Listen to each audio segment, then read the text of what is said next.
Good afternoon to you and welcome to this live broadcast of the Senate.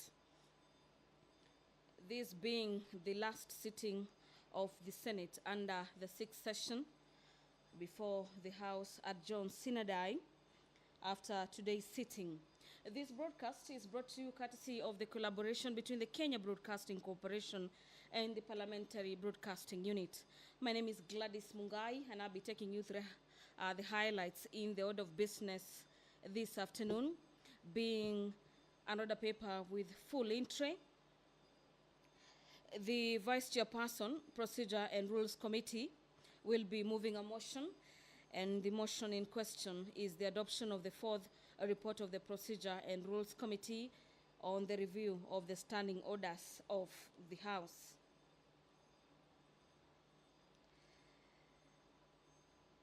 Section 2 of that particular motion orders are the amendments to the standing orders as contained in the report come into the effect at the commencement of the 13th Parliament. The County Government's Additional Allocation Bill, a bill from the Senate by the Chairperson Standing Committee on Matters Finance and Budget, is a bill that has been given priority during this afternoon sitting.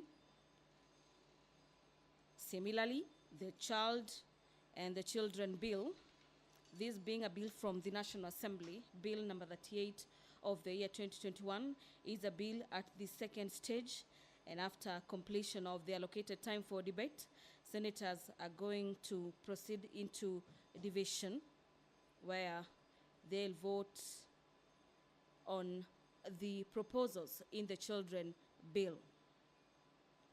The Chairperson Standing Committee on Matters Finance and Budget will be moving a motion on the adoption of the report of the Standing Committee on Matters Finance and Budget on the county government's additional allocation cash disbursement schedule, and this is for the financial year 2021-2022.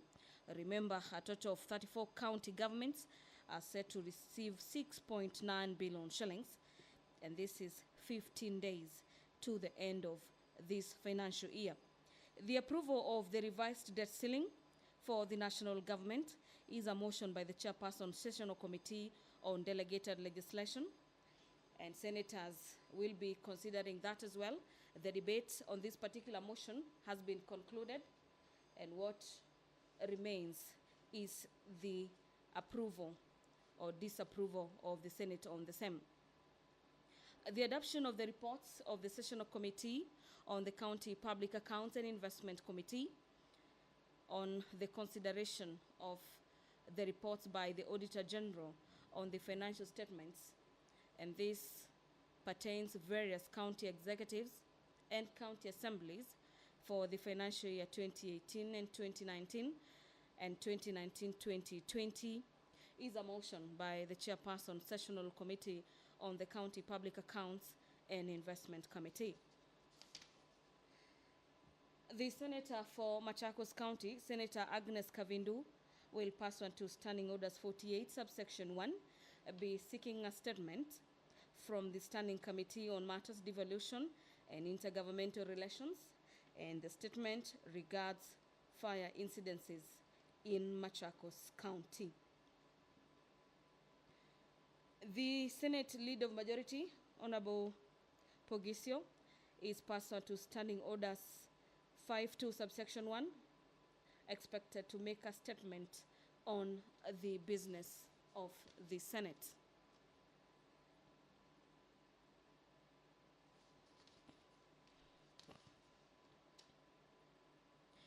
After completion of consideration of a couple of motions, the House will then move into the Committee of the Whole, where a couple of bills are set for consideration under this category. And to just highlight some of the bills that will be considered under the Committee of the Whole is the Intergovernmental Relations Amendment Bill. It is a bill originating from the Senate, Bill number 37 of the year 2021. And this particular bill is by the Chairperson Standing Committee on Matters Devolution and Intergovernmental Relations.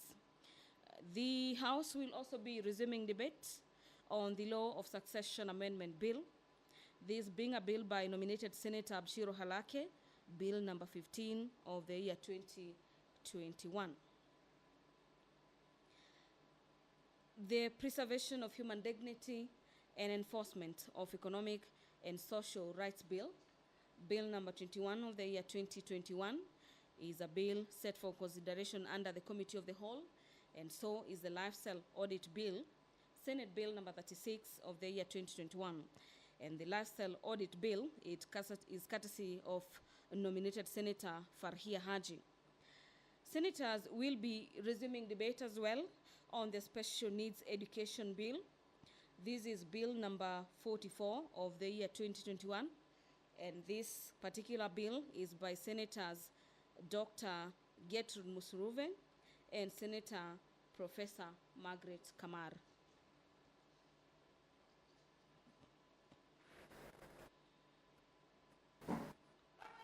The House is also set to consider some bills from the National Assembly. The Circle Societies Amendment Bill, Bill number 55 of the year 2021, the Sustainable Waste Management Bill, Bill number 22 of the year 2021, and finally, the Sugar Bill. This is Bill number 68 of the year 2019 that will be done by the Senate Leader of Majority Party. The Speaker of the Senate, Honorable Ken Lusaka, is in the chamber this afternoon. I'm now handing you over for the live broadcast. Enjoy your viewing and good afternoon.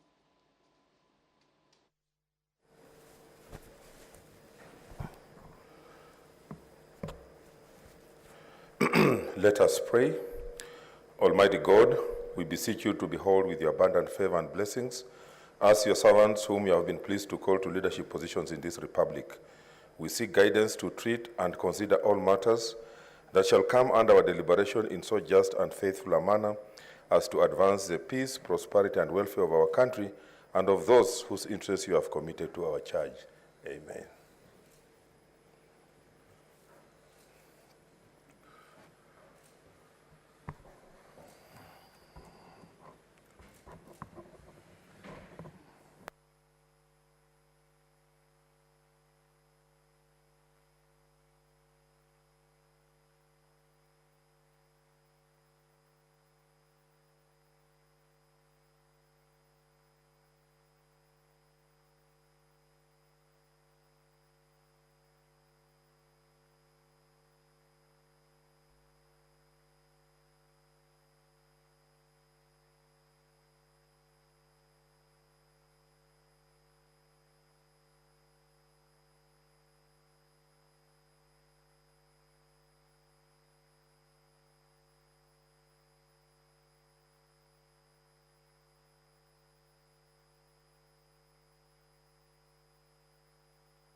Order number 1, administration of oath.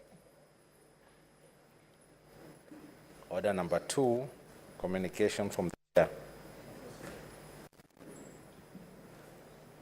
Order number 3, messages. Order number 4, petitions.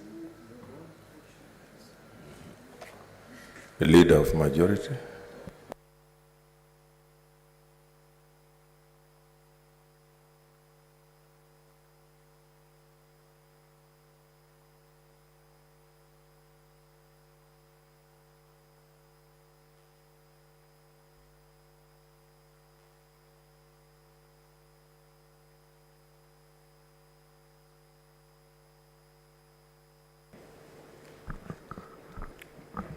Mr. Speaker, sir, I beg to lay the following petition reports on the table of the Senate today, the 16th of June 2022.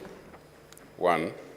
Report of Standing Committee on Land, Environment, and Natural Resources on a petition by residents of Mkamenyi Village in Voi, sub-county of Taita Taveta County, on the alleged encroachment of land belonging to Mkamenyi residents by Voi Point Limited in Taita Taveta County.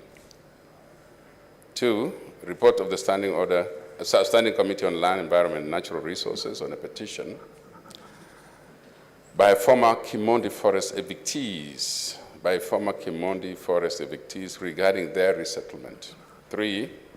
Report of the Standing Committee on Land, Environment, and Natural Resources on a petition by residents of Bomet and Kericho counties on the status of land owned by multinationals in Kericho and Bomet counties. 4. Report of the Standing Committee on Land, Environment, and Natural Resources on a petition by residents of Webuye regarding alleged gazettement of Chetambe, Webuye Hill Forest, vide legal notice number 106 on the proposed declaration of public forest Chetambe, Webuye Hill Forest, dated 25th June 2021. I thank you.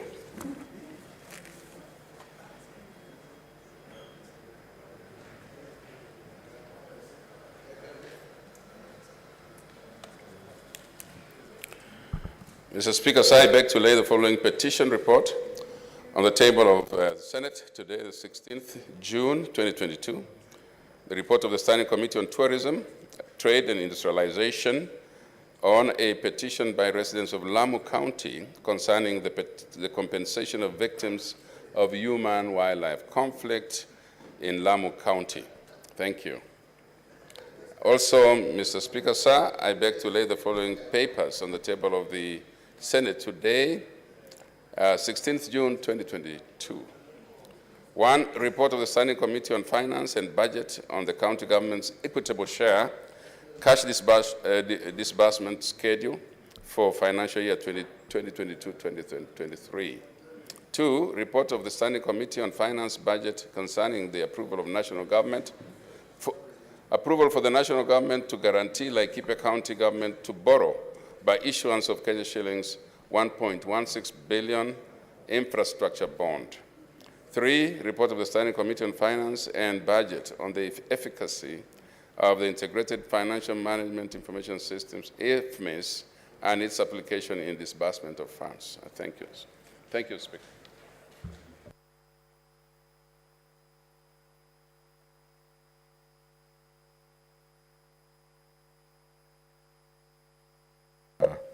Order number 5, papers. Order number 6, notices of motion. Leader.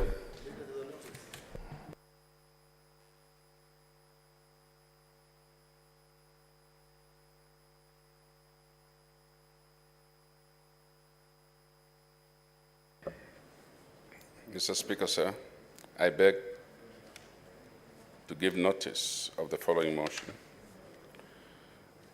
Adoption of the report of the Standing Committee on Finance and Budget on the county government's cash disbursement equitable share schedule for the financial year 2022-2023, and approval of the county government's cash disbursement equitable share schedule for the financial year 2022-2023.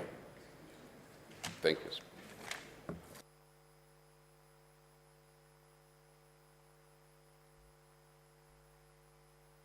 Also, Mr. Speaker, I beg to give notice of the following motion. Sorry, Mr. Speaker, I'm sorry, I have to give that notice again. I'm sorry, Speaker, I have to repeat.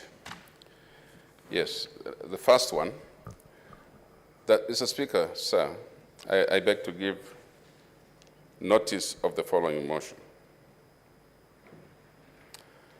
That the Senate adopts the report of the Standing Committee on Finance and Budget on the cash disbursement equitable share schedule for the financial year 2022-2023 laid on the table of the Senate on Thursday, 16th June 2022, and that pursuant to Section 17(7) of the Public Finance Management Act and Standing Orders 183(3), the Senate approves the county government's cash disbursement equitable share schedule for the financial year 2022-2023. Also, Mr. Speaker, I beg to give notice of the following motion, that the Senate adopts a report of the Standing Committee on Finance and Budget on the efficacy of the Integrated Financial Management Information System, IFMIS, and its application in disbursement of funds, laid on the table of the Senate on Thursday, 16th June 2022. Furthermore, Mr. Speaker, I beg to give notice of the following motion, that the Senate adopts a report of the Standing Committee on Finance and Budget concerning the approval of the national government to guarantee Laikipia County government to borrow by issuance of Kenya shillings 1.16 billion infrastructure bond laid on the table of the Senate on Thursday, 16th June 2022, and pursuant to Section 58 of the Public Finance Management Act, approves the request by the Cabinet Secretary for National Treasury to guarantee the county government of Laikipia to borrow 1.16 billion for infrastructure bond. Thank you, Mr. Speaker.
Okay, order. Honorable Senators, I would like to acknowledge the presence in the Speaker's Gallery this afternoon of a delegation from the prison's headquarters who are on an attachment program in the Senate.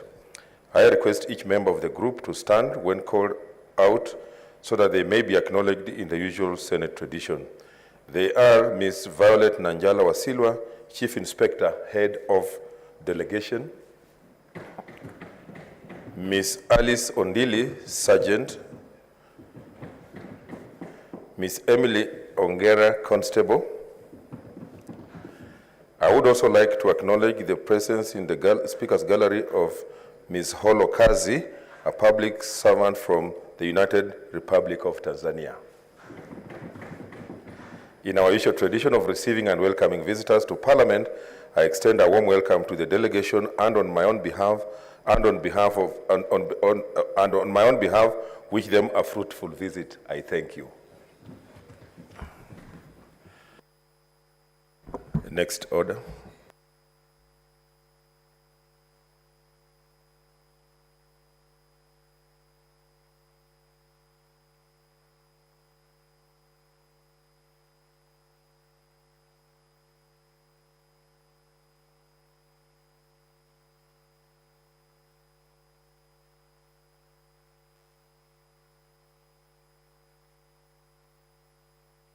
Okay, Honorable Senator Wako, take your seat.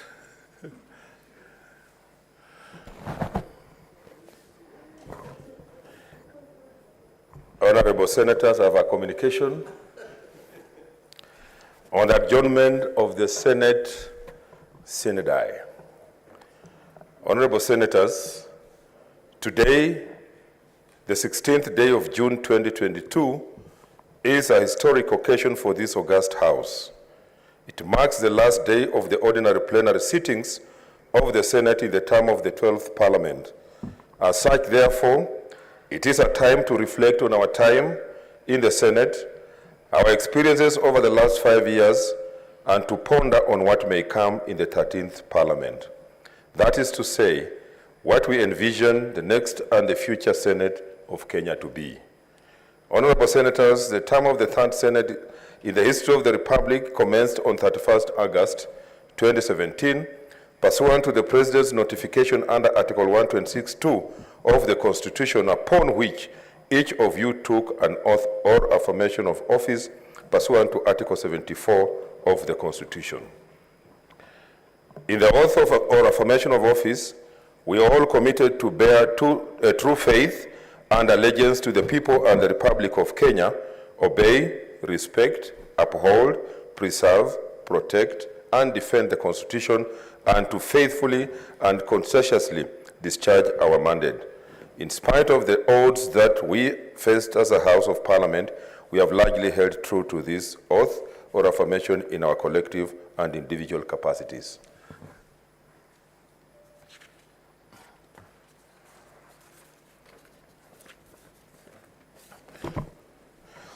As your Speaker, I have sat on this chair, presided over the sittings of the Senate, and I have no doubt in my mind that you have exemplified true allegiance to the Constitution, guided by our prayer at the start of every sitting, which states that the Almighty God has placed the people's important trusts in our charge, and that it is our duty to protect those trusts.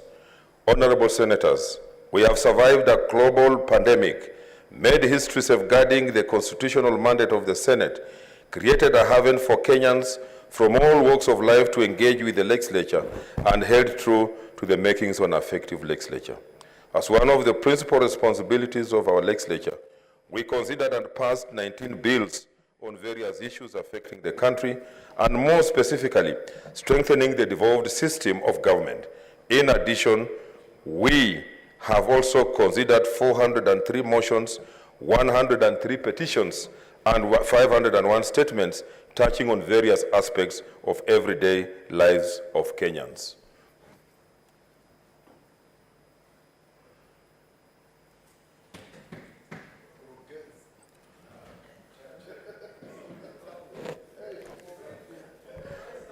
Honorable Senators, in executing our oversight and representation role, The Senate undertook various inquiries. Some of the most notable ones include: 1, protecting Kenya workers in the Middle East; 2, assessment and monitoring of COVID-19 pandemic situation in Kenya; 3, the condition of correctional facilities in the country; 4, the challenges facing the tea sector that culminated in the enactment of the Tea Act in 2020; 5, the status of early childhood development education (ECDE) in the counties and the plight of ECD teachers; 6, consideration and approval of Nakuru municipality to a city; 7, the state of mobile network connectivity in undeserved parts of the country through the Universal Service Fund and financing thereof through the phase 1 and 2; 8, the state of debt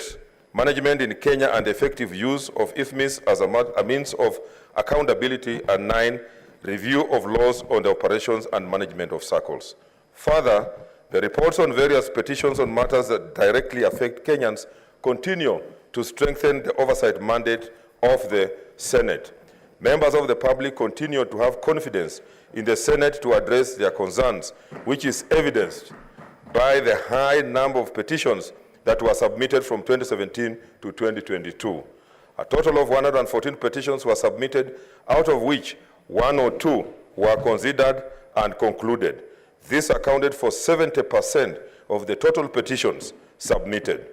However, the next House will need to re-examine and prioritize consideration of petitions within the given timelines under the standing orders and reduce backlog, as this is a cardinal constitutional requirement for Kenyans to exercise their rights.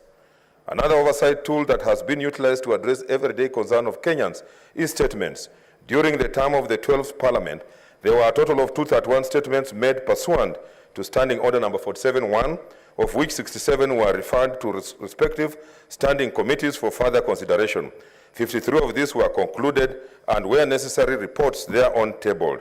With respect to statements, under Standing Order number 41-1, 576 were sought, out of which 448 were concluded and reported on. This accounted for 78% of the total statements filed.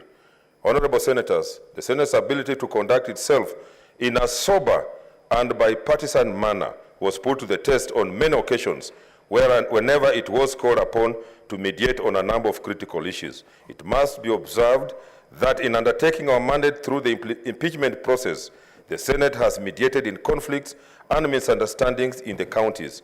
This has ensured that whether the outcomes of the trial, the ultimate winner was a strengthened, developed structure. In the 12th Parliament, the Senate considered 5 impeachment motions.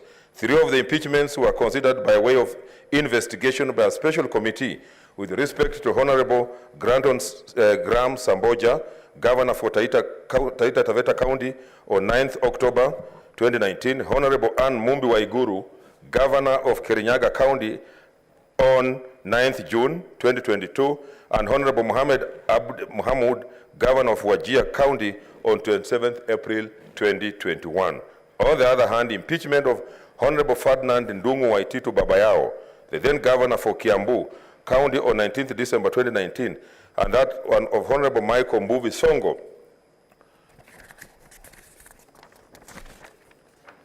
the then Governor for Nairobi City County, on 3rd December 2020, was considered in plenary. One of the key observations from these impeachment processes was that there is need to standardize the procedure applied in considering a motion for the proposed removal of a president, deputy president, county governor, a deputy county governor, a cabinet secretary, or a county executive committee member. The Senate had initiated a legislative framework in this respect through the impeachment procedure bill, which has unfortunately not been finalized. Therefore, I urge the next Parliament to prioritize passage of this framework to assist in facilitating a more effective process.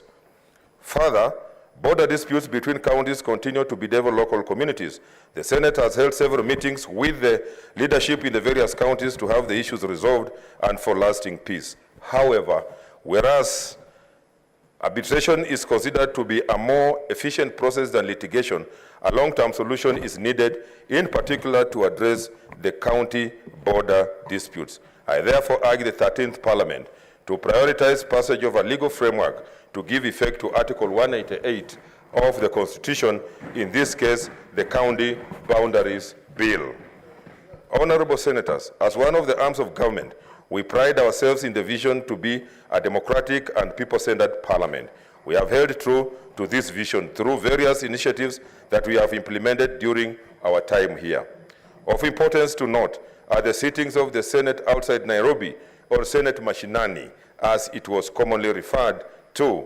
In September 2018, the Senate held its plenary and committee meetings in Uasin Gishu County, while in September 2019, the Senate held these meetings in Kitui County.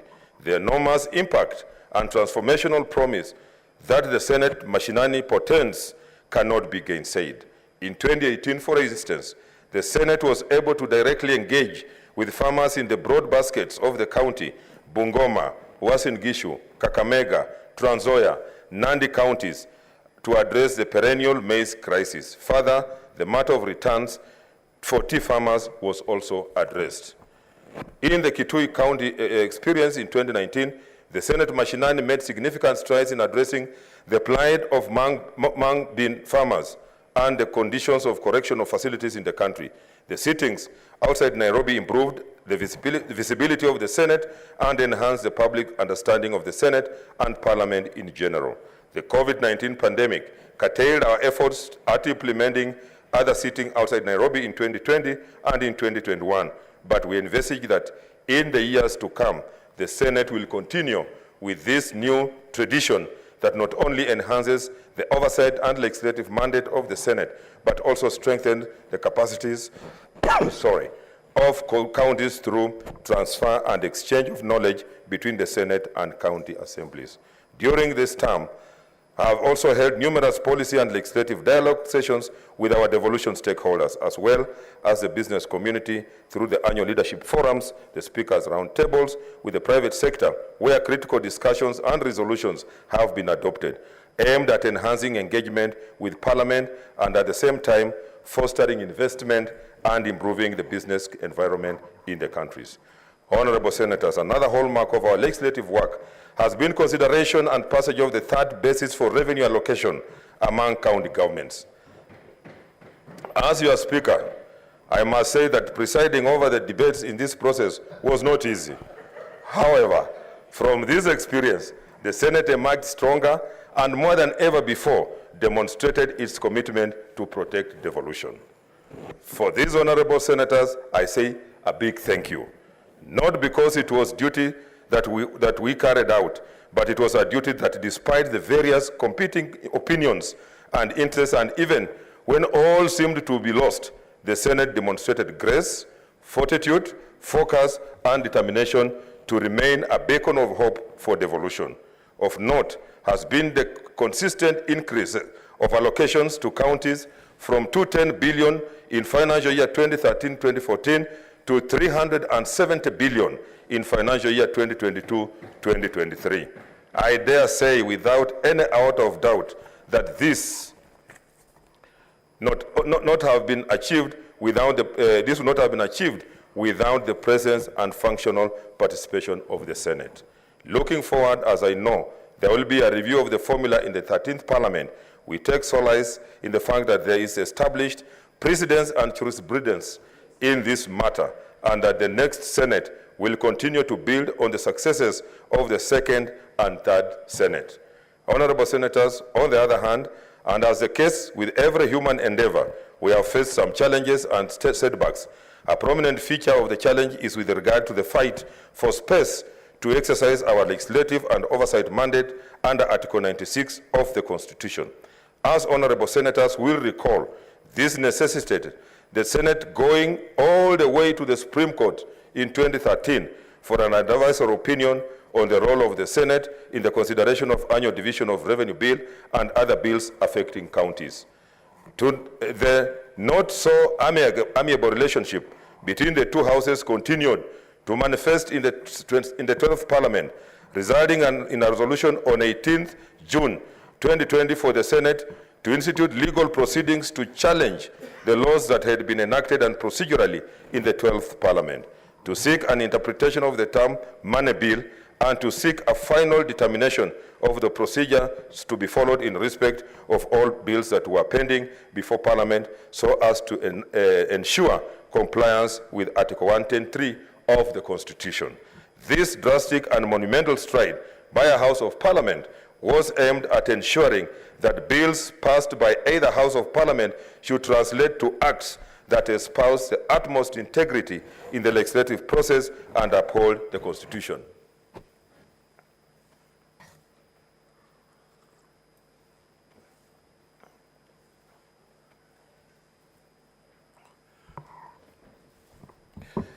I regret that owing to the interplay between the two houses, certain key bills referred to the National Assembly have not been concluded. I therefore urge the next Senate to prioritize expeditious passage of the following bills, which in my opinion will go a long way to strengthen devolution and governance. These are the Public Participation Bill, Impeachment Procedure Bill, Community Health Bill, Office of the County Printer Bill, Disaster Risk Management Bill, Parliamentary Powers and Privileges Amendment Bill, and the Startup Bill, amongst others, as a matter of urgency. In addition, a referendum bill will greatly bring clarity in the process of amending the Constitution by a popular initiative. We need no reminding, but for the record, the High Court in petition number 284 of 2019 stated unequivocally that the concurrence process under Article 110(3) of the Constitution was mandatory and is a condition precedent before the House of Parliament can consider a bill. Further, the court ordered the immediate cessation of consideration of all bills that were pending before either House, and for which determination by the speakers jointly whether or not they affected counties could not be demonstrated.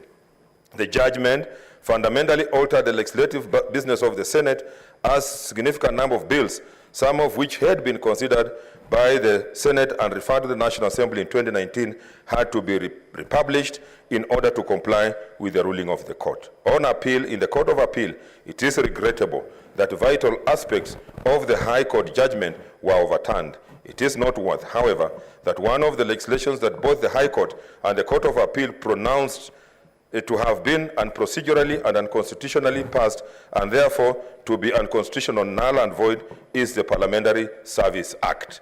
The legislation governing the services and facilities and the governance of Parliament.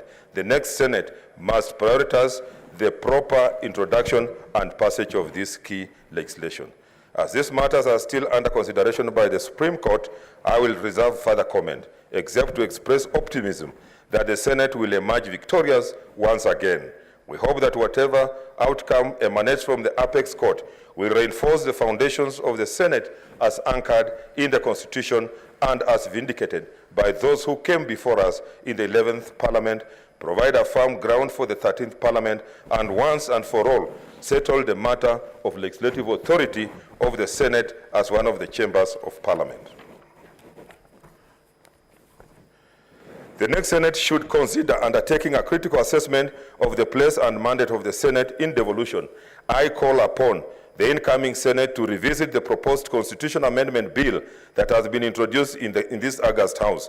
The amendment bill proposes ways of strengthening the role of the Senate and enhancing its representation and participation in the Parliamentary Service Commission. Indeed, even within the confines of the Constitution, as it now stands, the next Senate must properly construe and utilize Article 127(2)(c) to ensure that the Senate has the same number of commissioners in the Parliamentary Service Commission as the National Assembly.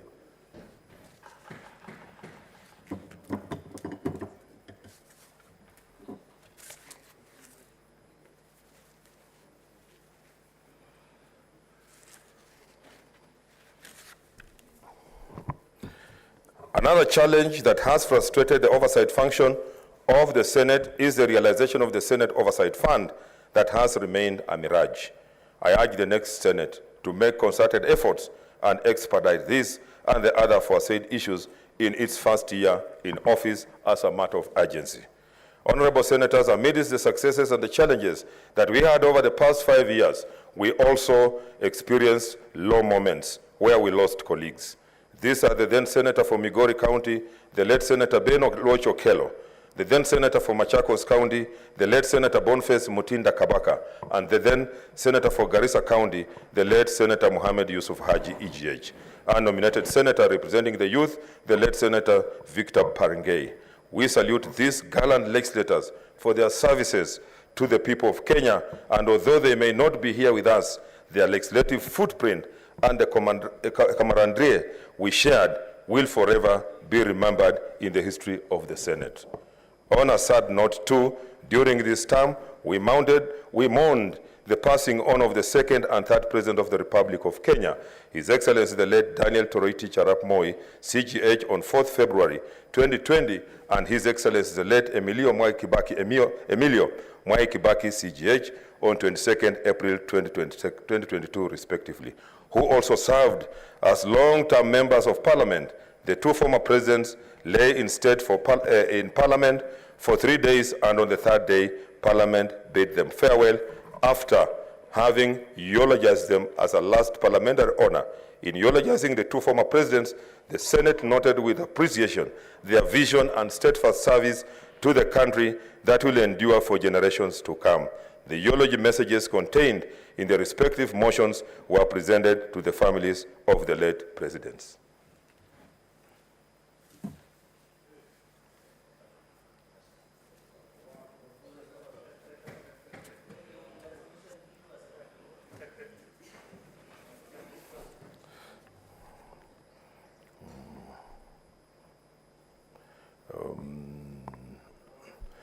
Honorable Senators, as the Senate proceeds to adjourn Synodi later this afternoon, let me give some guidance with respect to a number of matters.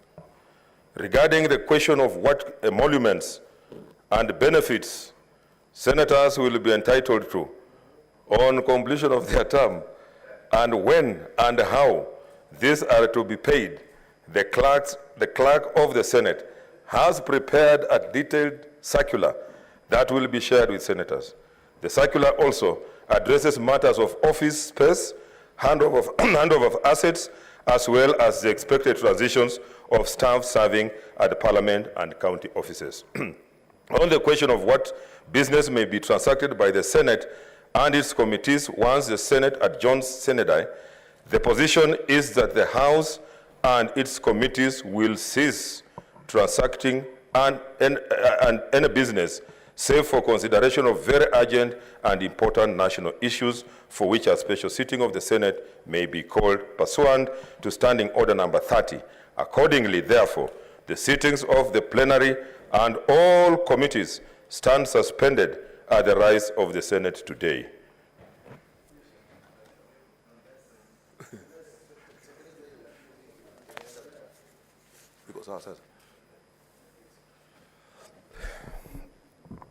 Honorable Senators, at a personal level, it was an honor to serve you as your Speaker, and a pleasure and privilege to work with each and every one of you. My interactions with you here in the chamber, within the precincts of Parliament, and at various localities are what have kept me, inspired me, and kept me going even when times were tough.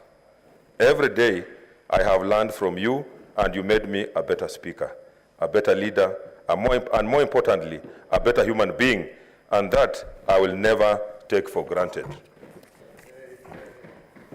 I cannot forget the immense support I received from the leadership of the Senate majority and minority leaders, and their whips, who helped to navigate the tumultuous times we faced and whip quorums to expedite legislative business. The Speaker's panel, who held brief for me when other exigencies of work called for my absence. Members of the Senate Business Committee and chairpersons of the respective committees and various ad hoc committees that we formed from time to time, who worked tirelessly to ensure that we prioritized business in the House and kept us abreast in debating and addressing emerging issues facing Wanjiku. You stood firm in the face of adversity and for what you believe in, even in the face of opposition. For that, I commend you. The respective competencies and strengths that you brought to the table created the milestones that we are celebrating today and that will be enjoyed for years to come. And for that, I thank you. It is my sincere hope that when my time as a speaker is put under the microscope, I will be remembered and judged as a speaker who respected and upheld the rule of law, a speaker who nurtured the culture of constitutionalism, and a speaker who was a protector and defender of the Constitution and the mandate and role of the Senate. Honorable Senators, allow me also to take this opportunity to give special recognition and to thank staffers of the Senate led by the clerk, Mr. Jeremiah Nyegenye. The professionalism, the commitment, and the invaluable support that they have accorded to the Senate and my office in particular have been outstanding. They have been the wheels that have kept the Senate running, and for that, I salute them. For the senators who are vying for various leadership positions, I wish you the very best. For those taking a break from politics, I wish you good tidings in your endeavors.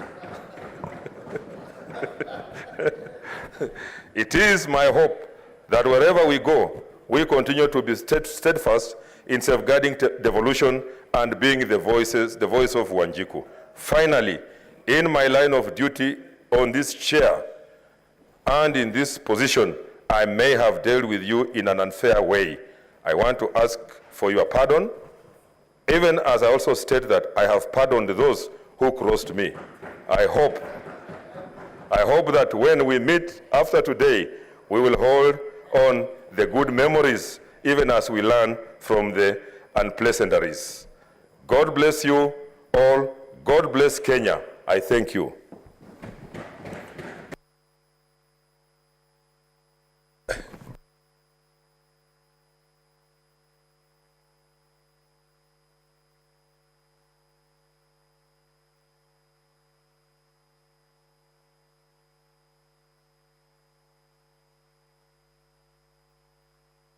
Honorable Senators, let me make this clear. There will be a motion on Saturday.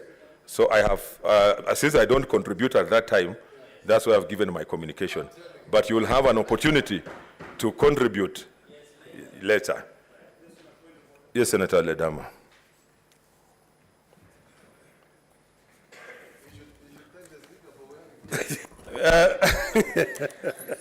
Mr. Speaker, I may kindly request that you allow me to make my submissions because I have an appointment with the Tanzanian embassy because of the crisis that is facing my community. So I really would like to request that you allow me at this particular time because we have a big crisis that is happening. And to begin with, Mr. Speaker, I'm just waiting for him to get comfortable. Relax, you're not the speaker. I've not given you. Mr. Speaker, please, kindly. I'll be very brief, about 5 minutes. Sawa. We nyamaza wewe. Kwani wewe nani wewe? Pinyola gatwa. Just 5 minutes. Okay. Okay. Thank you. Since this is the last day, I will allow you, but we'll still need your vote later on. No, I will. Yeah. Let me begin by thanking you, Mr. Speaker, sir. And today is a very special occasion because I've sat here for quite a long time and spoken to the public more than 3,800 times when you look at the handset. And today, Mr. Speaker, I'm happy to see you wearing your full regalia, which is something which is very good. And on that note, let me thank you for respecting culture and allowing me to be able to stand here fully to represent my culture, the great people of Maasai. And this demonstrates, Mr. Speaker, your commitment to appreciating the diversity that exists in this country. Mr. Speaker, on the 31st of August, 2017, when I stood right next to you on your right-hand side, and I took the oath of office, I swore to defend the Constitution, and I believe that my time in the last 5 years has demonstrated that keenly, that I stood and I gave nothing but hard sweat and blood in defending the Constitution and also fighting for the rights of my people.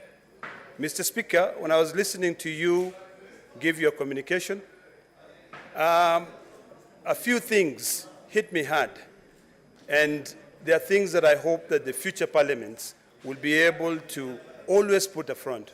Number one is the issue of revenue allocation to our counties. Mr. Speaker, I know very well that devolution is still very young, but our counties need money. We spent 13 sittings here, all fighting so that we can be able to send money to our counties. And I think of the biggest achievement that we've had in this parliament, that will go down as one that we will always be remembered. And Mr. Speaker, I thank you for being very patient with us.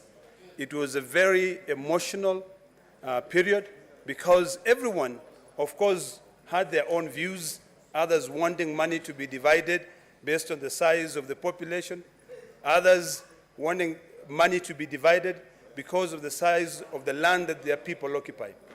Mr. Speaker, the other very important thing that I will always remember is that when I stood next to you, one of the things that, and I remember in my maiden speech, I committed to ensure that we liberate the Mau Forest.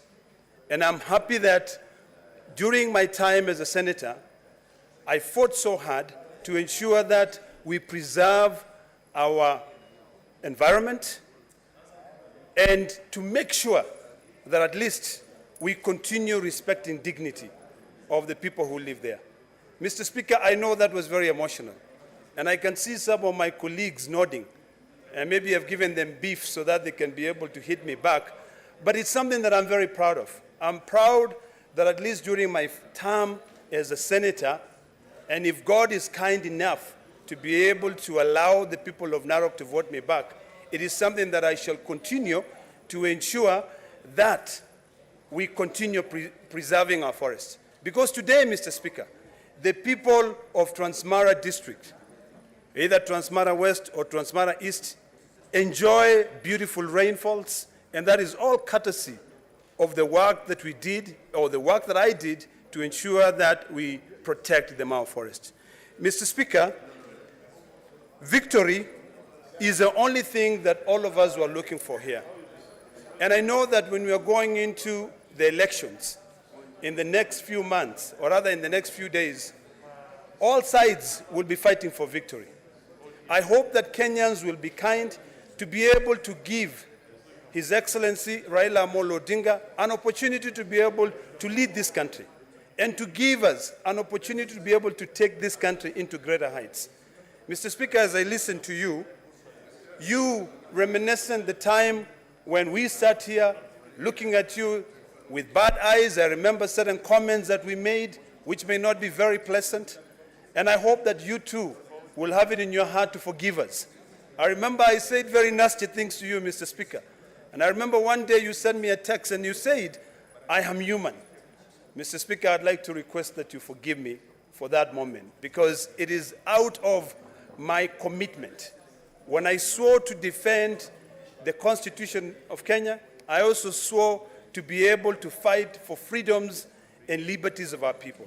Mr. Speaker, during this period, when I served as the second senator of Narok County, there are things that I wish I would have been able to do for my people, to be able to ensure that I oversight 100% of all the resources which are deposited in the county revenue fund. But because of the challenges that we've had, it has become very difficult for Senate to oversight on on-source revenue. I too do hope that in future that Senate can be able to be empowered so that it can oversight 100% of all the resources that are consumed in the county governments. It becomes a big challenge, and I think it is imperative that we are able to differentiate, or rather, we're able to put together the resources that are collected from our counties and the resources that we send from the national government all the way to the counties. The way they stand, the role of the county assembly, the role of the MCAs versus the role of the senators is something that needs to be completely clarified so that even people in our counties can be able to understand where our mandate starts and ends. Mr. Speaker, we had very interesting times. One was during the BBI debate. And one of the things that I hope that in future, the future Senates will continue defending Article 123 of the Constitution, which guarantees voting by delegation. Because when you just allow everyone to vote, sometimes it loses meaning because this is indeed the House of Union. It doesn't matter whether you have 1 million voters or you have a maximum of 70,000 voters or 100,000 voters like the county of Lamu. So, Mr. Speaker, to end, I want to say this. I served my term as a senator of Narok County. I fought my battles, some of them very painful. I ended up being arrested, Mr. Speaker, because of fighting for the rights of my people. And I want to state here categorically that I shall continue pointing out where people go wrong.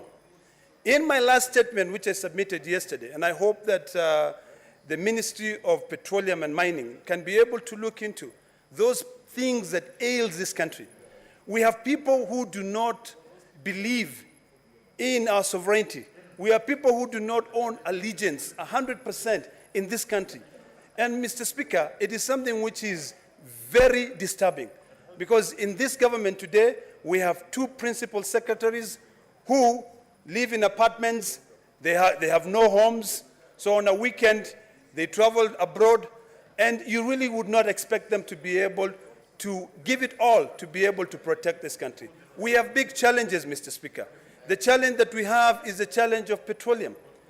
And that will continue going on. I hear that the government is now proposing to remove all the subsidies. That will make it very difficult for Kenyans to continue living. If today a price of fuel, a liter of petroleum is 160 shillings, when you do away with the subsidies, you will not be opening the market for more players, Mr. Speaker, but you will be making it very difficult for Kenyans to be able to live. You'll be paying about 200 or 300 shillings per liter for fuel.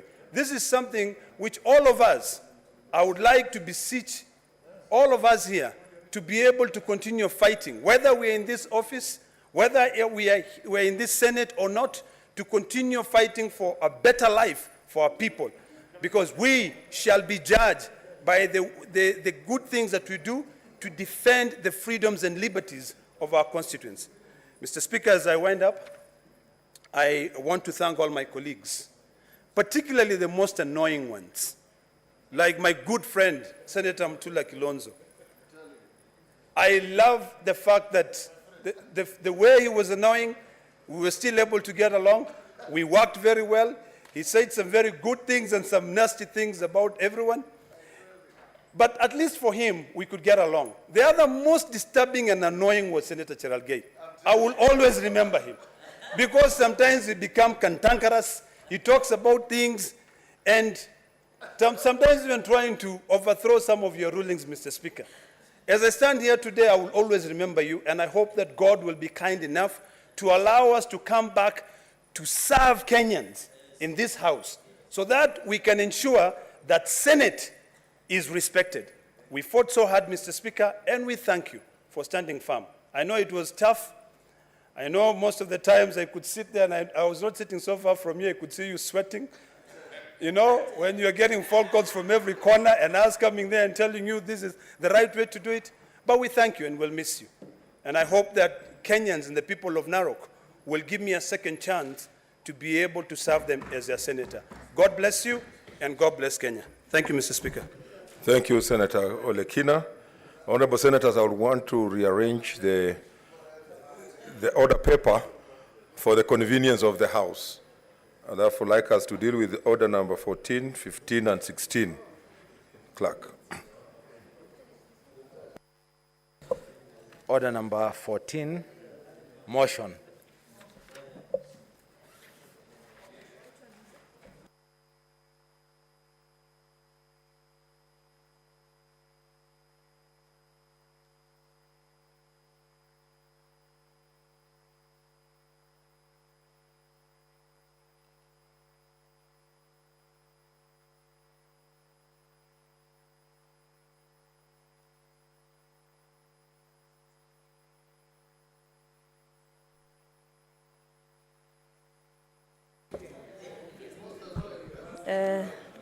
Honorable Speaker, I beg to move that the Senate adopts the report of Standing Committee on Finance on the cash disbursement schedule, equitable share schedule for June 2022, and pursuant to Section 17, subsection 7 of the Public Finance Management Act and Standing Order 183.3, the Senate approves the county government cash disbursement equitable share schedule for the financial year 2022-2023. I thank you, sir. I thank you, sir. Okay. Move.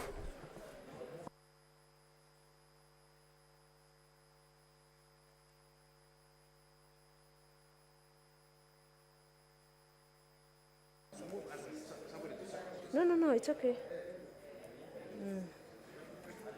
Mr. Speaker. Okay, can you move?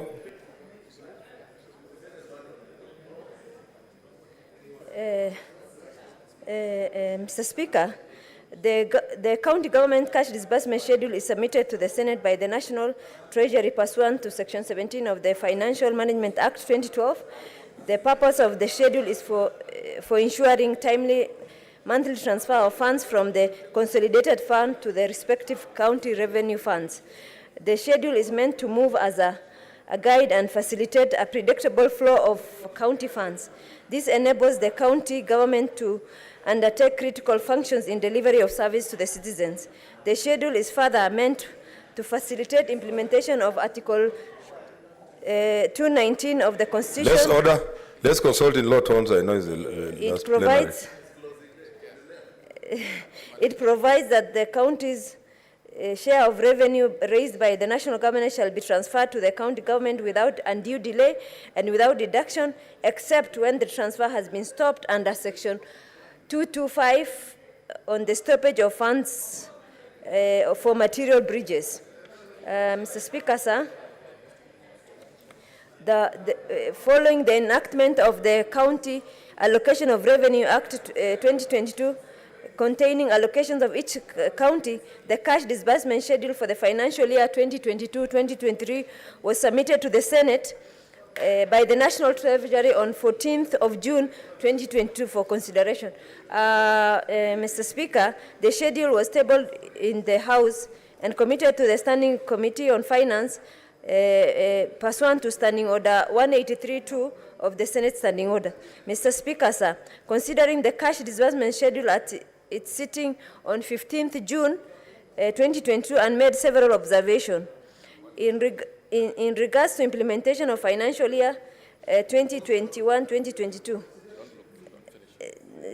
to the various county for Senate resolution. This is a major risk factor to county financing program, including payment of salaries and other commitments.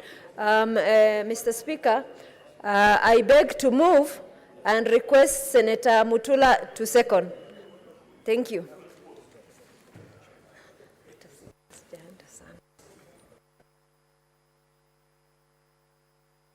Thank you, Speaker. I rise to second the motion for the cash disbursement schedule. Mr. Speaker, and also because I've heard from my colleagues, this schedule, for the avoidance of doubt, this schedule will only be available after the elections. So this money will not be accessible to the current governors for those who have doubt. Treasury will only release after the election. So this is to ensure that after the elections on 9th of August 2022, the next county governments are not stuck immediately after the election, because it is contemplated under the law that services to the people of Kenya must continue even on 9th and 10th, 11th and 12th immediately after the elections. I beg to support and second. Thank you, Mr. Speaker. Order, senators. I'm on my feet. Order, senators. I propose the question, which is that the Senate adopts the report of the Standing Committee on Finance and Budget on the cash disbursement equitable share revenue scheduled for financial year 2022-2023 laid on the table of the Senate on Thursday, 16th June 2022, and that pursuant to Section 17(7) of the Public Finance Management Act and Standing Order 183.3, the Senate approves the county government's cash disbursement equitable share scheduled for financial year 2022-2023. Since I don't see any interest, we defer the mover to reply. Huh?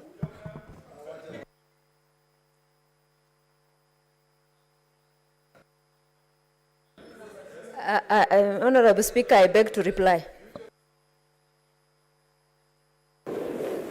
I defer putting the question to a later time. Next order. Order number 15, motion.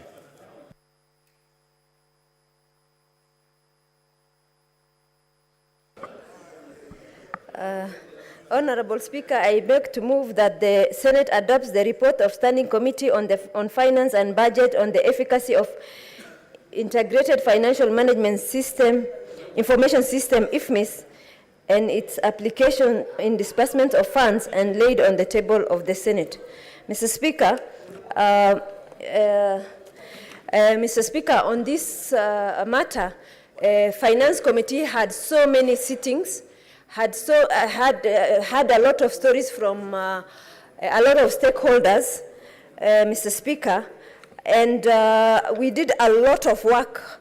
And part of the people we engaged are National Treasury and Planning, Office of the Auditor General, the Governor of Central Bank, the Office of the Controller of Budget, the Council of Governors, the Institute of Certified Public Accountants of Kenya, and Mr. Speaker, it came out that there is a lot of potential within IFMIS system which are not being used right now. Mr. Speaker, part of those ability of the IFMIS is ability to do accrual basis of accounting. It is able to do electronic, procurement. It's able to do cash registers. It's able to do financial, human resource management and linkages between expenditure and being able to bring to close the pending bills being in the system with a lot of visibility. And there is a lot of work needs to be done by the National Treasury. And if that work is done, Mr. Speaker, I think the financial management of this country will be a notch higher, Mr. Speaker. And as I conclude, the Central Bank and the Office of the Controller Budget, the Auditor General, the Council of Governors and other Institute of Certified for the consideration and contribution during, for the preparation of the report. Further, the committee appreciates the Speaker, the Clerk of the Senate, the Secretariat, and the committee for continued steadfast support extended during the consideration of IFMIS. I therefore urge the House to approve the report on the efficacy of IFMIS and its application in disbursement of funds. I thank you, Mr. Speaker, and I request Senator Mutula again to second. I thank you.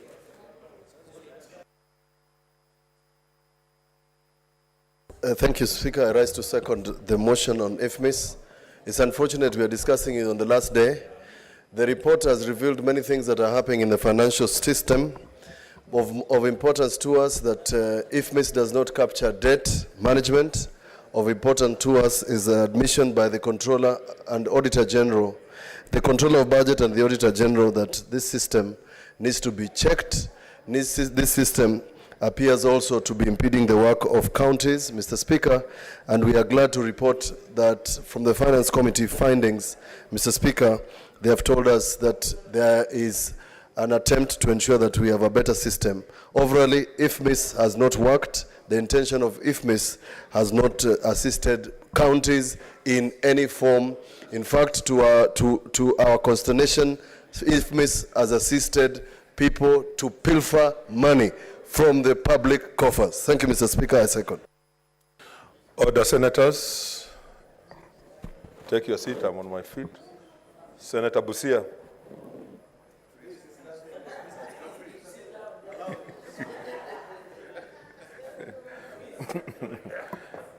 Honorable senators, I propose the question, which is that the Senate adopts the report of the Standing Committee on Finance and Budget on the efficacy of the Integrated Financial Management Information System, IFMIS, and its application and disbursement of funds laid on the table of the Senate on Thursday, 16th June 2022. I don't see any interest. I call the mover to reply.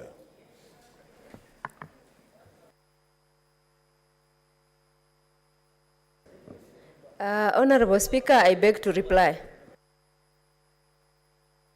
I defer the division to a later time. Next order.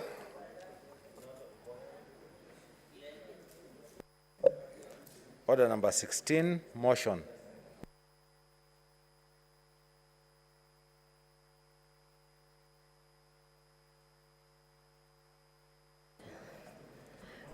Honorable Speaker, I beg to move that Senate adopts the report of the Standing Committee on Finance and Budget concerning the approval of national government to guarantee Laikipia County government to borrow by issuance of 1.16 billion infrastructure bond laid on the table of the Senate on Thursday, 16th June 2022, and pursuant to Section 58 of the Public Finance Management Act, approves the request of the Cabinet's Secretary for National Treasury to guarantee county government of Laikipia to borrow 1.16 billion for infrastructure bond. Mr. Speaker, Article 212 of the Constitution provides that county government may borrow a loan but approved by the respective county assembly. However, the loan must be guaranteed by the national government. The Public Finance Management Act, PFM 2012, under Section 58, provides that Cabinet Secretary responsible for finance may guarantee a loan of a county government by other borrower on behalf of the national government. Nevertheless, that loan guarantee shall be approved by Parliament. Mr. Speaker, Laikipia County government submitted a request to the National Treasury for a guarantee of issue of 1.16 billion infrastructure bond. An infrastructure bond is a type of long-term borrowing that the government uses to raise money for infrastructure development by selling bond to investors and repay the money with interest. Mr. Speaker, sir, the main objective of Laikipia infrastructure bond is to implement projects that involve provision of water for production, improvement of business environment by upgrading markets and town infrastructure. These capital investments involve upgrading of 10 towns and marketplaces.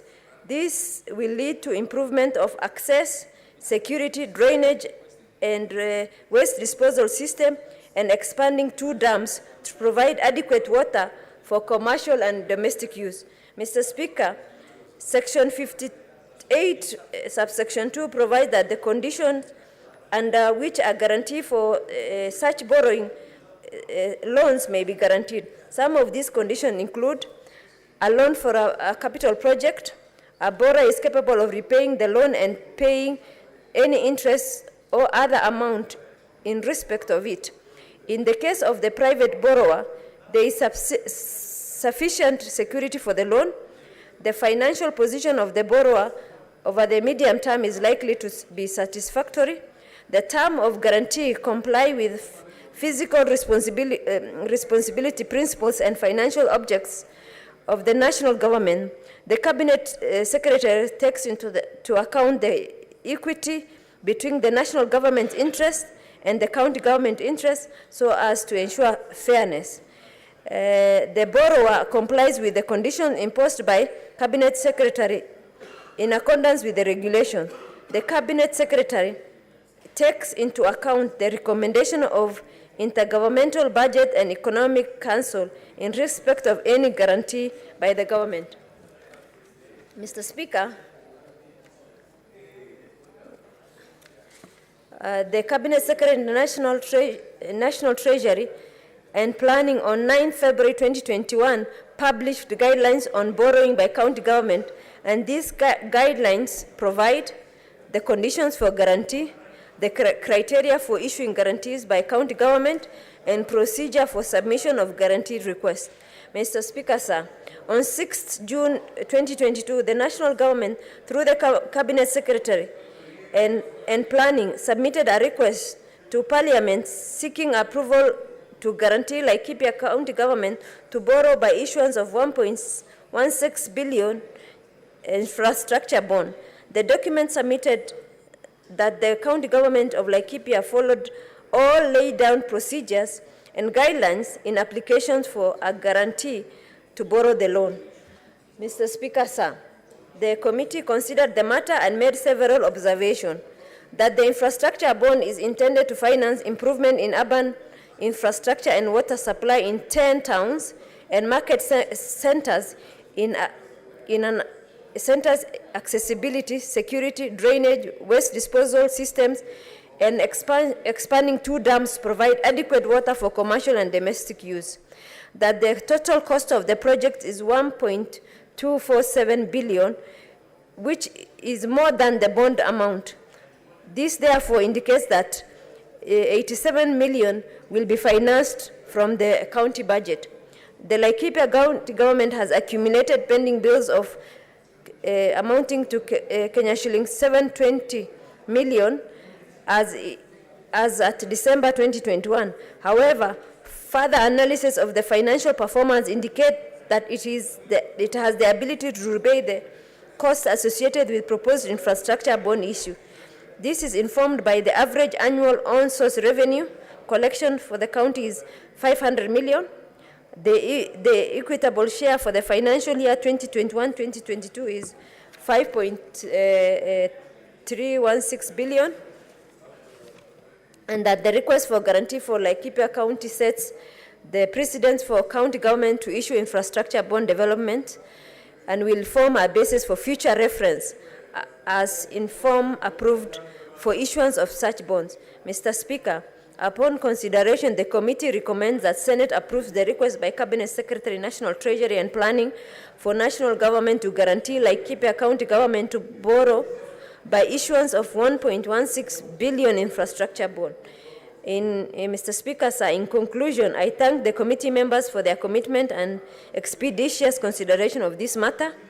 I therefore urge the House to consider and approve this committee's report and set precedents to approval of alternative mechanisms which county government may utilize to fund their infrastructure development. Mr. Speaker, I thank you and ask Senator Mutula to second.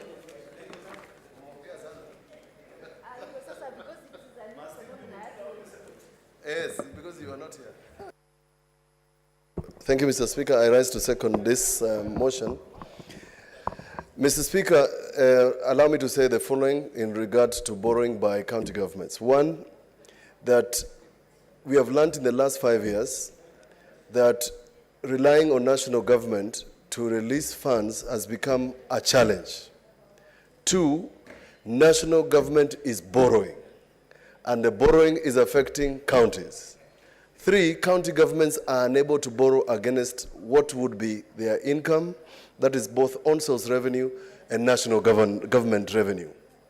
The flow is uneven, and county governments within the framework of national government guarantees and bonds under the Constitution can borrow. The last one, Mr. Speaker, that I would like to suggest to the next Senate, to the next Finance Committee, and I hope Senator Cheruiyot will sit in that committee. There is no reason why Central Bank of Kenya should not guarantee equitable share that is going to counties, and that money to be released to counties as a guarantee is given by Treasury. so that irrespective of collections by national government, the money that we have allocated to counties, which is a pittance in relation to the national government budget, can be released expeditiously as per the disbursement schedule. Mr. Speaker, Laikipia has demonstrated amongst counties some level of prudence. It's not the best, but some level of prudence. And therefore, Mr. Speaker, in supporting this, is just setting precedent so that the next county governments within the framework that is in the national legislation, Mr. Speaker, can now start doing infrastructure, can start doing roads, because with the infrastructure bonds they can borrow and they can do major infrastructure without being impeded by Treasury, which has become the largest impediment to devolution in Kenya. Mr. Speaker, I support. Thank you. Okay, order, senators, take your seats. Senator Wako, you're finding yourself in the same situation. Honorable senators, I propose a question which is that the Senate adopts the report of the Standing Committee on Finance and Budget concerning the approval of the national government to guarantee Laikipia County government to borrow by issuance of Kenya shillings 1.16 billion infrastructure bond laid on the table of the Senate on Thursday, 16th June 2022, and pursuant to Section 58 of the Public Finance Management Act, approves the request by the Cabinet Secretary for National Treasury to guarantee the county government of Laikipia to borrow 1.16 billion for infrastructure bond. Senator Cherargei.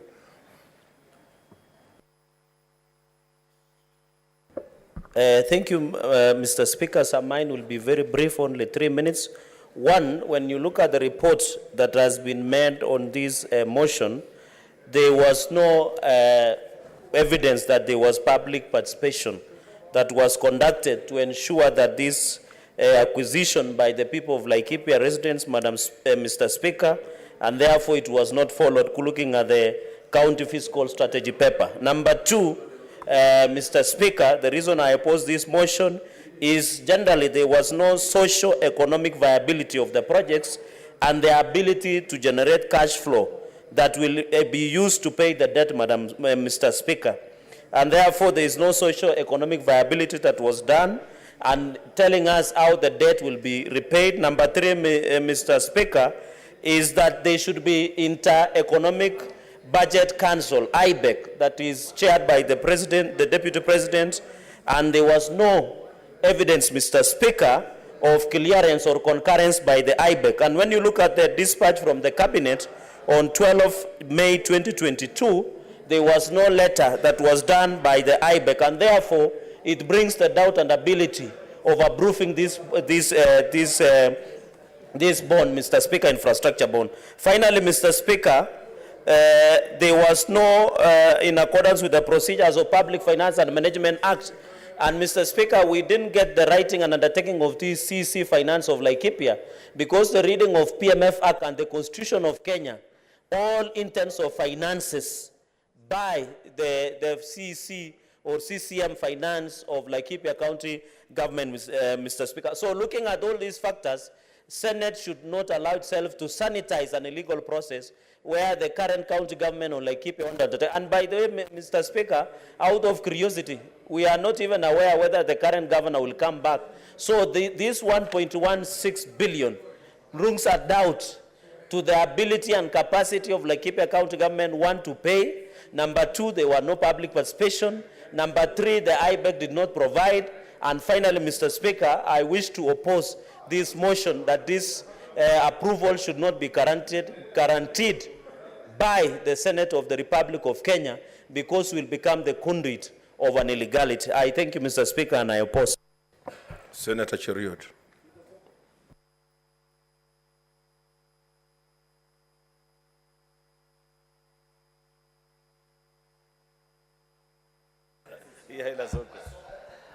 Mr. Speaker, I support this motion. Having served in the Budget and Finance Committee, I have seen the struggle of many counties. This is something that we've agonized over, I think, for the last two sessions of Senate, trying to see a way through which county governments can bridge the gap between funds being budgeted which is one thing altogether, completely separate to those, the same funds being available for counties to use. However, Mr. Speaker, the only question that we have not been able to resolve, and which maybe Senator Kinyua will need to address us and the rest of colleague senators, is whether you want to allow only one out of the 47 counties as a test, because this will be the first of its kind, to borrow and then see the amount of interest that will be generated and passed over to the residents of Laikipia County, or we prefer a different model where CBK, for example, or Treasury sends to this House regulations on borrowing by county governments, such that it stipulates even what is a percentage through which you can borrow, because at the end of the day, it boils down to the interest, because as defenders of devolution, it will be in our best interest to ensure that when a county governments borrow, they first of all borrow from a financially sound institution that doesn't overcharge the citizens of that particular county. And therefore, Senator Kinyua will be best placed to tell us whether in Laikipia they are willing to take the first risk on behalf of the rest of the country, so that the rest of the counties begin to learn and say, if you want to borrow, say, the 1.6 billion, you know whether subsequently the rest of you want to be the guinea pigs actually in this particular process, Mr. Speaker. Ideally, the ideal situation which we had envisioned as a committee is that this borrowing will actually be permissible to all the 47 counties, but before it's made public, let the regulations first be tabled before us, so that it's not an open check. As it is, maybe today, Laikipia will borrow at 12% interest, tomorrow Kisumu will come and borrow at 18 or 20% interest. It's a risk which as a house, a lawmaking house, we must first be able to mitigate before sending it out. But as I say, in Swahili, mtoto akililia wembe mpe. So if the people of Laikipia feel comfortable borrowing 1.6 billion at whatever interest, so be it. Who are we to stand in the way? So Senator Kinyua, you better advise as well, so that we know as we head to the vote. Thank you, Mr. Speaker. Yes, Senator Nderitu. Fine. Oh, he has already spoken to it? Okay. Asante sana Bwana Spika. Nafikiri Kiranja wa wachache tayari anataka kusema nimeongea, hataki niseme jambo. Lakini ukweli wa mambo ni ya kwamba Bwana Spika, huu mkopo ambao unataka kuchukuliwa wa zaidi ya bilioni 1.1, watu wa Laikipia wamesema na wakasema vizuri sana ya kwamba wakati huu hawawezi kujihimidi katika huu mkopo. Jambo lingine ambalo ningependa kusema ni ya kwamba kamati ya fedha ambayo ni ya hapa Seneti hawakufanya utu angalau kuniuliza, angalau aniite ndio kikatiba, ama si kikatiba lakini kawaida vile ambavyo tunavyofanya shughuli zetu katika bunge hii. Mswada ambao unahusisha kaunti fulani huwa wanamuita seneta wa ile sehemu angalau aweze kuchanganua na kuambia mambo mengi kuhusu yale maneno. Bwana Spika, watu wa Laikipia wamesema kinaga ubaga, wamesema vizuri sana. Kukopa si kubaya, lakini kukopa wakati huu wamekataa na hataki, kwa sababu hawakuhusishwa, hawakuulizwa. Kwa Kiingereza wanasema public participation. Hawakuhusishwa, kwa hivyo wamesema vizuri. Ndio kuna shida nyingi Laikipia ambazo tungehitaji fedha, lakini kile ambacho tungependa kujiuliza kwanza, fedha zile ambazo zinatoka katika serikali kuu zaidi ya bilioni 5.2 tumezitumia vipi? Ndiposa tuwe wa kwanza kukopa. Kwa hivyo Bwana Spika, mimi nasimama hapa kupinga mswada huu. Nitaupinga leo, kesho na hata milele, kwa sababu sheria haikufuatwa, kwa sababu watu wa Laikipia hawakuhusishwa kikamilifu.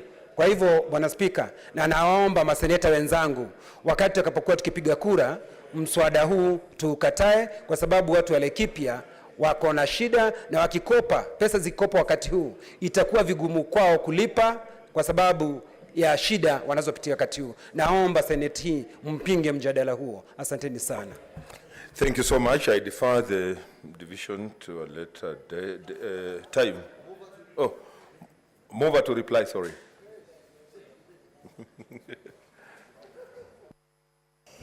Thank you, Mr. Speaker, for giving me the opportunity to reply.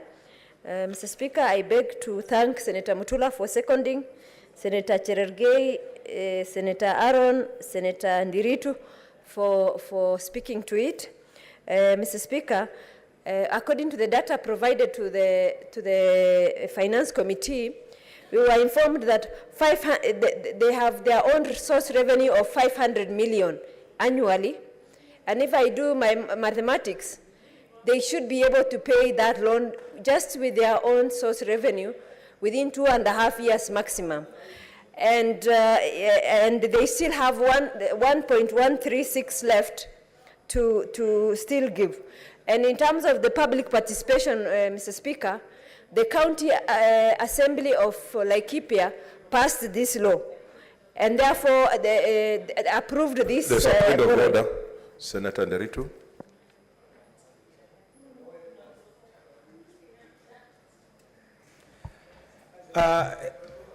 Ni ukweli Bwana Spika ya kwamba vile ambavyo kiranja walio wengi anavyosema ya kwamba kuna pesa ambazo ushuru ambao unaokotwa Laikipia ambao ameutaja. Lakini Bwana Spika, ushuru huo umekuwa ukifinya watu wa Laikipia, hawapumui. Ni kama lile goti ambalo lilikuwa limewekewa yule jamaa wa kutoka pale Freud.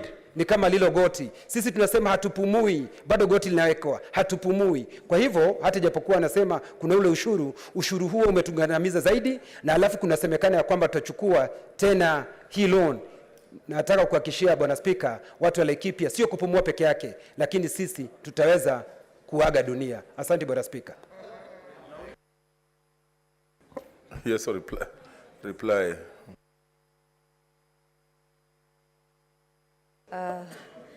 Thank you, Mr. Speaker. I wish to reply and rise pursuant to Standing Order 61.3 to request that you defer the putting of the question to later. Thank you.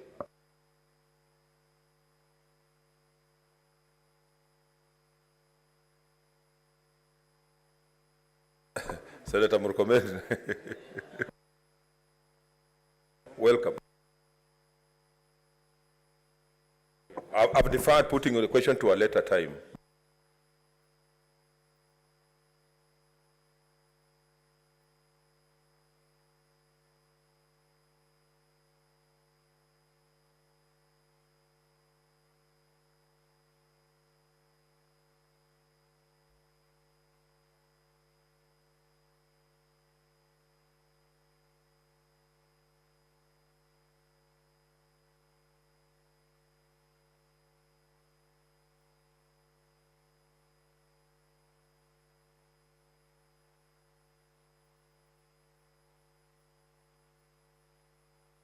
Okay, order, senators. I want to pay your attention.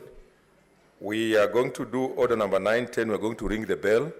But I ask you to hang around because after that we'll then do 11, 12, 13, 14, and up to 16. So the bell will be rung for 5 minutes.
5 minutes.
The Speaker of the Senate, Honorable Ken Lusaka, has ordered for the division bell to be rung.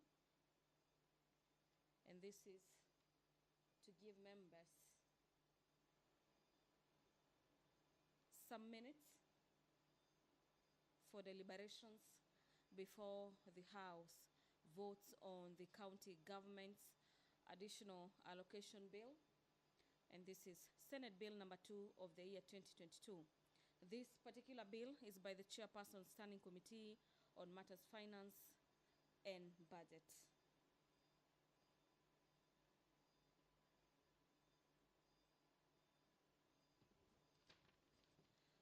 A look at the order paper this afternoon pertaining the county government's additional bill is that the Chairperson of the Standing Committee on Matters Finance and Budget has moved amendments to the county government's additional allocation bill. Remember, this is a bill from the Senate, Bill number 2 of the year 2022. A total of 6 new clauses have been introduced into the bill, and so senators will be voting on the new amendments into the bill.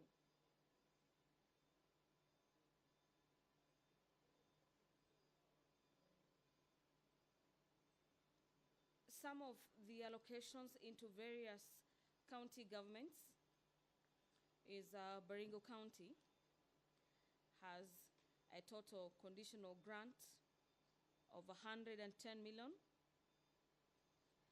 Taita Taveta County has been allocated 110 million shillings as well. Tana River County 214, Tharaka Nithi County 213,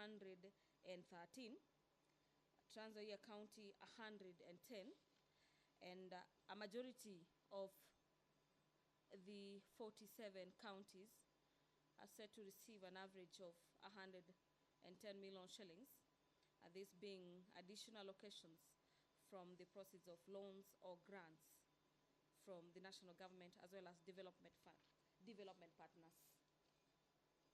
This is also the last day of the Senate. After today's sitting, the House will be adjourning sine die.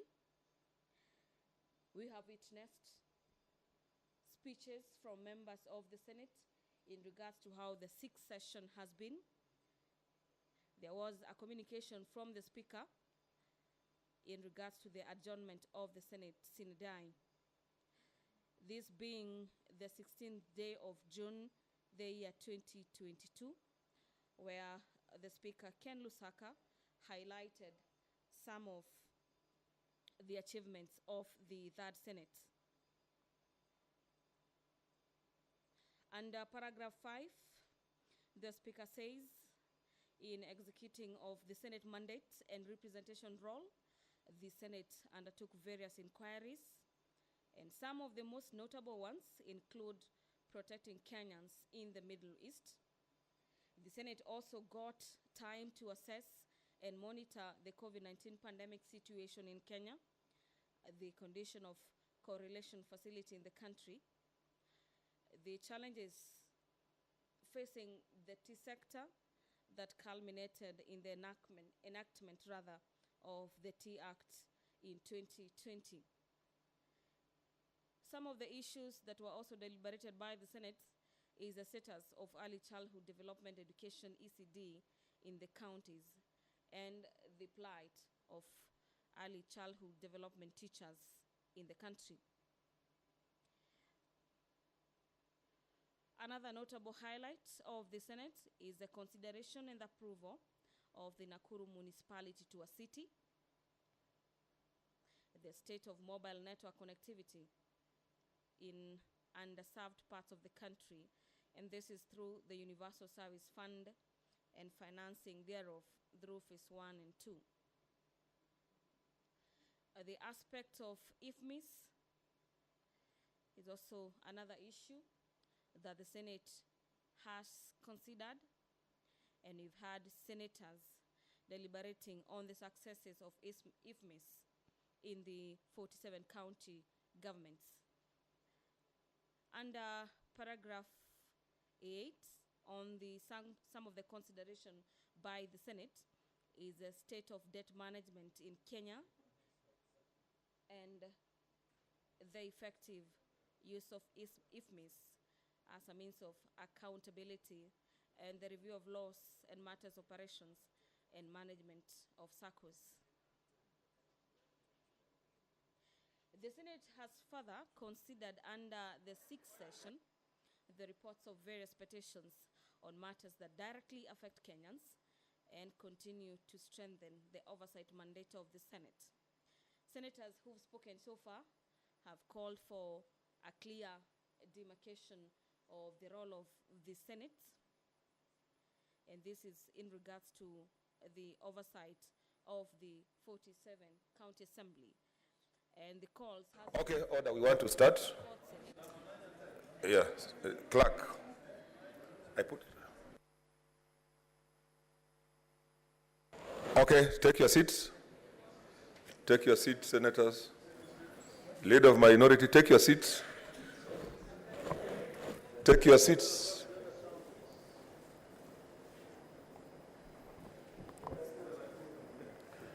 Okay, honorable senators, I now put the question, which is that the county government's additional allocation bill, Senate Bills number 2 of 2022, be read a second time. Serve the tellers. The 2, okay. I also put the question that the Children Bill, National Assembly Bill number 38 of 2021, be read a second time. So, who are the tellers?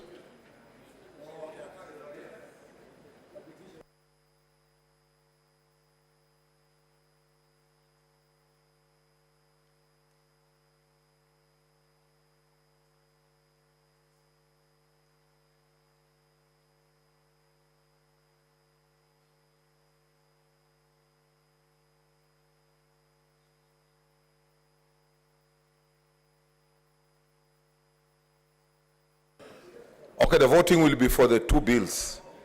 That's number 9 and 10. Okay.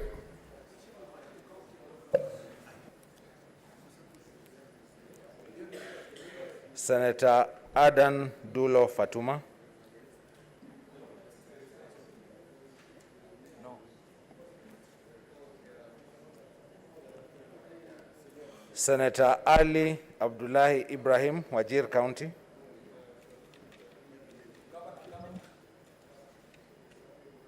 Senator Boy Isa Juma, Kwale County.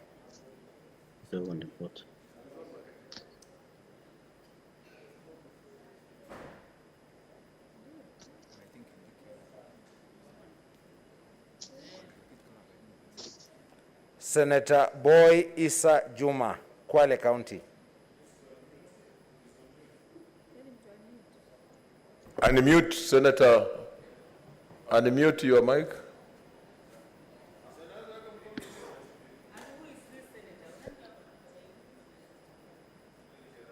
Unmute.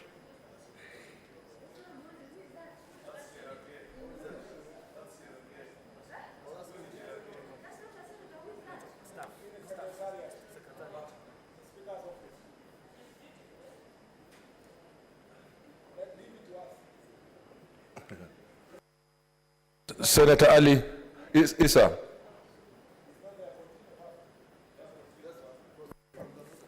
Senator Cherarke Samson Kiprotich, Nandi County. Mr. Speaker, I vote yes for the two bills. Senator Cheriot Aaron Kipkirui, Kericho County. Okay, Mike.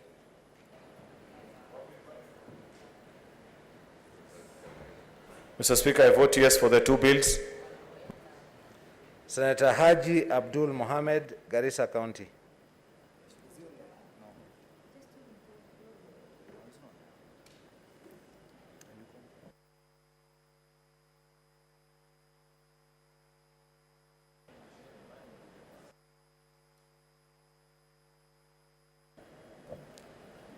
Senator Hargura Godana, Marsabit County.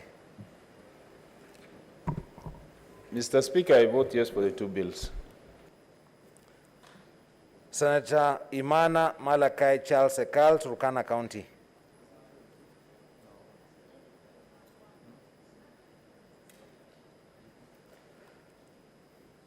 Senator Kajwang Moses Otieno, Homa Bay County.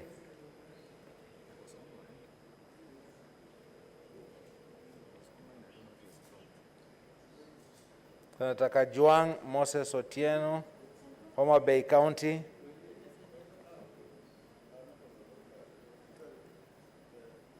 Senator Kamar Margaret Jepkoech, Uasin Gishu County. I vote yes for the two, Mr. Speaker. Senator Kangata Irongo, Moranga County.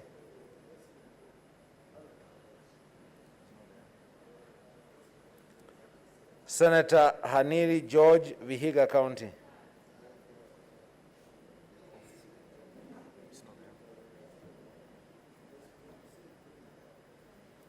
Senator Kibiru Charles Rubenson, Kirinyaga County.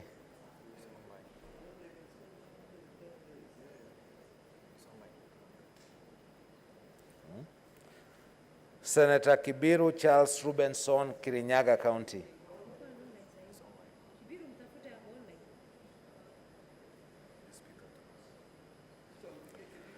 Senator Kihika Susan Wakarura, Nakuru County.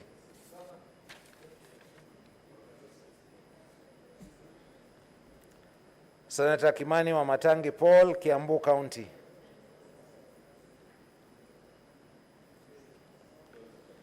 Senator Kindiki Kithure, Tharaka Nithi County.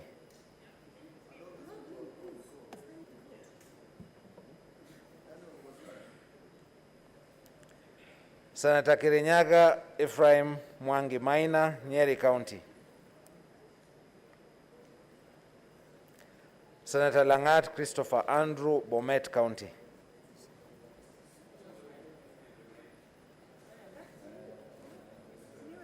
Give me the mic. Okay, thank you. Mr. Speaker, I vote yes for the two bills.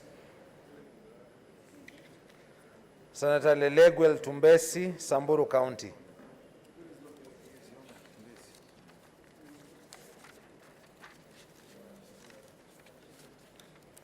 Senator Linturi Franklin Mithika, Meru County.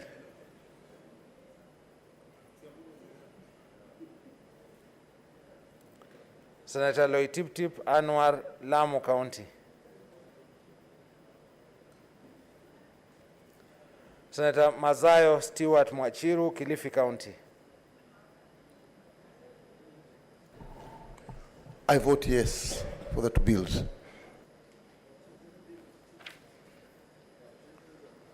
Senator Mahamud Mohamed Maalim, Mandera County. I vote yes for the two bills. Senator Malala Cleophas Wahungu, Kakamega County.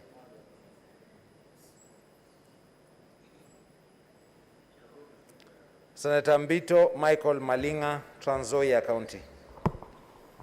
Mr. Speaker, I vote yes for the two bills. Senator Mbogo George Ochilo Ayako, Migori County.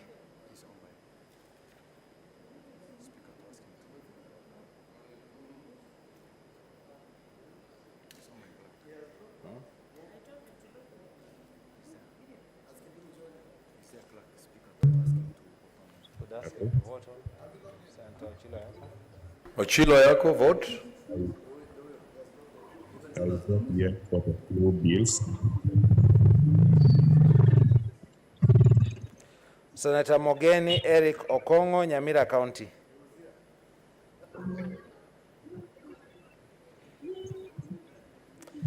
Senator Moi Gideon Kipsielei Towet, Baringo County. I vote yes for the two. Senator Mpayei Philip Salau, Kajiado County.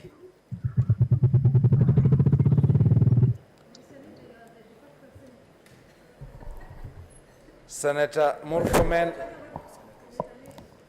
I vote yes on behalf of Kajiado delegation. For the two. I vote yes for the two on behalf of Kajiado delegation. Senator Murkomen Onesimus Kipchumba, Elgeyo Marakwet County. Mr. Speaker, I vote yes for the business in the order paper 9. And Mr. Speaker, I vote yes in the business, the order paper 10, number 10. Senator Mudhama Agnes Kavindu, Machakos County.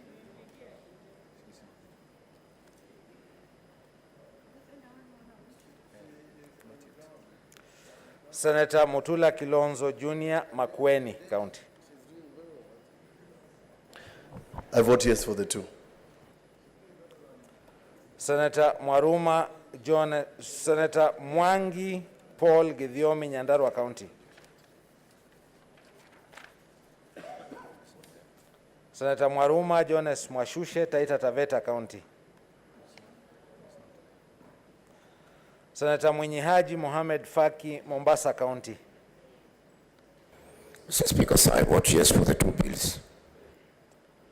Senator Nderito John Kenywa, Laikipia County. Mr. Speaker, I vote yes for the two bills. Senator Ndwiga Peter Njero, Embu County.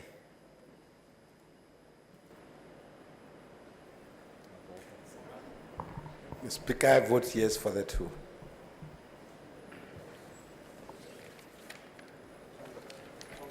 Senator Olekina Ledama, Narok County. Mr. Speaker, on behalf of Narok County, I vote yes to the children's bill.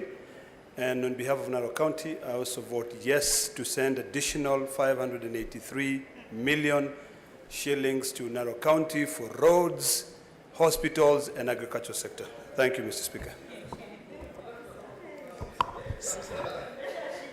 Senator Ongeri Samson Kegengo, Kisii County. Mr. Speaker, I vote yes for the two bills. Senator Orengo James, Siaya County.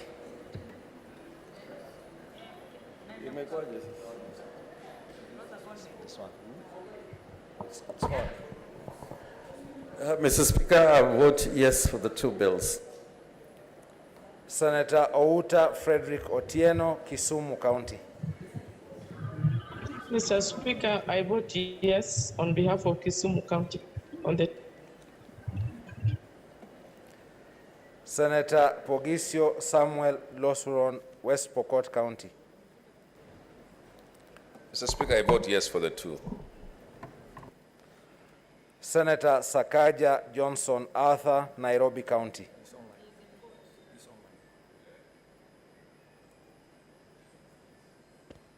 Mr. Speaker, I vote yes for the two.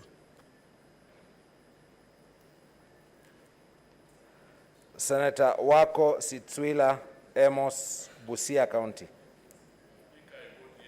Two.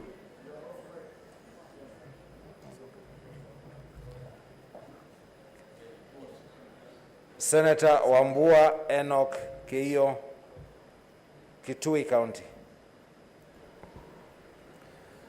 For the two bills, Mr. Speaker, Kitui votes yes.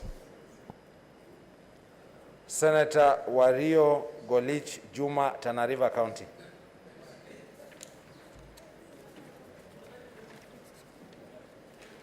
Senator Wetangula Moses Masika, Bungoma County.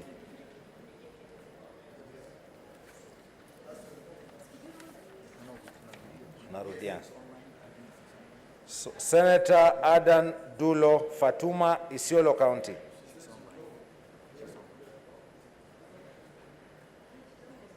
Senator Dulo.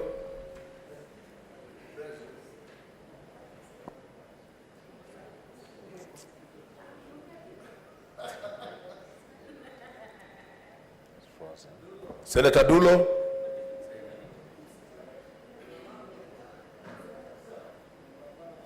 Hello, unmute your mic.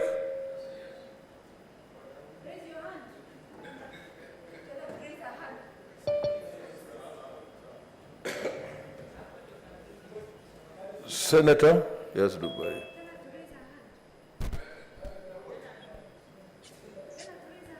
Vote Senator Dulo.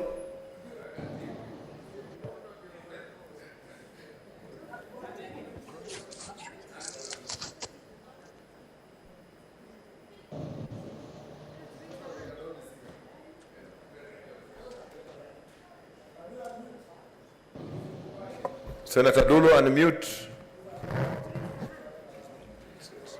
No. Senator Ali Abdullahi Ibrahim, Wajir County. Senator Boy Isa Juma, Kwale County.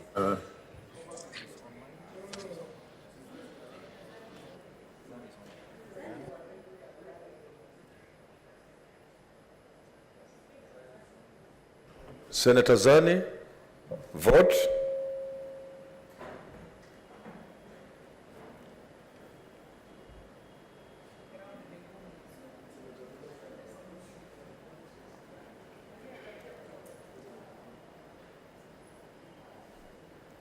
Hello. Vote Senator Zani.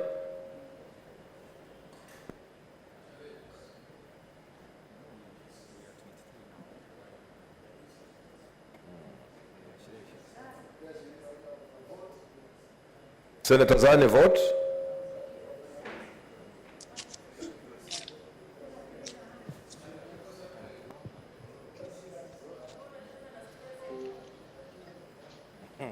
It's left.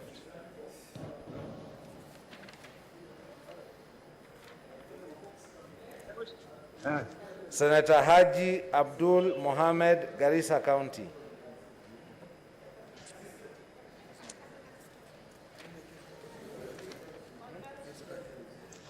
Senator Imana Malakai Charles Sekal, Turkana County. Senator Kajwang Moses Otieno, Homa Bay County.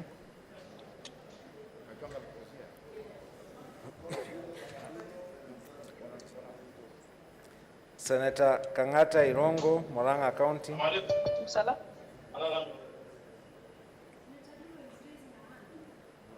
Senator Haniri George, Vihiga County.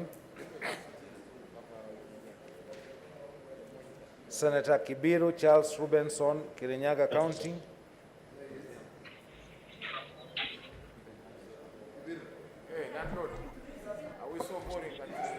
Hello.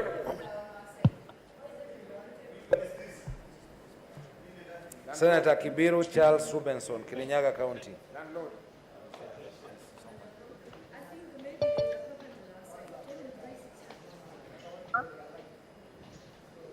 Senator Kibiru, vote.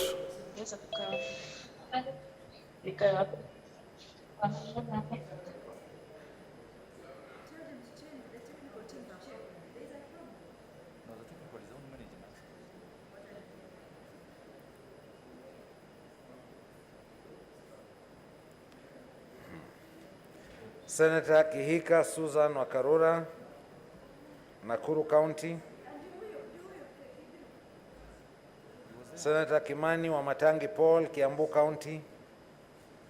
Senator Kindiki Kithure, Tharaka Nithi County. Senator Kirinyaga Ephraim Mwangi Maina, Nyeri County. Senator Lelegwel Tumbesi, Samburu County. Senator Linturi Franklin Mithika, Meru County. Senator Loitiptip Anwar, Lamu County.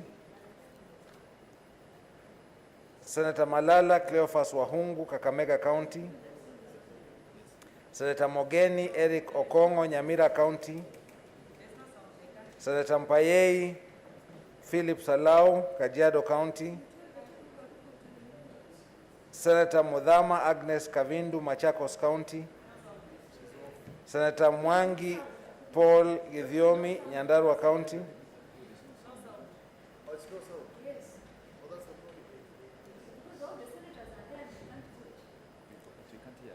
Senator Mwaruma Jones Mwashushe, Taita Taveta County.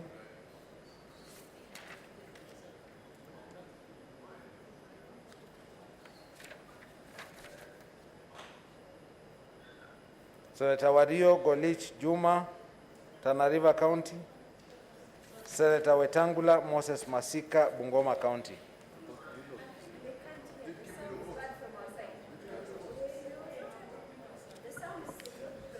Okay, we are giving the final call.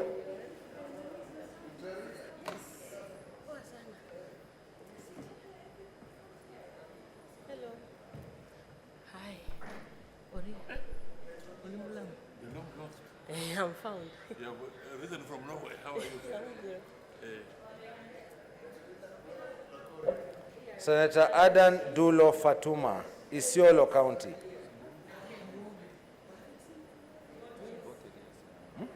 Senator Dulo, vote.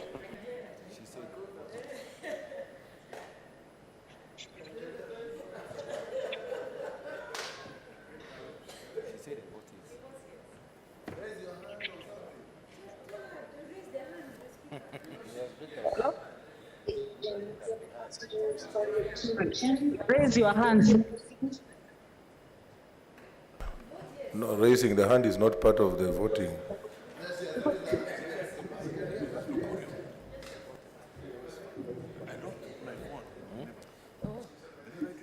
Yes, yes. Clark, are you hearing me? Yes. We are pushing. Those who can't be heard can carry their hand up twice. Then I will. Okay, let's go proceed.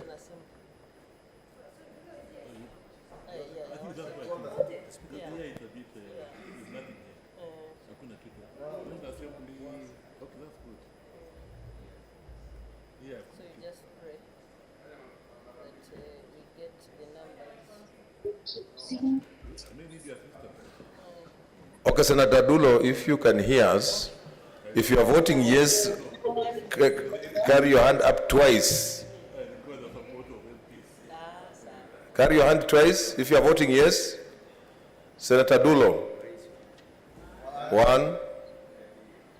I vote yes. Okay, good. So now we don't need the hand. Senator Ali Abdullahi Ibrahim, Wajir County. Senator Boy Isa Juma, Kwale County. Senator I vote Zani? yes twice. Okay.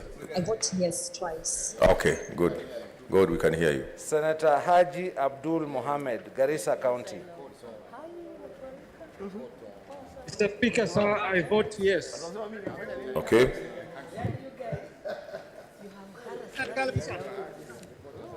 Senator Imana Malakai Charles Ekal, Turkana County. Senator Kajwang Moses Otieno, Homa Bay County.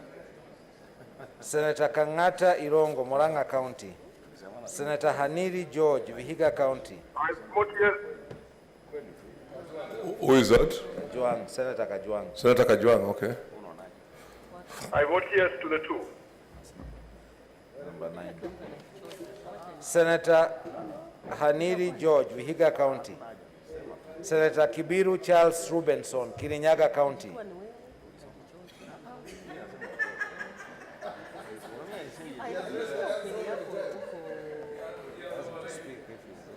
Are you able to speak? Okay. It looks like he's in a movie. Okay, 1, 2, okay. Okay. Senator Kihika Susan Wakarura, Nakuru County. Senator Kimani Wamatangi Paul, Kiambu County. Senator Kindiki Kithure, Tharaka Nithi County. Senator Kirinyaga Ephraim Mwangi Maina, Nyeri County. Senator Lelegwel Tumbesi, Samburu County. Senator Linturi Franklin Mithika, Meru County. Senator Loitiptip Anwar, Lamu County. Senator Malala Cleophas Wahungu, Kakamega County. Senator Mogeni Eric Okongo, Nyamira County. Senator Senator Mudhama Agnes Kavindu, Machakos County. Senator Mwangi Paul Gedhiomi, Nyandarua County. Senator Mwaruma Jones Mwashushe, Taita Taveta County.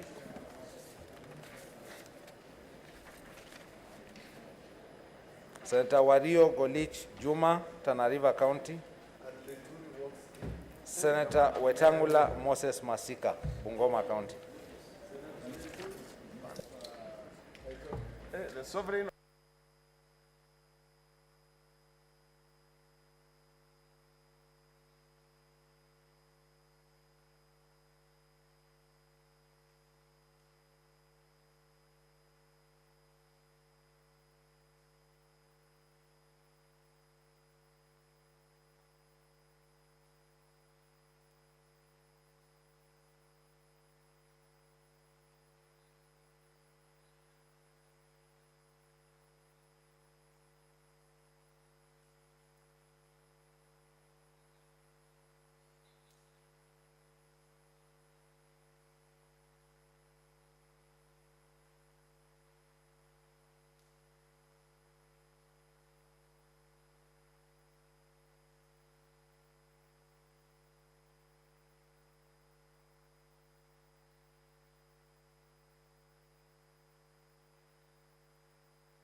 Okay, order, senators. Take your seats. Take your seat, take your seat. So these are the results for order number 9. Abstention 0, nays 0, ayes 29. The ayes have it. A bill for an act of parliament to provide for the additional allocations to county governments for the 2022-2023 financial year, the responsibilities of national government and county governments pursuant to such allocation and for connected purposes. Okay, these are the results for order number 10, bill number 10, order number 10. Abstention 0, nays 0, ayes 29. The ayes have it. A bill for an act of parliament to give effect to Article 53 of the Constitution to make provision for children's rights, parental responsibility, alternative care of children, including guardianship, foster care, placement and adoption, to make provision for care and protection of children and children in conflict with the law, to make provision for and regulate the administration of children's services, to establish the National Council for Children's Services, and for connected purposes.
Okay.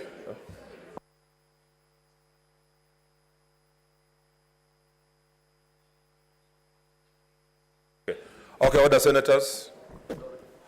We now want to put the question on the following orders which we shall be voting for.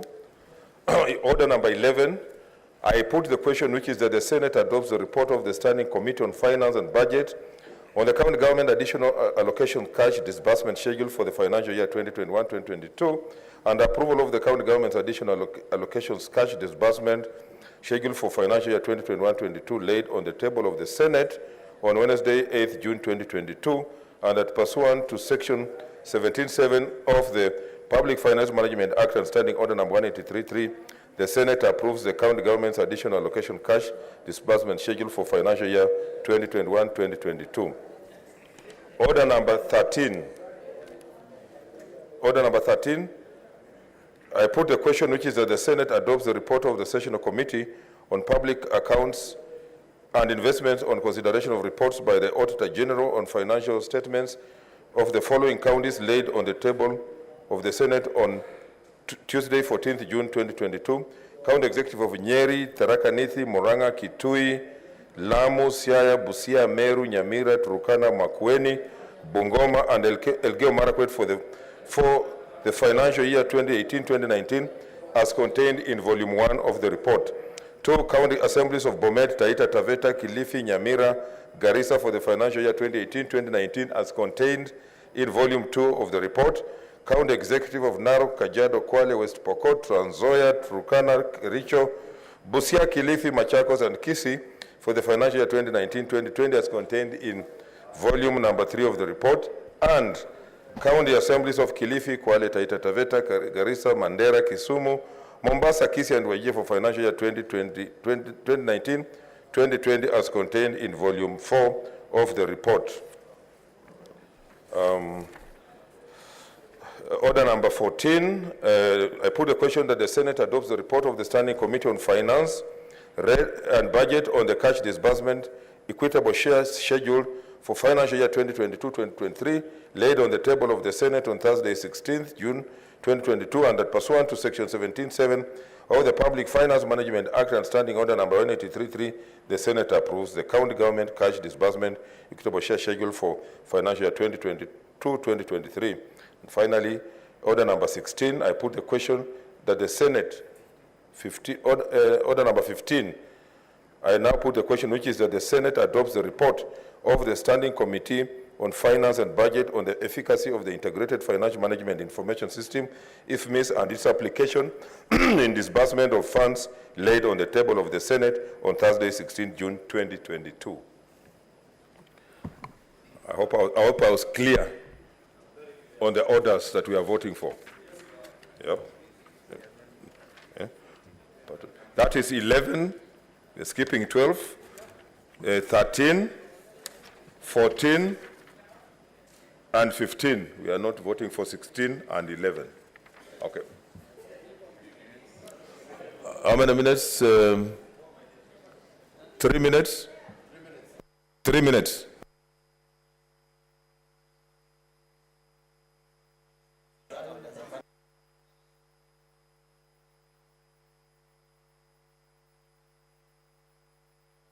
Yeah.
Can we have the tellers? Hapana.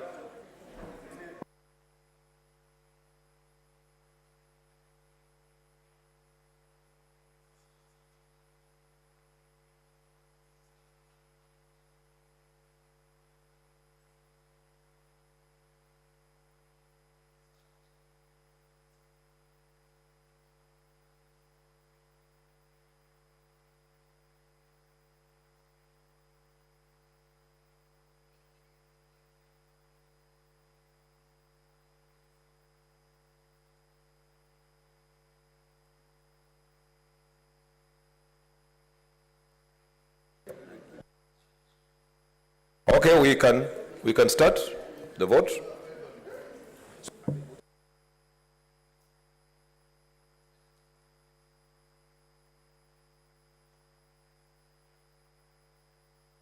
Okay, we are starting the vote.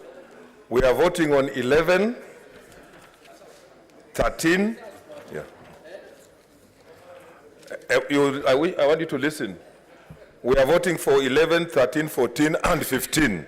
Okay, let's start. 11, 13, 14, and 15.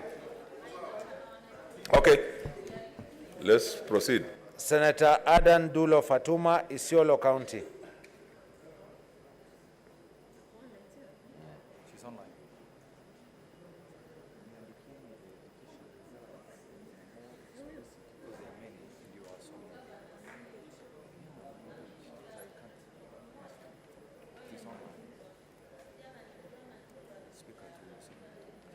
Senator Adan Dulo Fatuma, Isiolo County. Senator Dulo.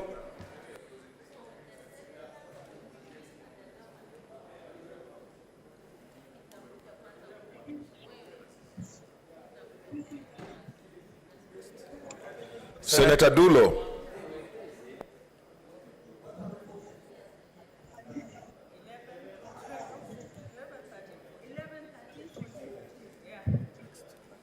Senator Ali Abdullahi Ibrahim, Wajir County. Senator Boy Isa Juma, Kwale County.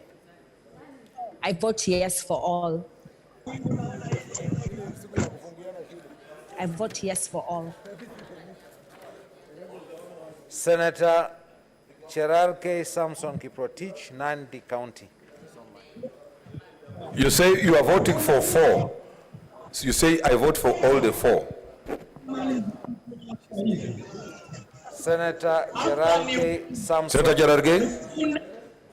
Capital City of County of Kwale.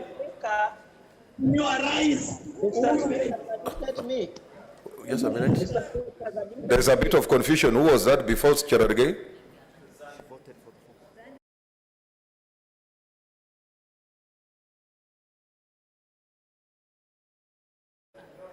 So,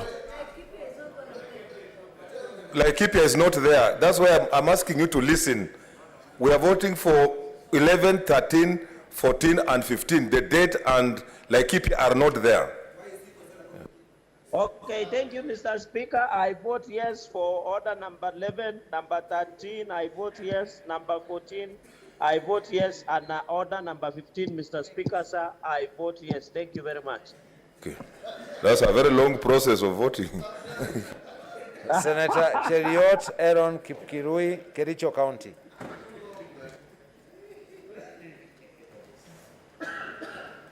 Mr. Speaker, I vote yes for all the 4 motions. Senator Haji Abdul Mohammed, Garissa County.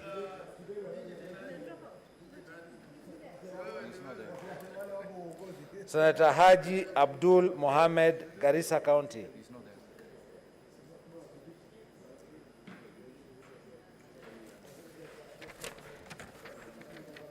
Senator Hargura Godana, Marsabit County.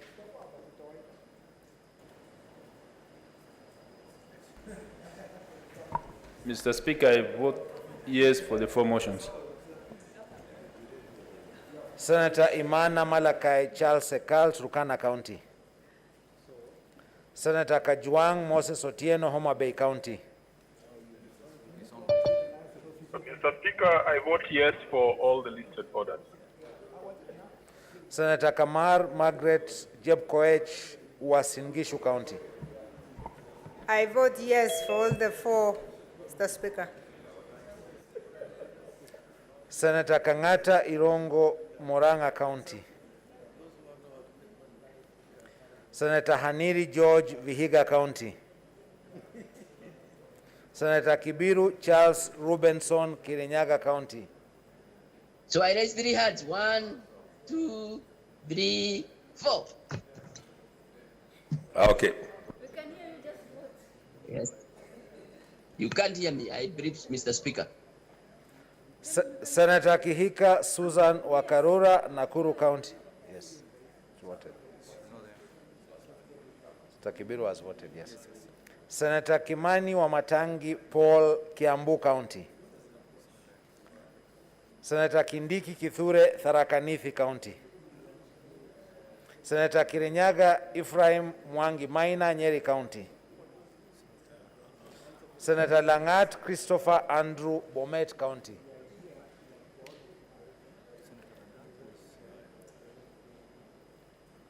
Senator Langat Christopher Andrew, Bomet County.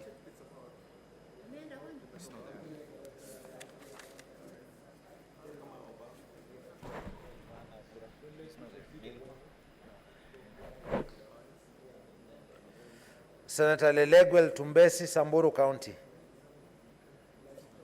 Senator Linturi Franklin Mithika, Meru County. I vote yes for the 4. Senator Loitiptip Anwar, Lamu County. Senator Mazayo Stewart Mwachiru, Kilifi County.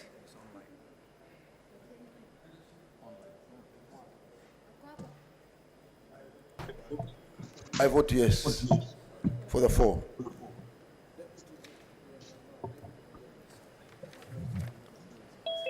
Senator Mahamud Mohamed Maalim, Mandera County. Mr. Speaker, I vote yes for the 4. Senator Malala Cleophas Wahungu, Kakamega County. Senator Mbito Michael Malinga, Trans Nzoia County.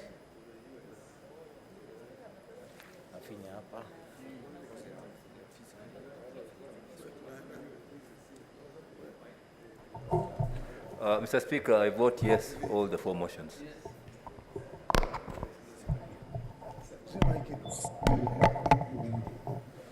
Senator Mbogo George Ochilo Ayako, Migori County. Mr. Speaker, I vote yes for all the 4 motions. Senator Mogeni Eric Okongo, Nyamira County.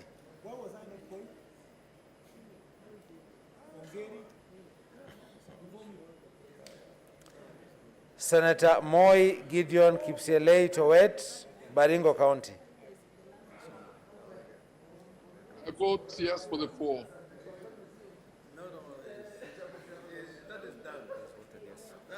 Senator Mbayei Philip Salau, Kajiado County.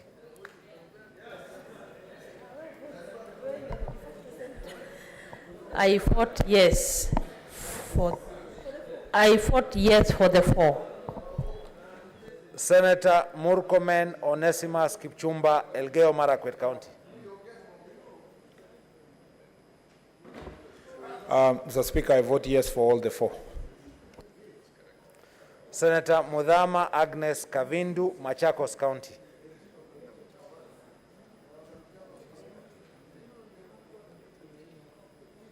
Senator Mutula Kilonzo Jr., Makueni County. Mutula.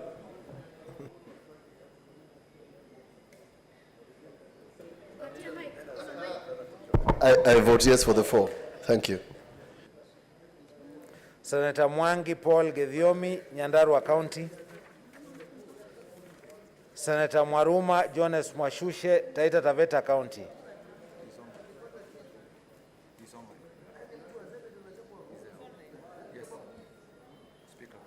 Senator Mwaruma Jones Mwashushe, Taita Taveta County. Senator Mwaruma vote. Mute. He's on mute. Vote Senator Maruma.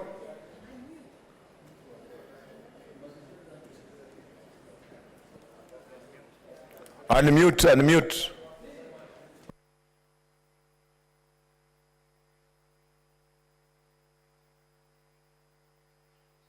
Senator Maruma, unmute.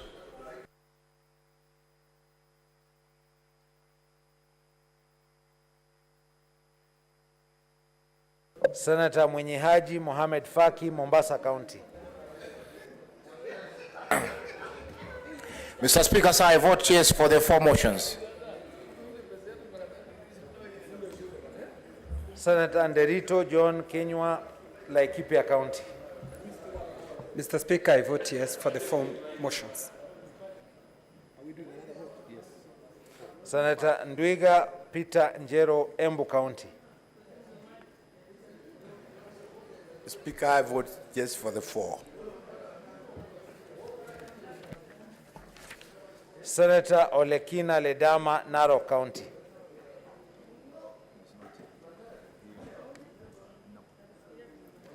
Senator Ongeri Samson Kegengo, Kisii County.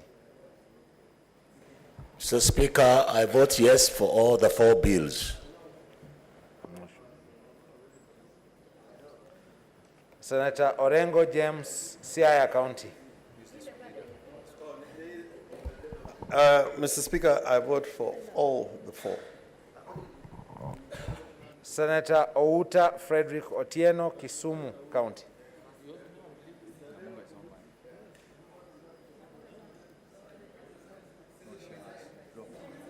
Senator Outa or Rose Nyamunga. Yes. Unmute.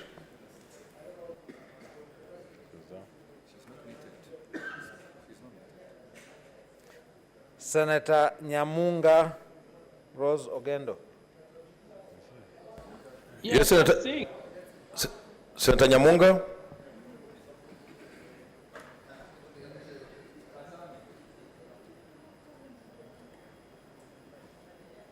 I'm getting you.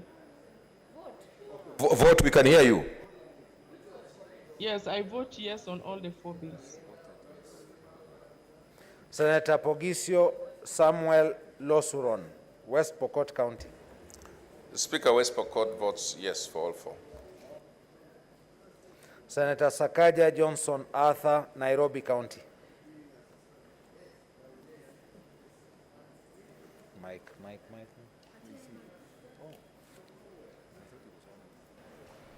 The Speaker, I vote yes for all the 4. Senator Wako Sitswila Amos, Busia County. I vote yes to the 4. Senator Wambua Enoch Kio, Kitui County.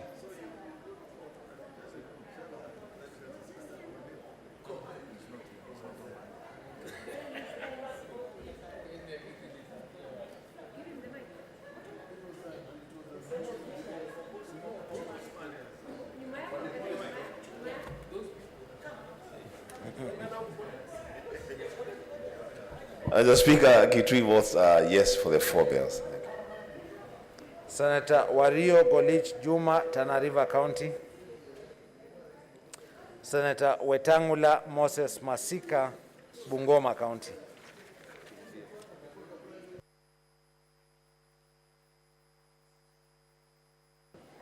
Okay, let's have the last round.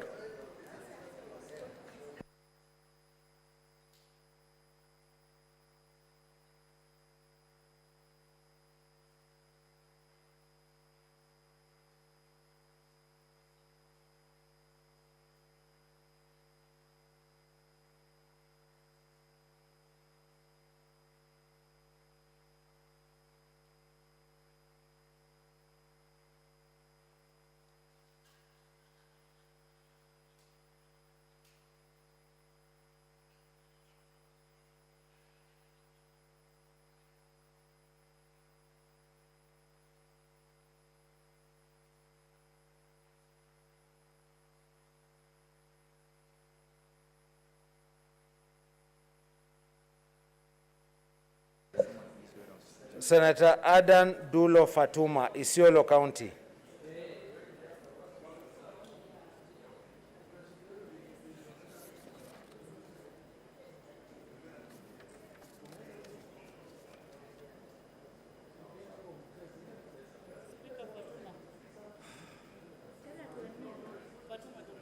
Fatuma Dulo, vote.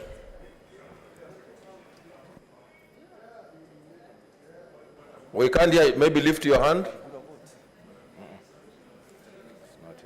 Senator Dulo. Unmute. Unmute.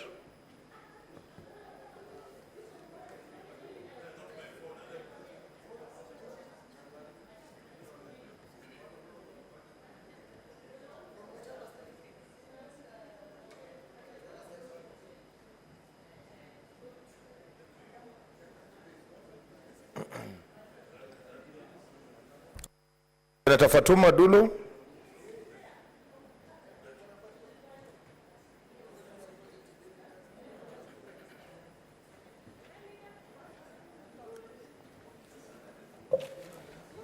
Senator Ali Abdullahi Ibrahim, Wajir County.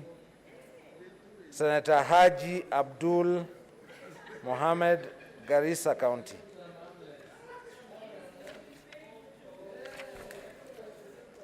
Senator Imana Malakai Charles Sekal, Turkana County. Senator Kangata Irongo, Moranga County. Senator Haniri George, Vihiga County. Senator Kihika Susan Wakarura, Nakuru County. Senator Kimani Wamatangi Paul, Kiambu County. Senator Kindiki Kithure, Tharaka Nithi County. Senator Kirinyaga Ephraim Mwangi Maina, Nyeri County. Senator Langat Christopher Andrew, Bomet County.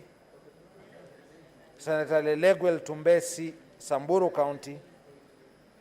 Senator Loitiptip Anwar, Lamu County. Senator Malala Cleophas Wahungu, Kakamega County. Senator Mogeni Eric Okongo, Nyamira County. Senator Mudhama Agnes Kavindu, Machakos County. Senator Mwangi Paul Githiomi, Nyandarua County. Senator Mwaruma Jones Mwashushe, Taita Taveta County.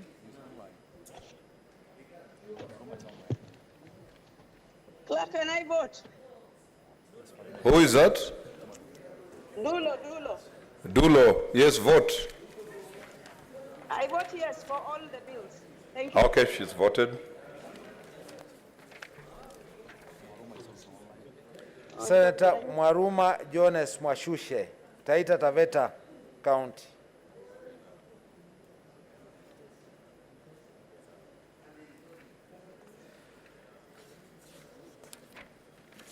Senator Olekina Ledama, Narok County. Senator Wario Golich Juma, Tana River County. Senator Wetangula Moses Masika, Bungoma County.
Okay, order. Senators, I'm on my feet.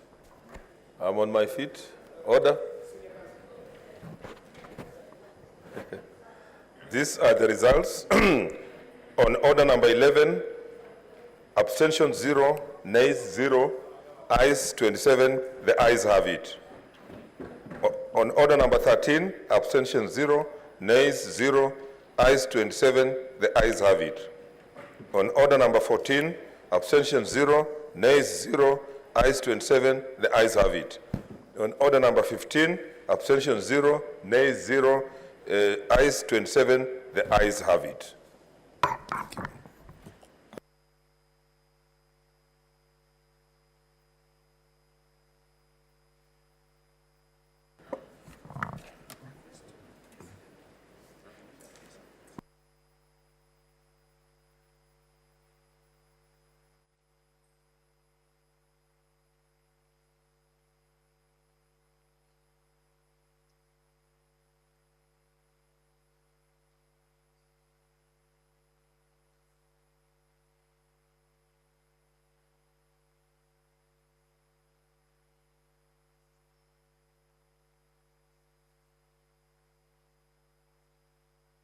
Okay, Senator Mbito, you can table your...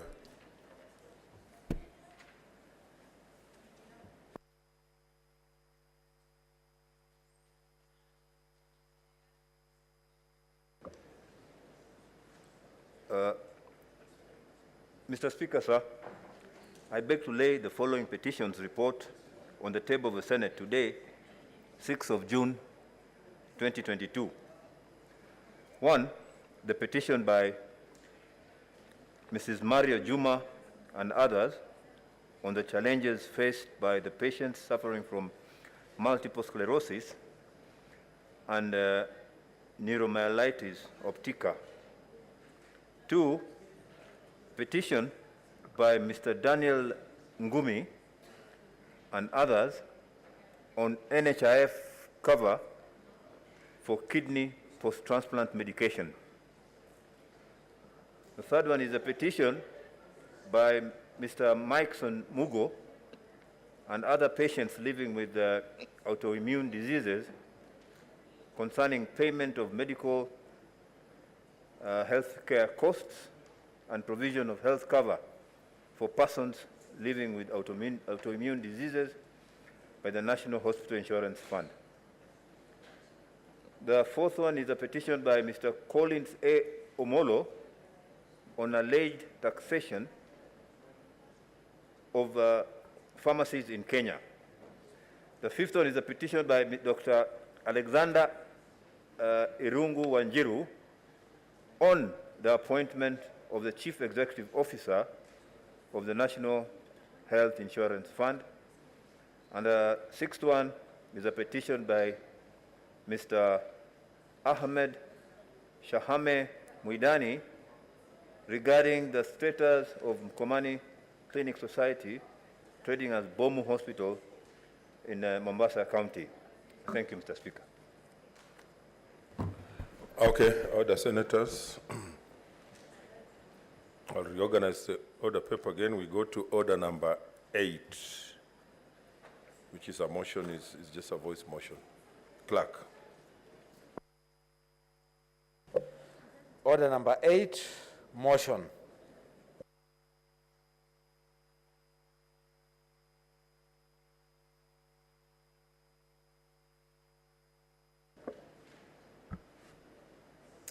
Thank you, Mr. Speaker. Honorable Speaker, I beg to move that pursuant to Standing Orders 254 and 255, the Senate approves the fourth report of the Procedure and Rules Committee on periodic amendments of the Standing Orders of the Senate, laid on the table of the Senate on Wednesday, the 15th June 2022, and pursuant to the provisions of Article 124(1) of the Constitution and Standing Orders 255 and 257, which states, 1, resolves to amend its standing orders as contained in Appendix 1 to the report, and 2, orders that the amendments to the standing orders as contained in Appendix 1 to the report come into effect at the commencement of the 13th Parliament.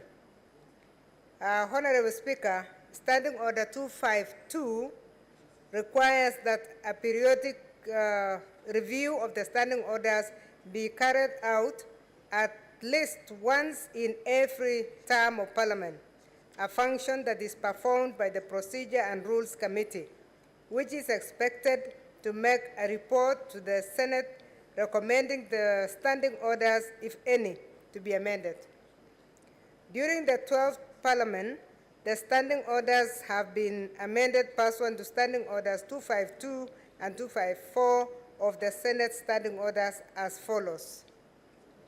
A, on 14th December 2017, related to changing the structure of the standing committees to enhance service delivery.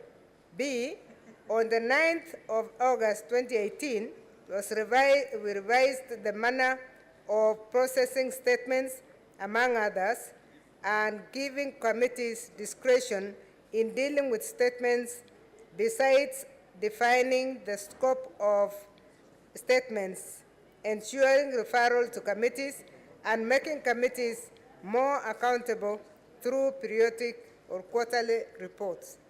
And C, the amendments of the 21st July 2020 provided for virtual sittings as a direct result of the COVID-19 pandemic.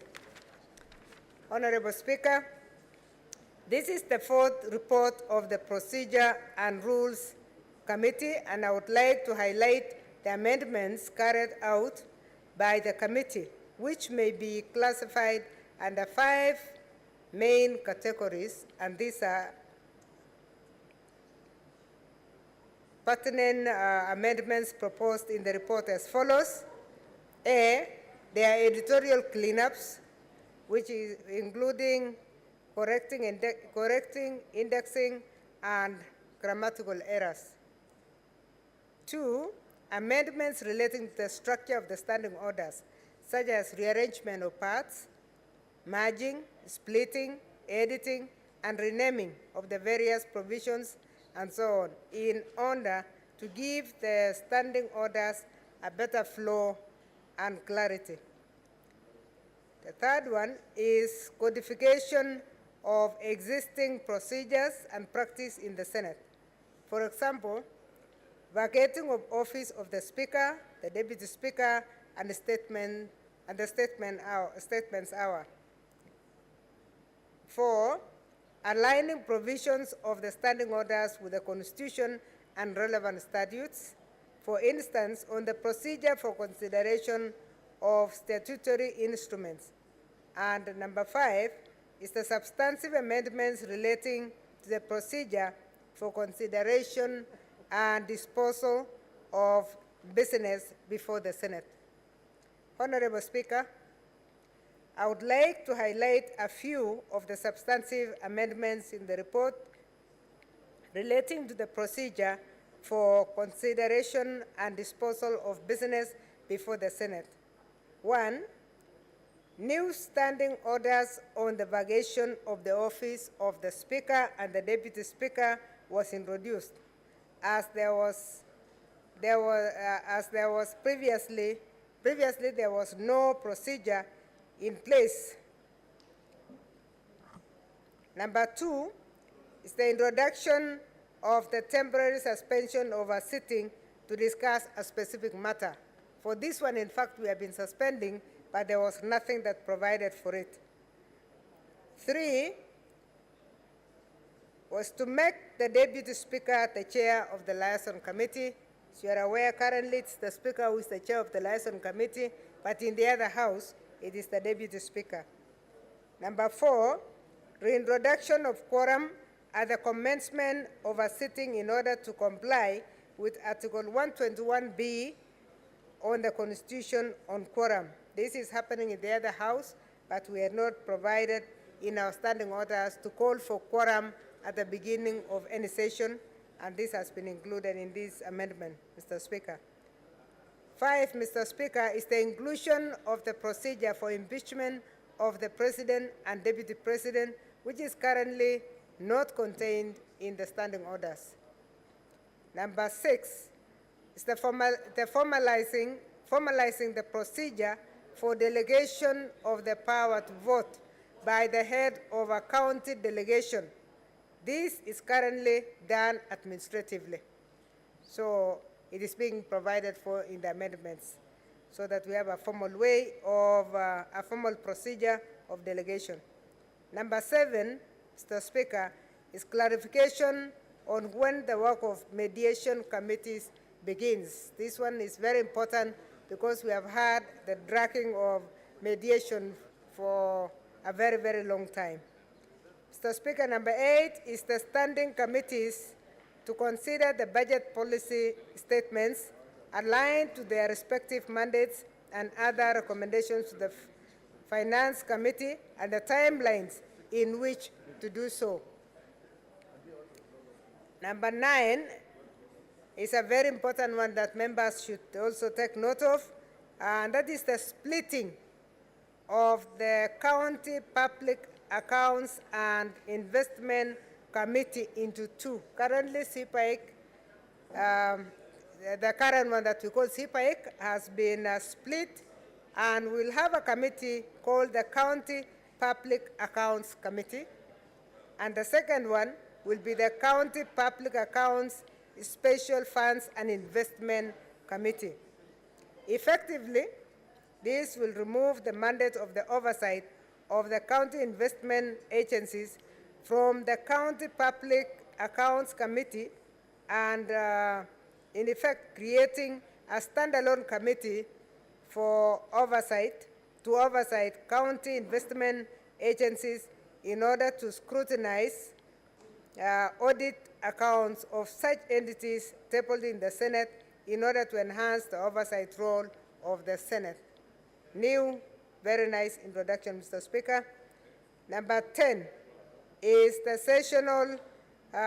sessional committees to become select committees with a term of 3 sessions. So that's another big change that members should note. Honorable Speaker, following the comprehensive review of the standing orders and having considered the proposals received from senators and members of the public, the Procedure and Rules Committee now presents the proposed amendments as set out in this report for approval by the Senate, and that the amended standing orders take effect at the commencement of the 13th Parliament. I would like to record, Mr. Speaker, my appreciation to the members of the Procedure and Rules Committee for the excellent job done in carrying out a review exercise. I also wish to thank the Office of the Clerk for the support we received throughout the exercise. Honorable Speaker, I beg to move and ask Senator Faria to second.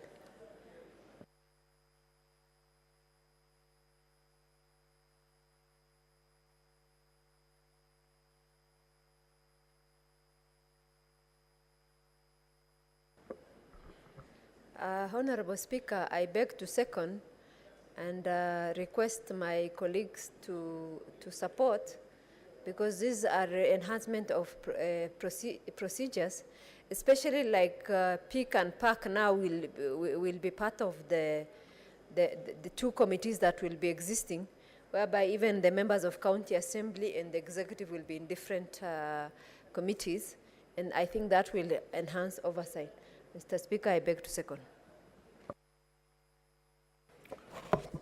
Okay, honorable senators, I propose the question, which is that pursuant to standing orders number 254 and 255, the Senate approves the 4th report of the Procedure and Rules Committee on periodic amendments to the standing orders of Senate, laid on the table of the Senate on Wednesday, 15th June 2022, and pursuant to the provisions of Articles 124(1) of the Constitution and Standing Orders 255 and 257(1) resolves to amend its standing orders as contained in Appendix 1 to the report, and 2 orders that the amendments to the standing orders as contained in Appendix 1 to the report come into effect at the commencement of the 13th Parliament.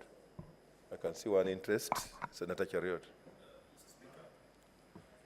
Mr. Speaker, I just have one quick comment, and it's a matter of procedure. Not really procedure as in the motion is wrongly before the House, but in terms of the neatness of the exercise that you're undertaking. Whether, and the thing that bogs my mind is this really the right time to consider changes to the standing order? We've been here for the 5 years that we've been here. We've learned there are things that we've agreed with and those that we felt that maybe we could have done them better. I thought ideally, Mr. Speaker, and this is part of the things that we need to consider, is that this committee will go ahead and produce a report for us, but then leave it to the wisdom of the next House to come and debate it extensively. You can see the rush in which we want to conclude this business. Yet this is a very important exercise, Mr. Speaker. This goes into the heart of our operations as a House next term for those that are seeking the people's mandate to come and represent them here. So, and it's good because the table office is here, led by a very able clerk.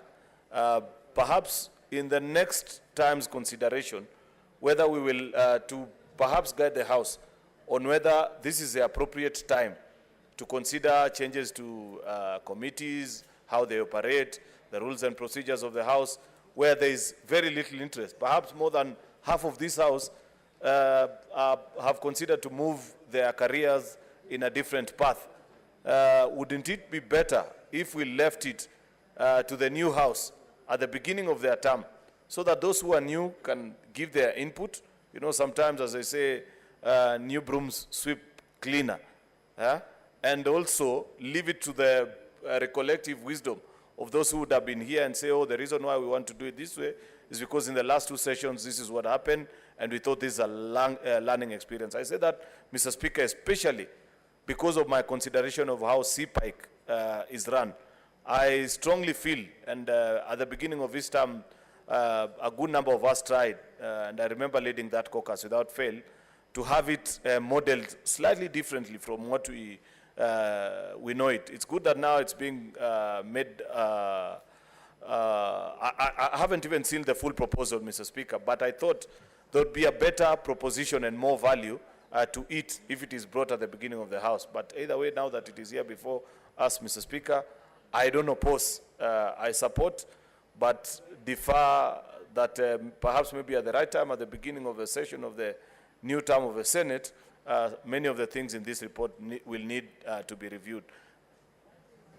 I can see Senator Kamar. Maybe you can say what you want to say before I say something.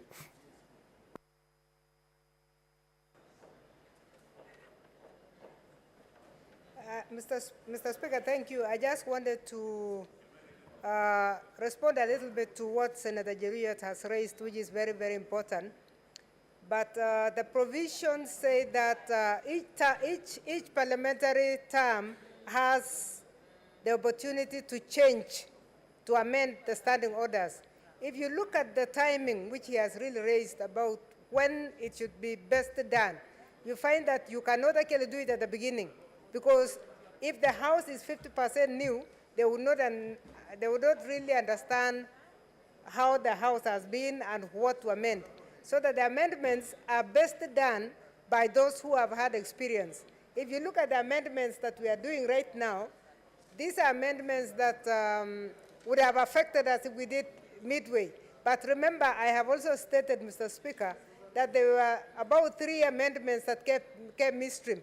I think what we are doing now is to consolidate and give our amendments as provided for in the standing orders, that once in the 5 years, we actually do the amendment. So the best time to me would be the time when the experienced members can give contributions, because again, this is not a committee that did it. I think we got that information from everybody. We even had a public participation announcement so that we had more participation. So we had, all these are contributions that came from members which were collected. So it's about time. Senator Wako. Okay. Thank you. No, we still have some votes to take very quickly, and contributions. Very quickly, although I support the motion, but I think it has not gone far enough, because I had proposed 3 amendments to the studying committee, and the reply I received from you is that it will be considered at the end of the year. So I was expecting that my proposals should have been, some of them should have been reflected here.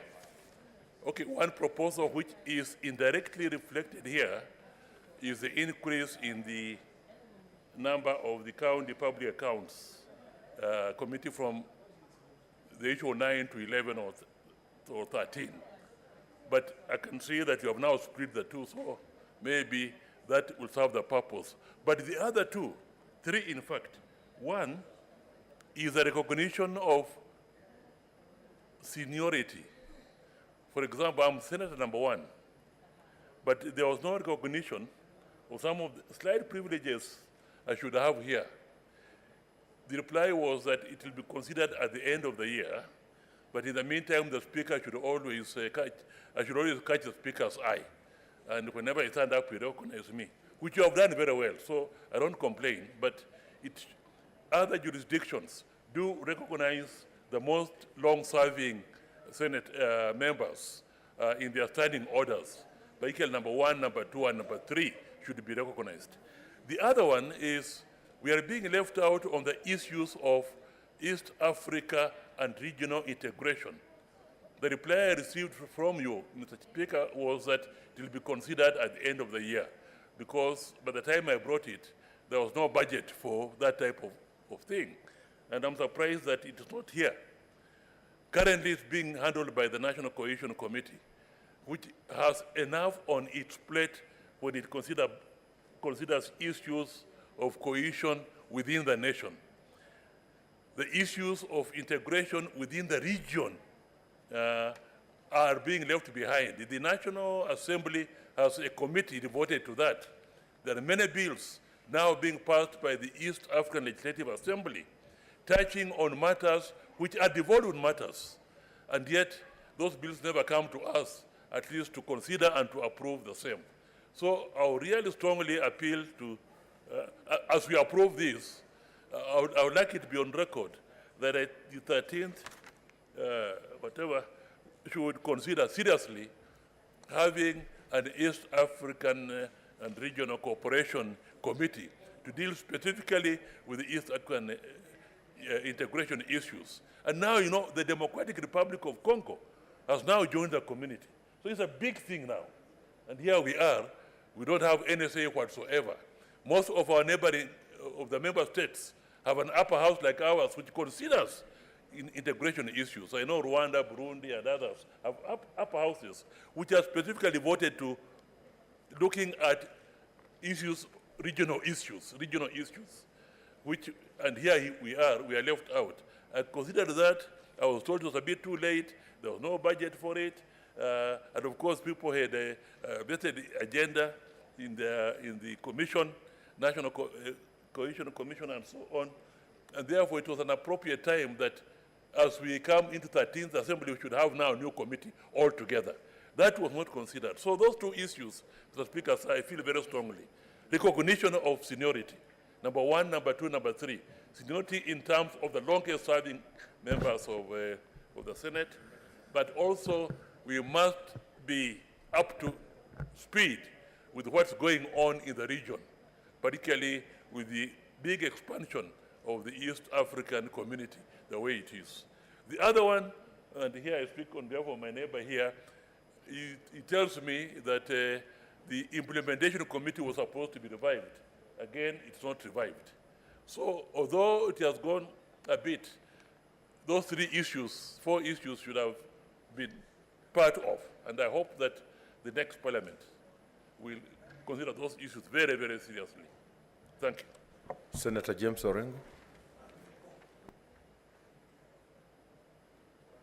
Mr. Speaker, briefly, I want to say that there are provisions in these amendments that are new. They bring a new insight into the standing orders. And I like the fact that the standing orders are now giving an opportunity and a procedure for having bills which are sponsored by a member of the Senate or members of the Senate in co-sponsorship with members of the National Assembly. I think that procedure has been lacking. I think it can reduce bureaucracy and red tape between the two houses. There have been sibling rivalry.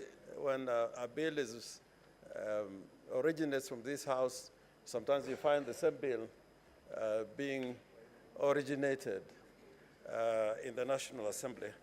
And I think this is a good, these are good provisions. But the only thing that I wanted to add, Mr. Speaker, is that standing orders emanate from the Constitution. They are as good as law. They carry the same weight as an ordinary statute because they flow from the Constitution. And I agree with Senator Cheriot, Senator for Kericho, that to bring these amendments at this time, and they have been tabled yesterday, and many of us have not actually read this report. I think it's a little bit unfair. I don't think we have been very good to the members of the Senate, because these rules are so critical. Sometimes you can find legislation has been passed, but if there is a violation of any standing order, it can vacate a legislation because certain elements of the standing orders were left out or were not complied with. So when you bring new provisions like the ones I've seen, I think it would have been good to have these reports at least a month before Senate, adjourns Senate here. We started this report. I think there was a time I remember when the Senate was first convened. I think some senators, like I think Petronilla, I don't know whether she was there, when not only was the committee holding meetings, but eventually there was a plenary, although not in session, of the entire membership of the Senate to scrutinize the standing orders. I know they normally come at the end because the standing orders can only be good for amendment for the purposes of the next Senate, the 13th Parliament. But I think because of the importance and primacy of standing orders, I, for one, feel a little bit aggrieved because I would have had, I've not had an opportunity to really scrutinize the work of the Procedure and Rules Committee. And in fact, Senator Wako, the first thing he did when the Senator for Sengishu was moving, the Deputy Speaker, it was to confront me, Why have you left this out? He forgot that I was a member of the committee. I also think there are things that, although I could have passed my suggestions to the committee, but I think it's unfair for the rules of the House, because they bind all of us, to be brought on the last day. I think this is the way people misgovern. This has been done in Parliament before.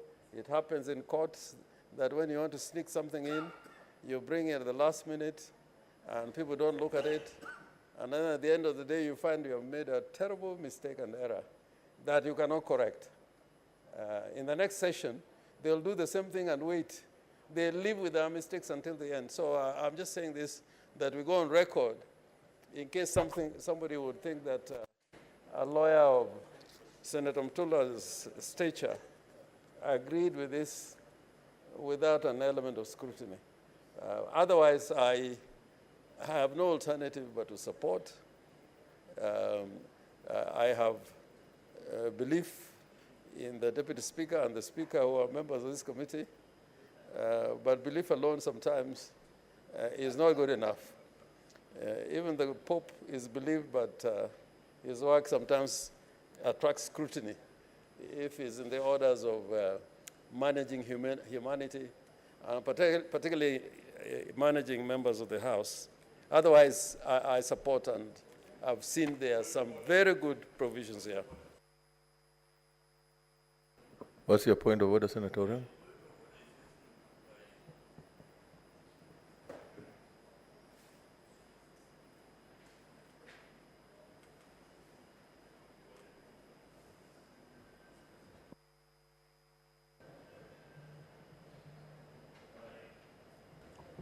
My point of order is this: is the leader of minority in order, having made a very compelling case, very, very compelling, beyond reasonable doubt, as to why we should not really approve this thing now, is in order to say he has no alternative but to support. If you have an alternative to say no and lead the minority in opposing this thing. Okay.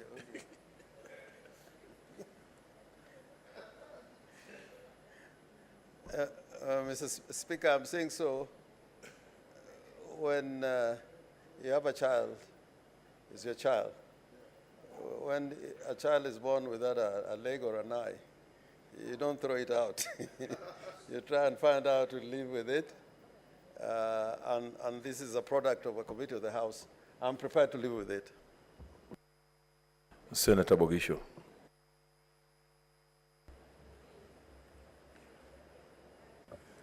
Mr. Speaker, I just want to add my voice to that of the various members who have spoken. Speaker, I want to say that I do support these changes and support because, Mr. Speaker, one of the traditions, our tradition, as has been said, Mr. Speaker, is we prepare these standing orders for the convenience of the House. We amend them for the convenience of the House, but we also make sure that they are in practice in the next House. And so for that reason alone, we support so that those in the next House can scrutinize what has been done, and they can have the pleasure of going back to scrutinize it. So, Mr. Speaker, the other thing is that because we trust you and your committee, because the committee is made up of yourself and the members of the panel, we hope that there are not too many problems with eyes and legs and arms, like my colleagues might fear with the child. I hope the child is fine. Speaker, I do also want to conclude saying that this is it. This is probably your last duty as a Speaker of this House. We know you're going into another office, so this is probably a place where you can speak equivocally that you have done a good job and that it's a good document.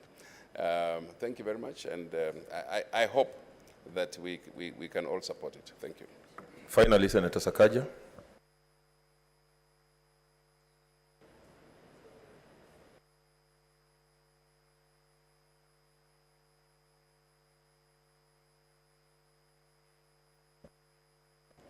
Yes, Mr. Speaker. Mr. Speaker, I had earlier pressed for a point of order, but I think I can just persecute, or rather prosecute, not persecute. I'm the one who's being persecuted. I can prosecute my point as I make my submissions. Mr. Speaker, yes, it has been the tradition of the House to bring standing orders towards the tail end for the next House. I believe that's what happened last time.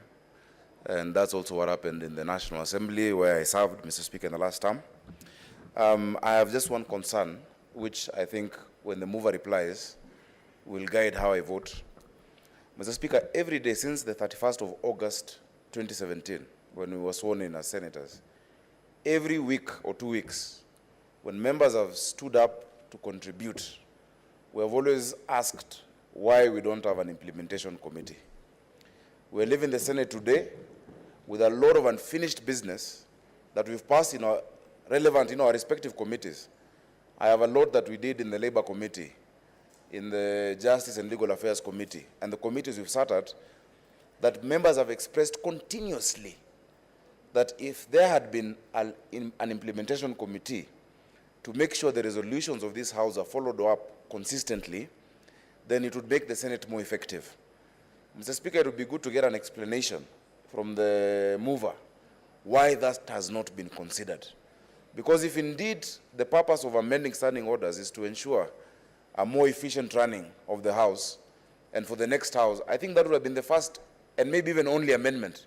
It's the most necessary amendment, Mr. Speaker. We've passed honorarium for former councillors. They've not gotten a shilling. We passed a report on Solai. We saw what happened.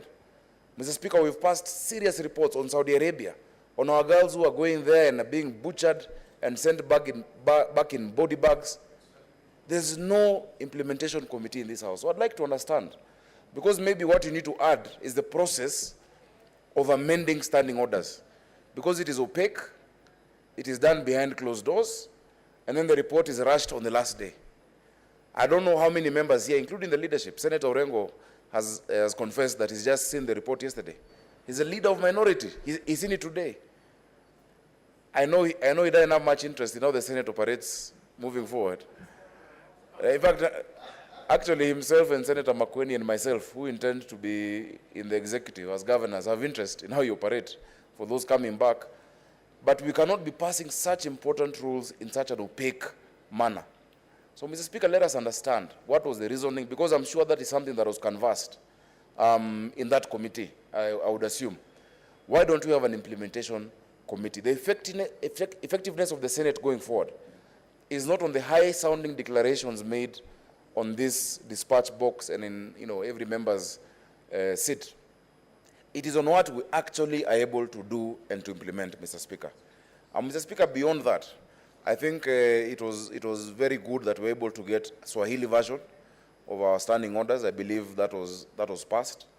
Mr. Speaker, that is a very noble thing. I think we also need to understand how better to communicate to people, and maybe even would have included a Swahili day, that on Thursday afternoons, debate can be done in Swahili. And I'm sure Senator of Mombasa would support that, and Senator of Kilifi, and those of us who support the growth of Kiswahili language.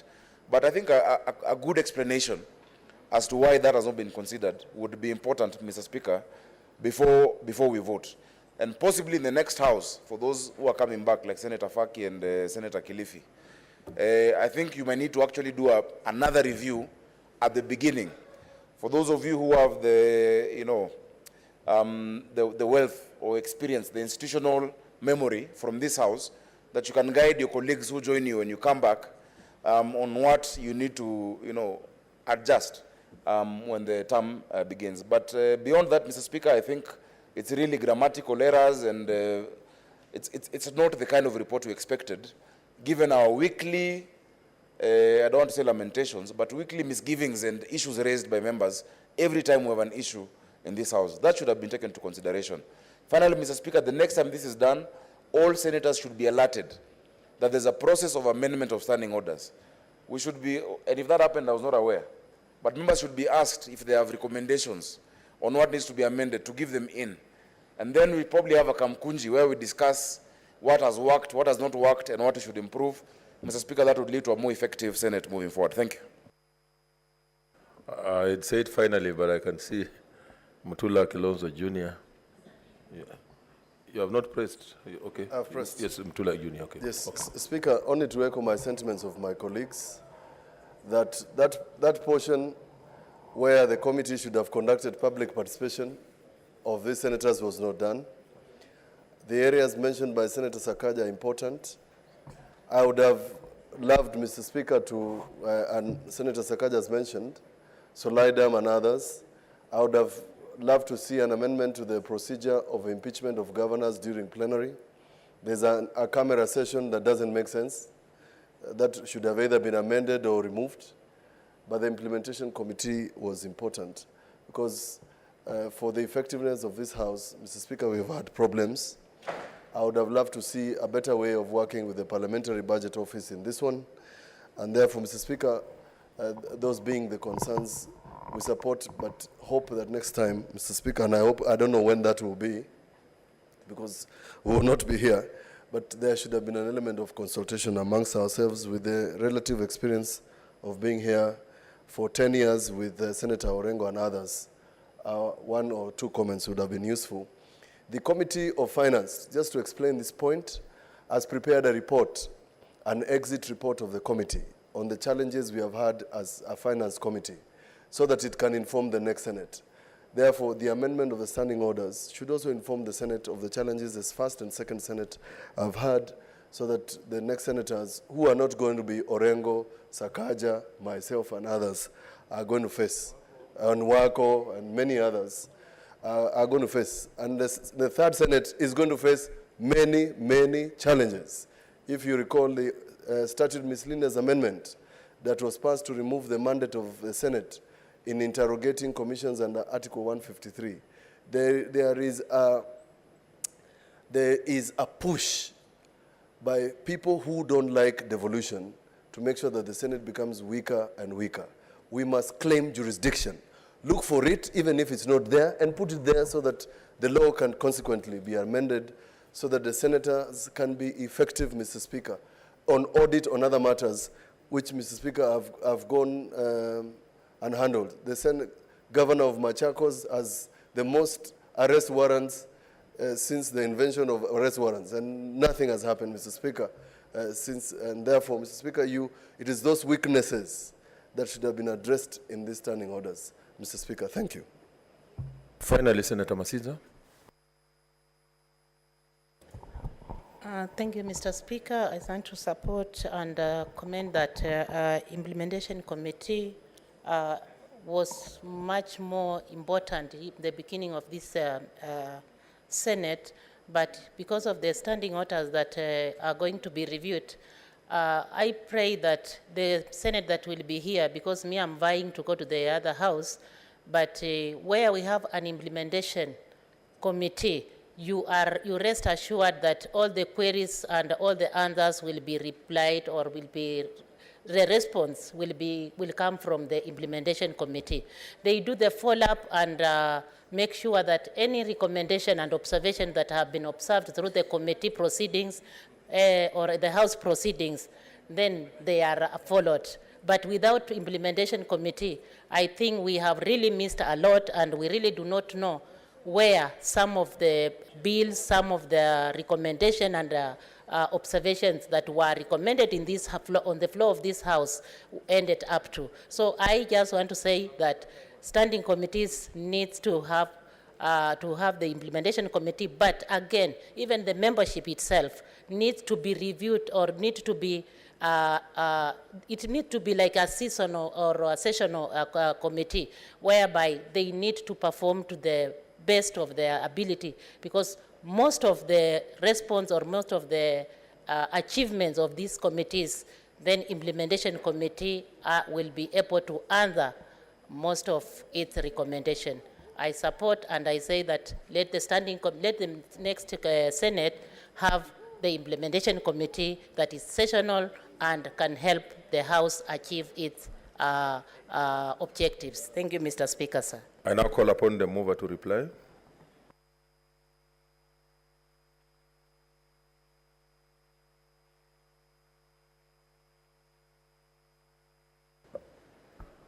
Thank you very much, Mr. Speaker. First, I want to agree with the members that the procedure of amending the standing orders need to be established. And I would like to agree that maybe it's good to actually go the process of having a Kamugunji so that everybody is aware and everybody can participate. But that is notwithstanding the fact that, Mr. Speaker, sometimes in the year 2021, around middle of the year, you made a communication from the chair and you actually communicated to the House that the process of amending the standing orders was starting. So actually that was announced in this House, and everybody was invited to give submissions. And it is true that some members actually gave submissions. So what was being discussed here, what was being collated, what was being discussed by this committee was part of what arose from that communication from the chair. So there was communication that took place. Again, I think I had mentioned something about the contribution from Senator Juriat, but the issue of timing remains an issue that either do you want to do it before you know the House very well, or maybe midstream would be better. But again, we leave it to the members who are going to be back here in the 13th Parliament to choose the most appropriate time to do it. But that did not stop us. I think I mentioned about 4 amendments that took place. An amendment that took place in 2018, another one that took place in 2019, and another one, the last one that took place in 2020. So it did not stop us from introducing small piece amendments to enable us proceed. So that, I leave it at that, and I think, yes, let's look at the timing, but Mr. Speaker, you actually made an announcement in time, and maybe some members did not get to know that. Two issues that have been raised here. The issue of the East African community, as raised by Senator Wako. Yes, it came to the House, it came to the committee, we discussed it, and we actually left it to the next group because it was, I think that was a one contribution, one suggestion that came in. We looked at the pros and cons, the financing of the various committees, and it looked like it was Senator a little bit Kiloso tricky. Jr., what is your intervention?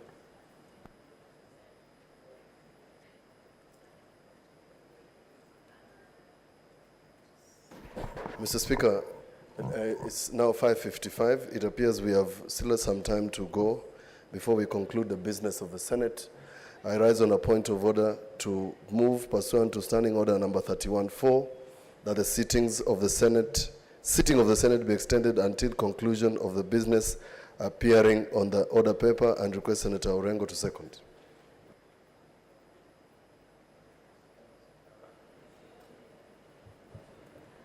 Mr. Speaker, I second.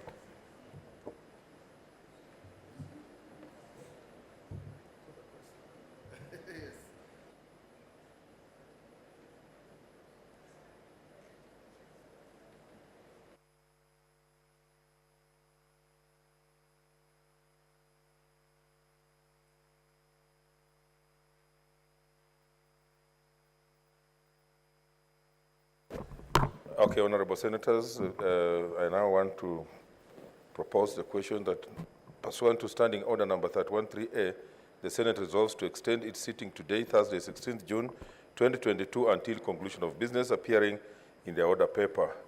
I put the question, which is that pursuant to Standing Order number 313A, the Senate resolves to extend its sittings today, Thursday, 16th June, 2022, until conclusion of business appearing in the order papers. Manner of that opinion say aye.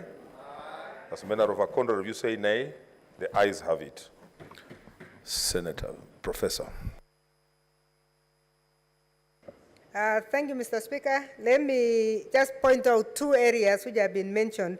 That is the area of the East African Community and Regional Integration Committee. Actually, that was brought forward to the committee. We looked at the pros and the cons and the finances that we have and how we have managed to facilitate, because that is a committee that should actually be facilitated very well. But so that was left because, yes, it was proposed, it was looked at the expense point. At that I really agree. So the information we gave the senator is true, that we are looking at how we can manage more committees. In fact, when it came to the other committee which has been mentioned here, the implementation committee, we again looked at it in terms of the practicability of having more committees, but more, the reason why implementation committee did not pass is the fact that there were different views. And one of the views, when we received different correspondence from different members, was that the same was actually canvassed in the liaison committee. And in the liaison committee, most of the chairs, I know you know liaison committee is a committee of our chairs, most of the chairs seem to have been of the opinion that each committee should follow up their own mandate instead of having an issue. And I think in one of the Kamukunjis, actually, this was raised. So again, I want to recommend to the members that will come back in the next, in the 13th Parliament, to actually relook at it again and discuss openly. But I would like to agree, Mr. Speaker, that we need to have a proper process of how to amend so that all our views are brought together. Beyond just a communication from the chair, we can actually discuss it. Let's have a kamukunji, let's look at it so that it's good for everybody. With those remarks, Mr. Speaker, I beg to move. I beg to reply. Okay, before I put the question, I know I chair that committee, and like my able deputy has said, I did make a communication here. I know we have been busy with distractions. It may have escaped our attention to give our views.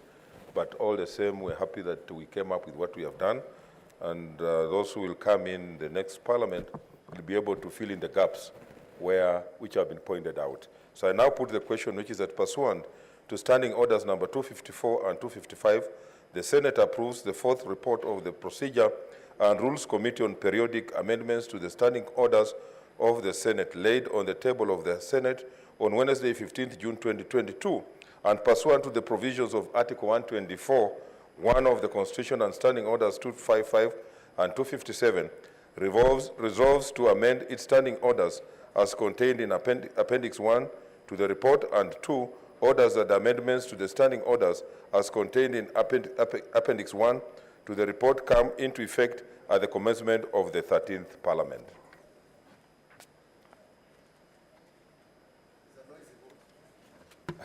Okay, as men are of that opinion, say aye. Aye. As men are of a contrary, you say nay. The ayes have it. Thank you.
Okay.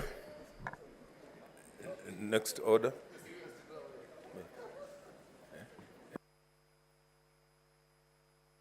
Okay, for the convenience of the House, so the orders to be read will be order number 22 all the way to 30. Clerk. Order number 22, Committee of the Whole, the Irrigation Amendment Bill, National Assembly Bills number 12 of 2021, Division. Order number 23, Committee of the Whole, the Community Groups Registration Bill, National Assembly Bills number 20 of 2021, Division. Order number 24, Committee of the Whole, the Landlord and Tenant Bill, National Assembly Bills number 3 of 2021, Division. Order number 25, Committee of the Whole, the Public Procurement and Asset Disposal Amendment Bill, National Assembly Bills number 32 of 2021, Division. Order number 26, Committee of the Whole, the Circle Societies Amendment Bill, National Assembly Bills number 55 of 2021, Division. Order number 27, Committee of the Whole, the Sustainable Waste Management Bill, National Assembly Bills number 22 of 2021, Division. Order number 28, Committee of the Whole, the County Government's Additional Allocation Bill, Senate Bills number 2 of 2022. Order number 29, Committee of the Whole, the Sugar Bill, National Assembly Bills number 68 of 2019. And order number 30, Committee of the Whole, the Children Bill, National Assembly Bills number 38 of 2021. Committee. Committee.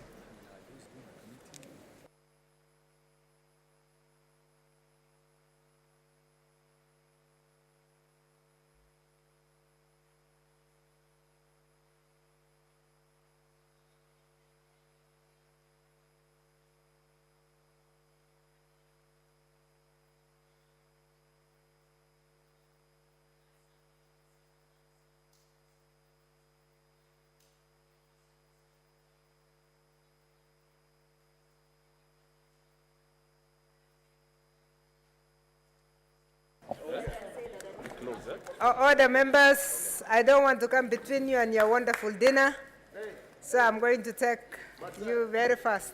Don't leave. And both honorable members in the House and those who are online, please be ready to vote. One vote. We are going to vote very fast. Madam Speaker. Was it okay?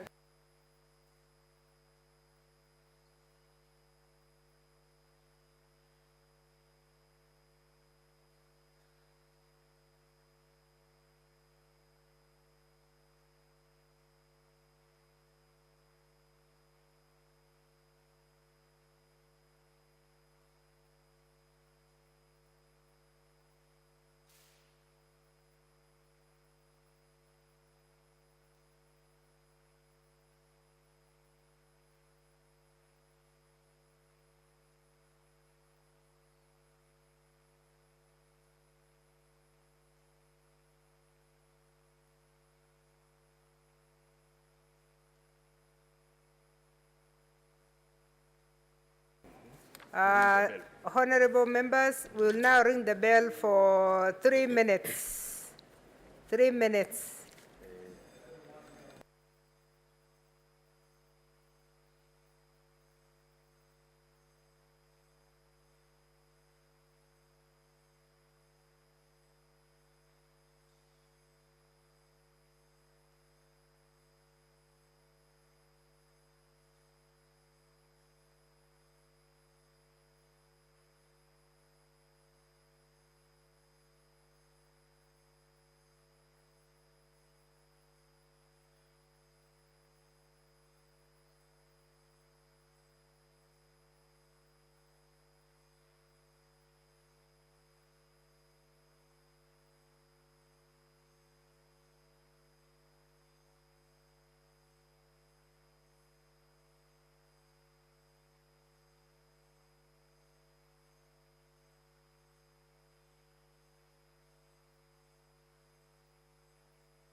Yeah, it is better.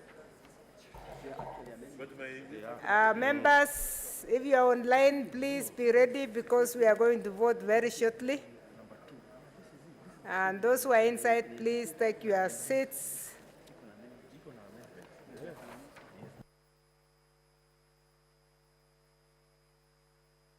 Honorable members, the whip still wants 3 more minutes.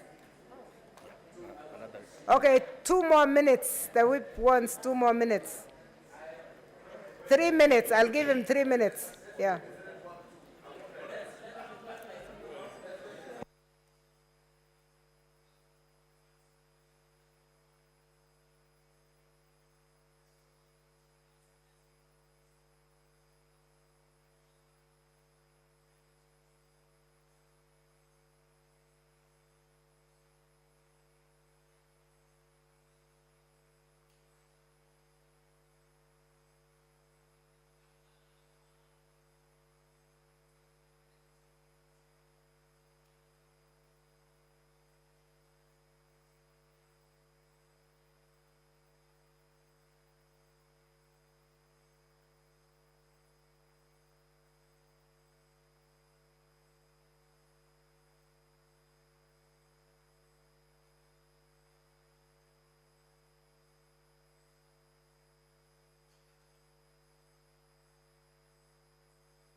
There were amendments by Standing Committee on Agriculture.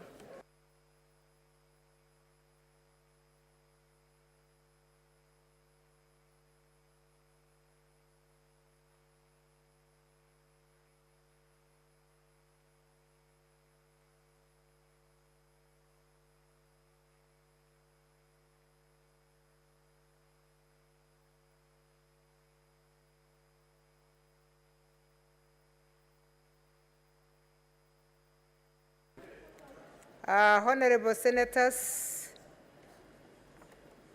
we are in the Committee of the Whole for orders number 22 to 30, but we would like to start with order 28, 29, 30,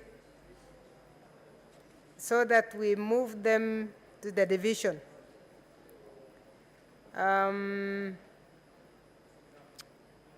Chair of Agriculture. So we start with this one. Yes. No, standing order number 29, sugar bill.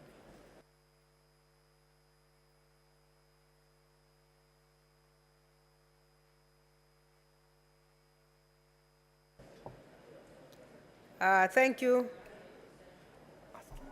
may ask him to approach so that we know that he really wants to. Chair of Agriculture, please come forward.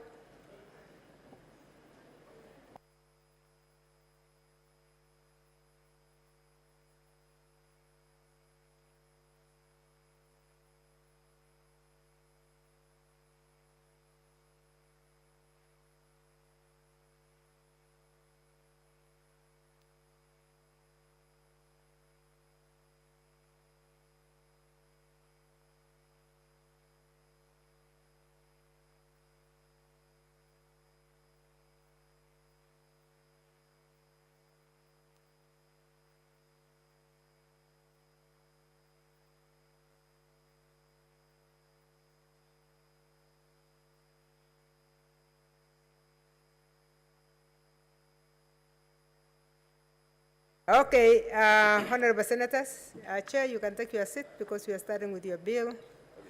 We are starting with the sugar bill, then we'll move to the children's bill, and then we move to the county government's additional allocation bill. Once we are done with those, we will load them on the list for divisions, and then we'll do our divisions all together.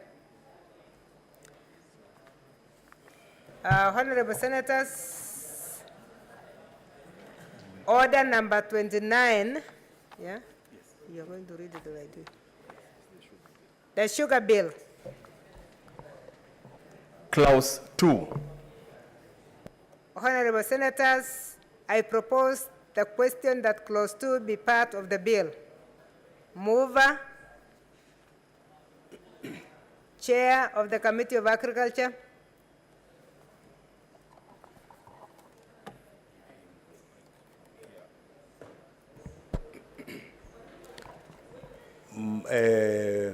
Madam Chair, I hope to withdraw the amendments. Sorry, Senator, we are starting with the sugar bill. Or the sugar bill? Yes. Yeah. Who is the mover? Okay.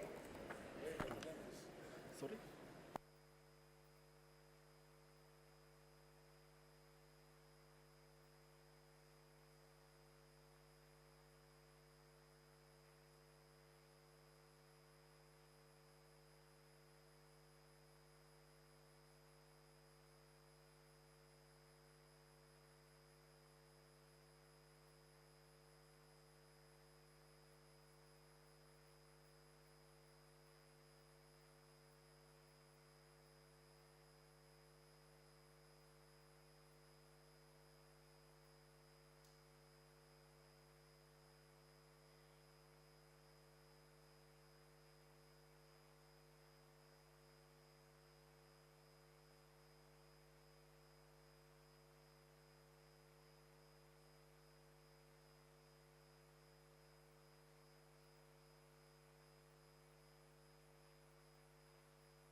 So which one?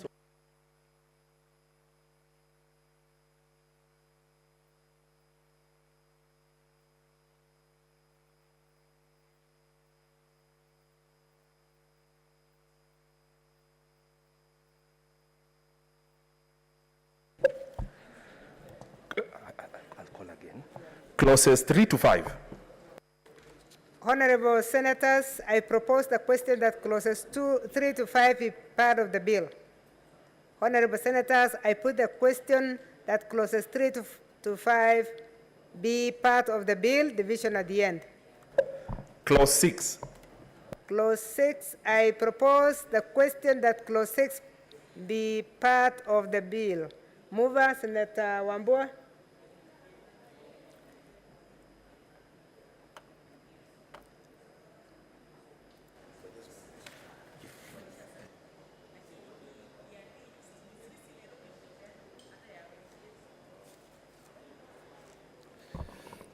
Madam Chair, I move that clause 6 be amended as per the order paper. Thank you, Senator. Honorable Senators, I propose the question that clause 6 be amended as proposed. Honorable Senators, I put the question that clause 6 be amended as proposed. Division at the end. Clause 7. I propose the question that clause 7 be part of the bill. I put the question that clause 7 be part of the bill, division at the end. Clause 8. Clause 8, I propose the question that clause 8 be part of the bill. Senator Wambua to move an amendment. Madam Chair, I propose that clause 8 be amended as in the order paper. Honorable Senators, I propose the question that clause 8 be amended as proposed. Honorable Senators, I now put the question that clause 8 be amended as proposed, division at the end. Clause 9. I propose the question that clause 9 be part of the bill. Senator Wambua to move an amendment. Madam Chair, I propose that clause 9 be amended as in the order paper. Honorable Senators, I propose the question that clause 9 be amended as proposed. Honorable Senators, I now put the question that clause 9 be amended as proposed. Division at the end. Clauses 10 to 20. Honorable Senators, I propose the question that clauses 10 to 20 be part of the bill. Honorable Senators, I now put the question that clauses 10 to 20 be part of the bill. Division at the end. Clauses 21 to 24. Honorable Senators, I propose the question that clauses 21 to 24 be part of the bill. Honorable Senators, I put the question that clauses 21 to 24 be part of the bill. Division at the end. Clause 25. Honorable Senators, I propose the question that clause 25 be part of the bill. Vice Chair Senator Wambua to move an amendment. Madam Chair, I propose that clause 25 be amended as in the order paper.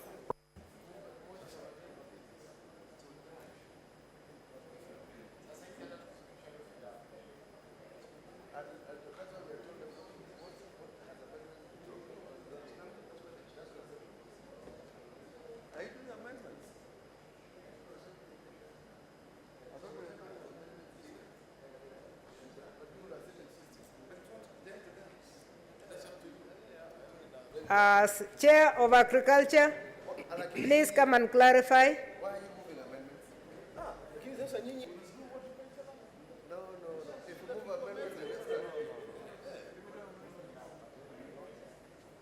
If you do amendment, you're stuck.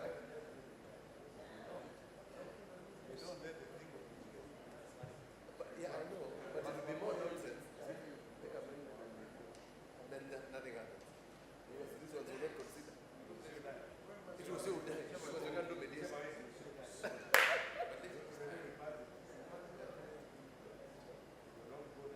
That's why I was telling you. She doesn't know that it's a law.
So,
Okay, take your seats, honorable senators. We want to make progress.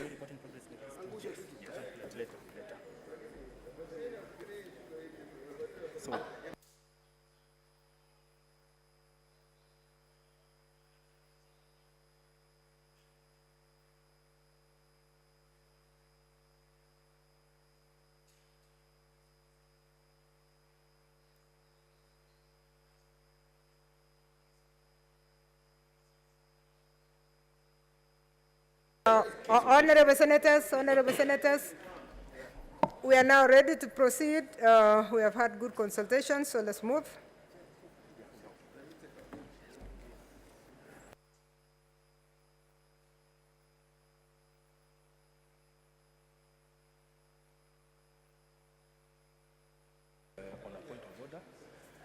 Mover, you are on a point of order.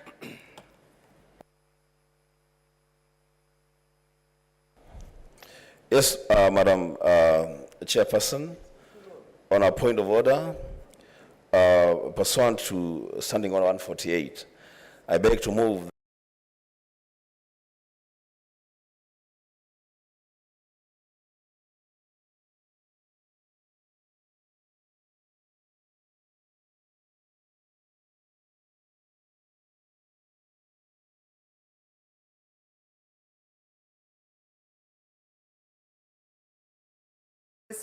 on its consideration of the Sugar Bill, National Assembly Bill number 68 of 2019, and seek leave to sit again tomorrow.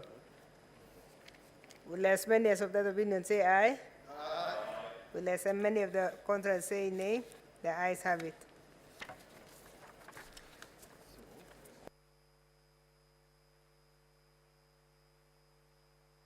Now we are moving to order number 30, the Committee of the Whole on the Children's Bill. Leader of Majority. This one has no amendment. Honorable Senators, yeah. Clauses 3 to 50. Honorable Senators, I propose the question that clause 3 to 50 be part of the bill. Honorable Senators, I now put the question that clauses 3 to 50 be part of the bill, division at the end. Clauses 51 to 100. Honorable Senators, I propose the question that clauses 51 to 100 be part of the bill. Honorable Senators, I put the question that clauses 51 to 100 be part of the bill, division at the end. Clauses 101 to 150. Honorable Senators, I propose the question that clauses 101 to 150 be part of the bill. Honorable Senators, I now put the question that clauses 101 to 150 be part of the bill, division at the end. Clauses 151 to 200. Honorable Senators, I propose the question that clauses 151 to 200 be part of the bill. Honorable Senators, I now put the question that clauses 151 to 200 be part of the bill, division at the end. Clauses 201 to 250. Honorable Senators, I propose the question that clauses 201 to 250 be part of the bill. Honorable Senators, I now put the question that clauses 201 to 250 be part of the bill, division at the end. The first, second, third, fourth, fifth, sixth, seventh, and eighth schedules. Honorable Senators, I propose the question that the first, second, third, fourth, fifth, sixth, seventh, and eighth be part of the bill. Honorable Senators, I now put the question that the first, second, third, fourth, fifth, sixth, seventh, and eighth be part of the bill, division at the end. Clauses 2, the title, and clause 1. Honorable Senators, I propose the question that clauses 2 and the title and clause 1 be part of the bill. Honorable Senators, I now put the question that clause 2, the title, and clause 1 be part of the bill, division at the end.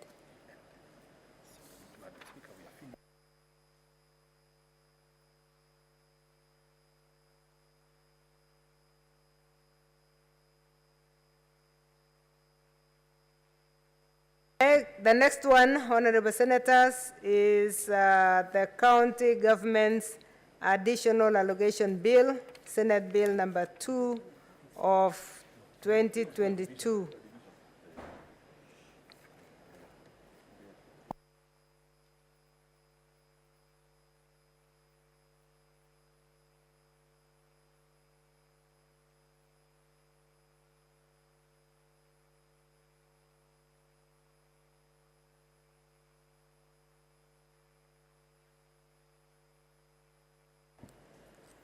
Okay. Okay, Senators, we are on the County Government's Additional Allocation Bill, Senate Bills number 2 of 2022. Clause 3. Honorable Senators, I propose the question that clause 3 be part of the bill. Honorable Senators, I now put the question that clause 3 be part of the bill. Division at the end. Clause 4. Honorable Senators, I propose the question that clause 4 be part of the bill.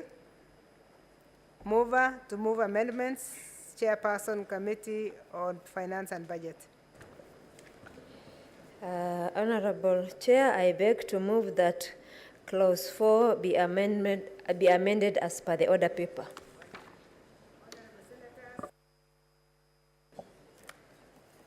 Honorable Senators, I propose the question that clause 4 be amended as proposed. Honorable Senators, I now put the question that clause 4 be amended as proposed. Division at the end. Clause 5. Honorable Senators, I propose the question that clause 5 be part of the bill. Senator Faria, for Chairperson, Committee on Finance and Budget. I beg to move that clause 5 be amended as per the order paper. Honorable Senators, I propose the question that clause 5 be amended as proposed. Honorable Senators, I put the question that clause 5 be amended as proposed. Division at the end. Clause 6. Honorable Senators, I propose the question that clause 6 be part of the bill. Mover.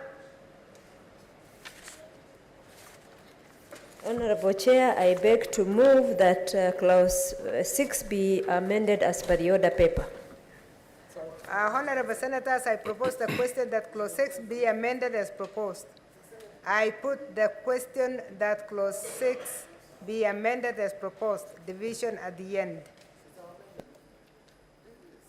New clause 5A. Honorable Senators, I propose the amendment to be moved. No. That is, there is a new clause 5A. The mover.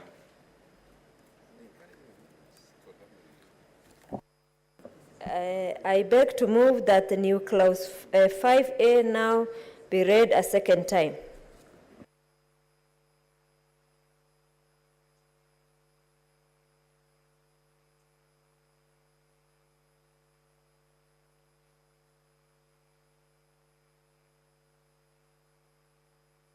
Honorable Senators, I propose the question that new clause 5A be read at a second time. Honorable Senators, I put the question that new clause 5A be read a second time. Division at the end. First schedule.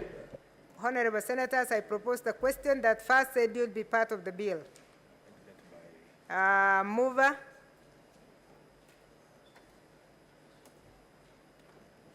I beg to move that the first schedule be amended as per the order paper.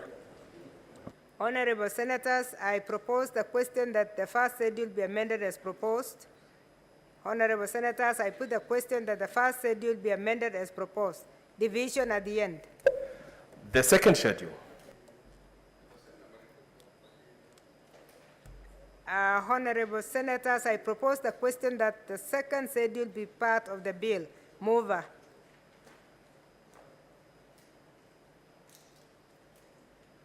Honorable Chair, I beg to move that the second schedule be amended as per the order paper. Honorable Senators, I propose the question that the second schedule be amended as proposed. Honorable Senators, I put the question that the second schedule be amended as proposed. Division at the end. Clause 2, the title, and clause 1. Honorable Senators, I propose the question that clause 2, the title, and clause 1 be part of the bill. Honorable Senators, I put the question that clause 2, the title, and clause 1 be part of the bill. Division at the end. Madam Speaker, we have finished this. We will come back to it for the divisions. So we have finished all three. Yes. So the next bill is the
Faria?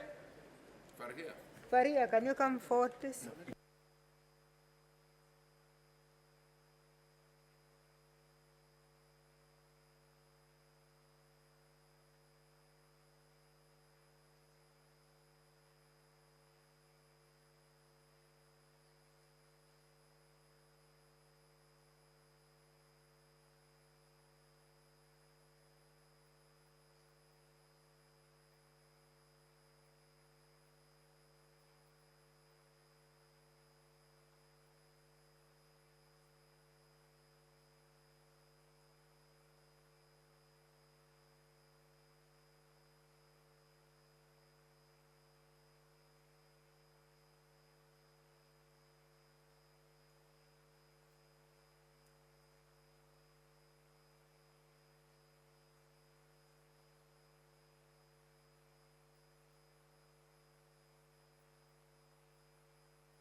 Yes, we are back to irrigation. We are starting with the irrigation amendment. No.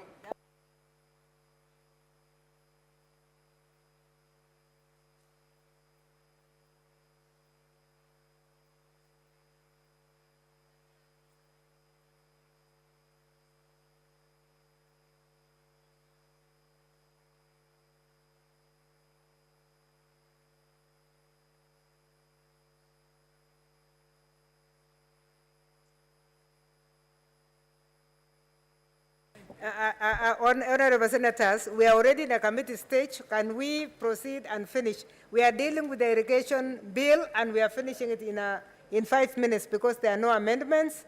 All the amendments the chair has withdrawn. So let's proceed, please. Clauses 3 to 10. I propose the question that clauses 3 to 10 be part of the bill. I now put the question that clauses 3 to 10 be part of the bill, division at the end. Next. Clauses 11 to 16. I propose the question that clauses 11 to 16 be part of the bill. I put the question that clauses 11 to 16 be part of the bill, division at the end. New clause 8A. New clause 8A. Chair of the committee.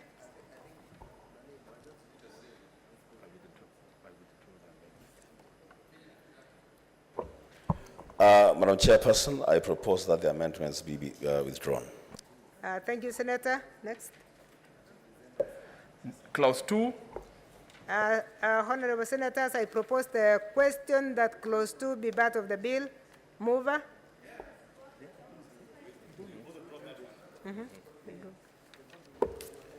Madam Chairperson, I propose that the amendment be dropped. Thank you. Next. The title and clause 1. Honorable Senators, I propose the question that the title and clause 1 be part of the bill. I put the question that that the title and clause 1 be part of the bill. Division at the end. So, Madam Speaker.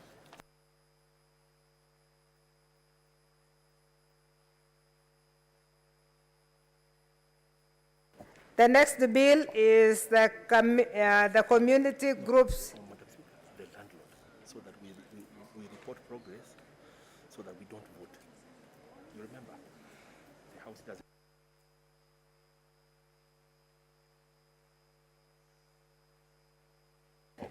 The next one is the community groups registration bill, National Assembly Bills number 20 of 2021.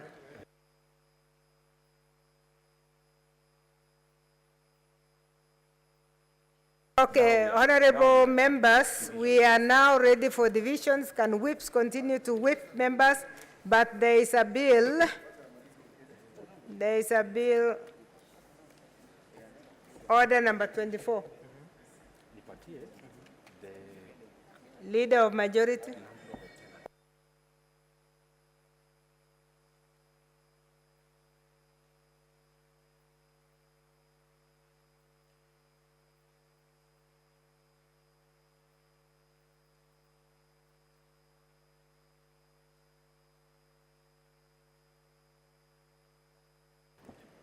Leader, please approach the desk.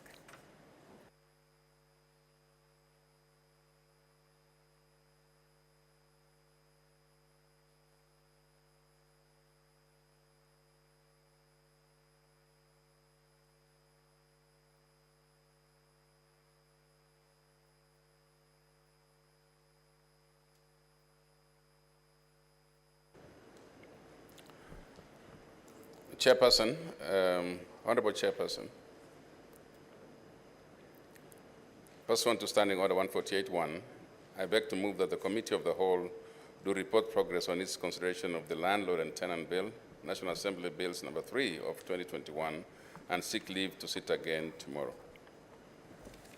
Honorable Senators, I now put the question that the Committee of the Whole do report progress on its consideration of the Landlord and Tenant Bill, National Assembly Bills number 3 of 2021, and seek leave to sit again tomorrow.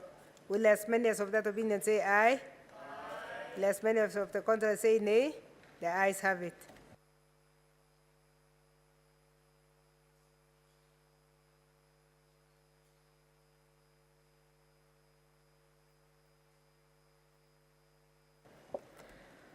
Honorable Senators and Honorable Whips, I hope you are ready. We are going to ring the bell for 5 minutes. Then we are going to go for division for the following. We are going, if you look at your order paper, you will understand where we are. We are going to go for division for order number 22, order number 23, order number 25, order number 26, order number 27, order number 28, and order number 30.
Whip, are you okay or you still want 3 minutes?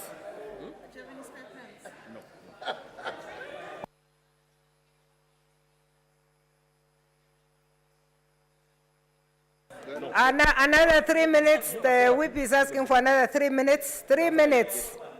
Please take your seats. It is going to be very fast. I just only need this for her, because I'll also be marking, she's reading the result. And then how will you?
You cannot multitask on both.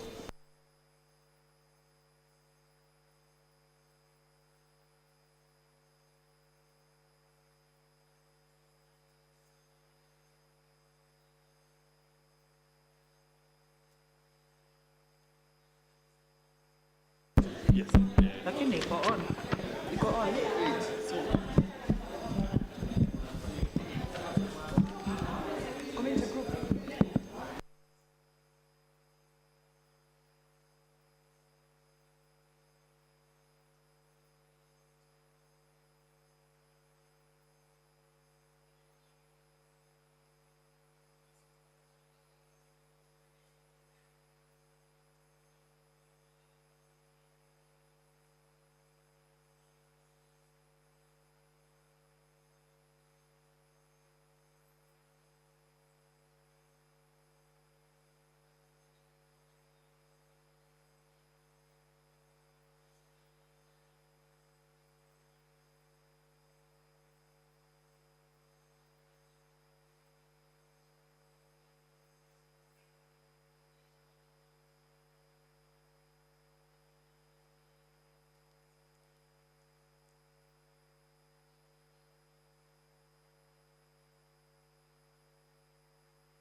The last time, then if there are no numbers, we just report progress to sit again tomorrow.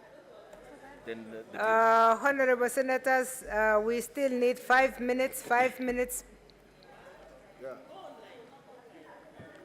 While we are looking for the members who are online, we are seeing 8 Honorable Senators. If you have not logged in and you are online, please log in. Log in. We must finish this in the next 10 minutes.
Mohammed, Garissa County. Senator Hargura Godana, Marsabit County. Madam Chair, I vote yes for all three. Senator Imana Malakai Charles Ekal, Turkana County. Senator Kajwang Moses Otieno, Homa Bay County. Madam Chair, I vote yes for the three. Senator Kamar Margaret Jepkoech, Uasin Gishu County. I vote yes on behalf of Uasin Gishu County. Senator Kangata Irungu, Murang'a County. Senator Haniri George, Vihiga County. Senator Kibiru Charles Rubenson, Kirinyaga County. I vote yes. I vote yes. Thank you, Senator. We have heard you. Senator Kihika Susan Wakarura, Nakuru County. Senator Kimani Wamatangi Paul, Kiambu County. Senator Kindiki Kidhure, Tharaka Nithi County. Senator Kirinyaga Ephraim Maina, Nyeri County.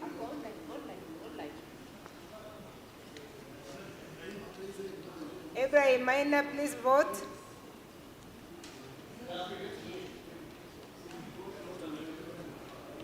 Senator Maina, please vote. We can see you, but Senator Nyeri. Okay, we'll come back. Senator Langat Christopher Andrew, Bomet County. Senator Lelegwe Tumbesi, Samburu County. Senator Linturi Franklin Midhika, Meru County. I vote yes for the three. Senator Loitip Anwar, Lamu County. Senator Madzayo Stewart Mochiru, Kilifi County.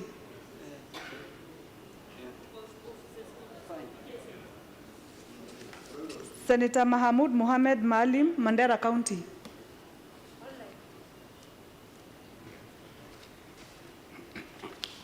Senator Mahamud.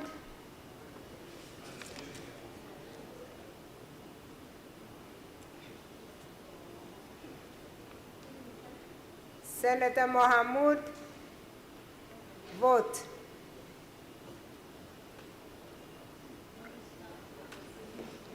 Okay. Senator Malala Cleophas Wakungu, Kakamega County.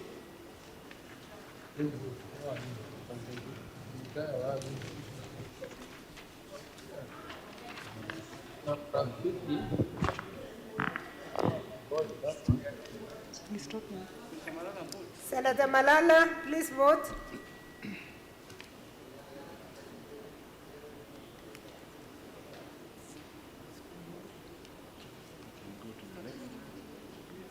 Senator Mbito Michael Malinga, Trans Nzoia County. Madam Chair, I vote yes for all the three. Senator Mogeni Eric Okongo, Nyamira County.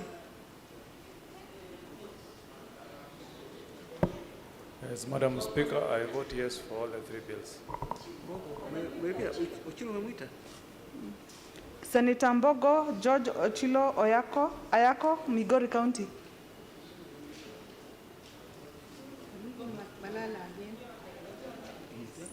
Senator Malala Cleophas Wakungu, Kakamega County. I vote yes. Thank you. Senator Mbogo George Ochilo Ayako, Migori County.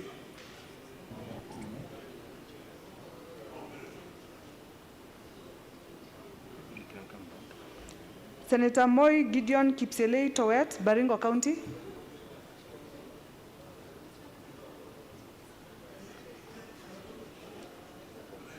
Senator Mpai Philip Salau, Kajiado County.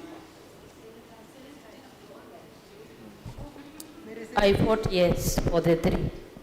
Senator Murkomen Onesmus Kipchumba, Elgeyo Marakwet County.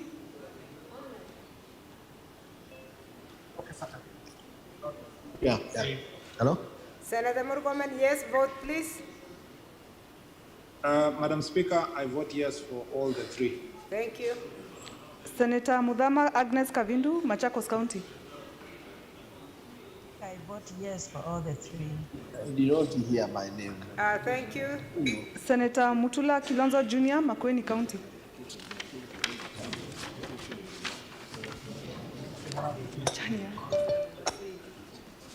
You know, they are so. I vote yes for all the three. Senator Mwangi Paul Githiomi, Nyandarua County. Senator Maruma Jones Mwashushe, Taita Taveta County. Senator Munyihaji Mohamed Faki, Mombasa County.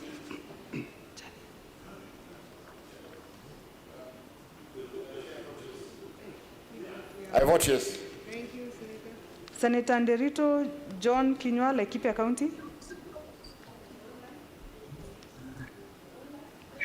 Senator Kinyua, we saw you online a few minutes ago.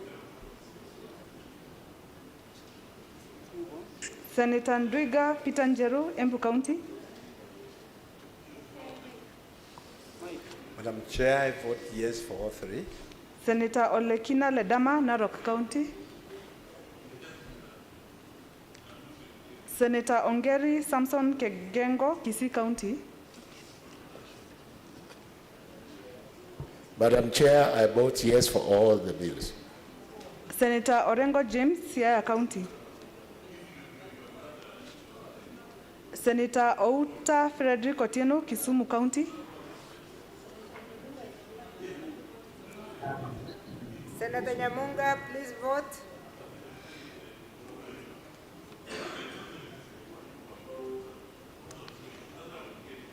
Senator Nyamunga, we are waiting for you to vote. Senator Pogisio Samuel Losuron, West Pokot County. I vote yes. Yeah, Senator Nyamunga? She has voted. Yes, she has voted. Okay. Senator Sakaja Johnson Arthur, Nairobi County. I vote yes. Senator Wako Sitwila Amos, Busia County. I vote yes on all. How many? 12. Senator Wambua Enokio, Kitui County. Senator Wario Golich Juma, Tana River County. Senator Wetangula Moses Masika, Bungoma County.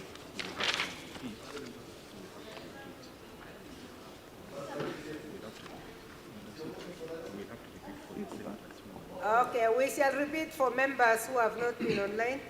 And for clarification's sake, the first two questions were actually withdrawn when the amendments were withdrawn. So the question was for all the clauses. Yeah, as read out. Thank you. Senator Ali Abdullahi Ibrahim, Wajir County. She did it.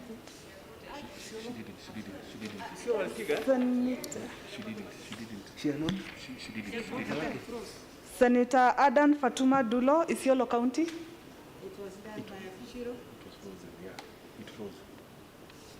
She said I vote and then it froze.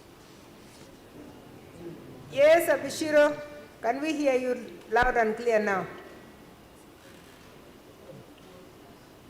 I think the problem I vote yes for all three on behalf of official delegation. Thank you.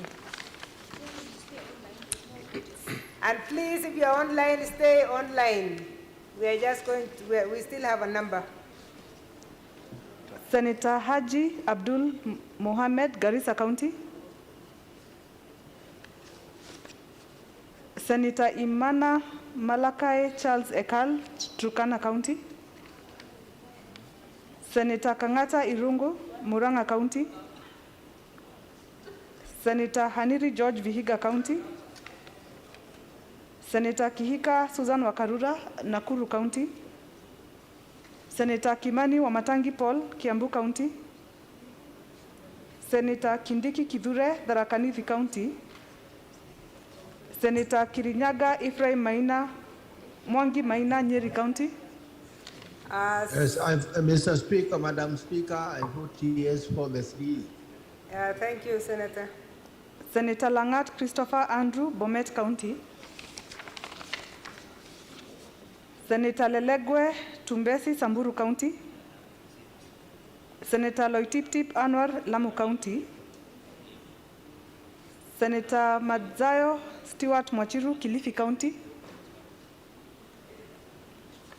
Senator Mahamud Muhammad Malim, Mandera County. Senator Mbogo George Ochilo Ayako, Migori County. Speaker, I vote yes Minor. for all of the issues for vote. Senator Moi Gideon Kipsielei Towet, Baringo County.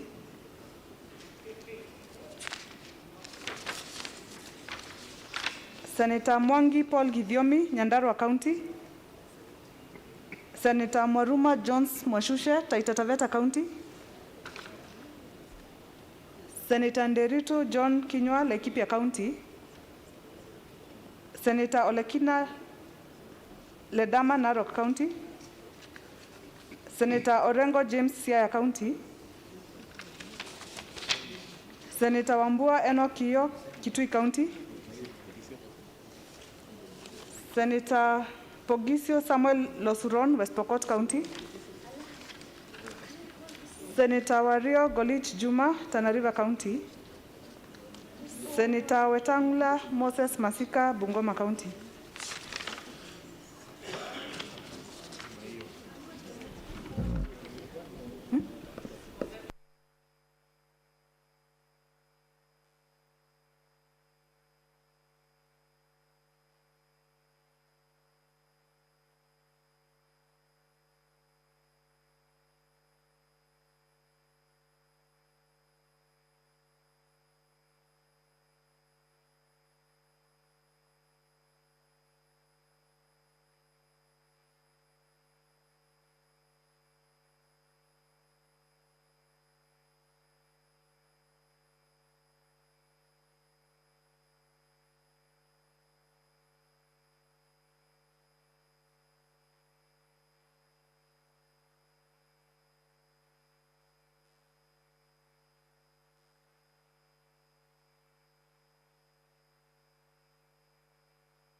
Okay. Senator Pogisio Samuel Losuron, West Pokot County. Chair, I vote yes for all 4. Senator Madzayo Stewart Mwachiru, Kilifi County.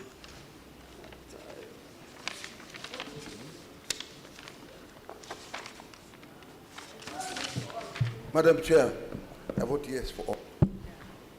Thank you, Honorable Senators, and please don't move. We are doing the maths now, but please don't go far because we still have a number of votes to go through.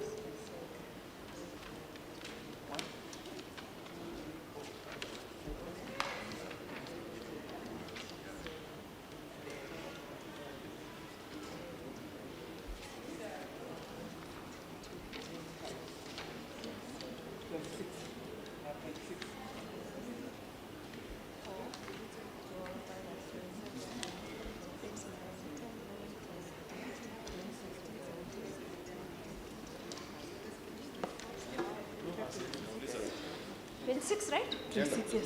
After this vote, it's,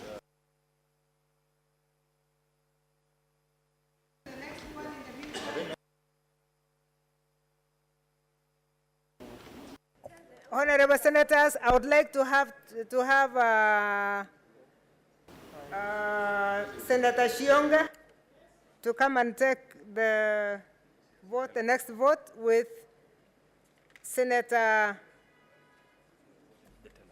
Jepkorir Milgo. Yes, please come and tell us while the others are doing maths, then we proceed. I think we need 2 sets of tellers now. Yeah.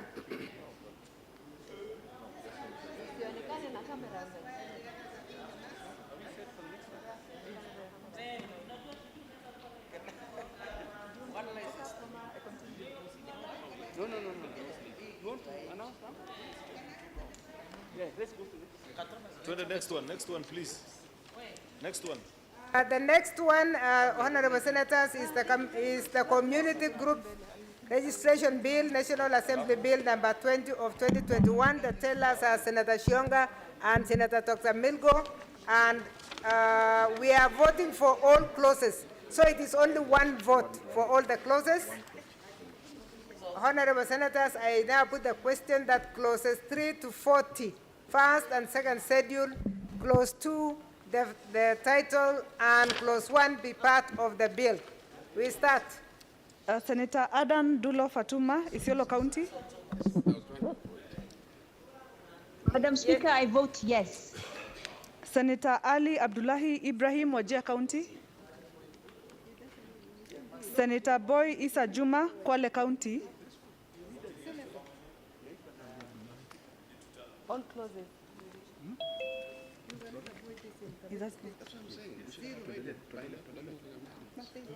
Senator Boy Isa Juma, Kwale County. Senator Cherargei Samson Kiprotich, Nandi County.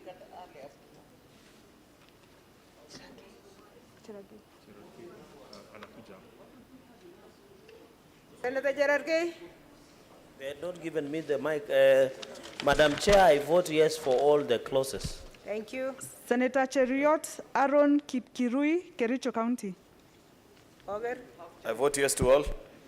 Senator Haji Abdul Mohamed, Garissa County. Senator Hargura Godana, Marsabit County. It's in the chamber. Haji is online and we are waiting for you to show up. Hargura? Madam Chair, I vote yes for all the clauses. Senator Imana Malakai Charles Ekal, Shukana County.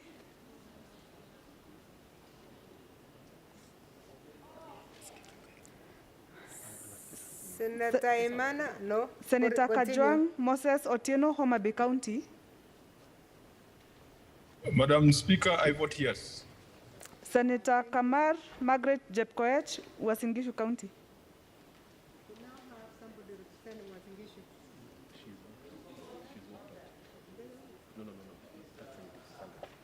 Oh, okay. I vote yes on behalf of Uasin Gishu County. Senator Kangata Irungu, Muranga County. Senator Haniri George, Vihiga County. Senator Kibiru Charles Rubenson, Kirinyaga County. I vote yes. Senator Kibiru, thank you very much, Senator. And don't go far. We still have a number. Senator Kihika Susan Wakarura, Nakuru County. Senator Kimani Wamatangi Paul, Kiambu County. Senator Kindiki Kithure, Tharaka County. Senator Kirinyaga Ephraim Mwangi Maina, Nyeri County.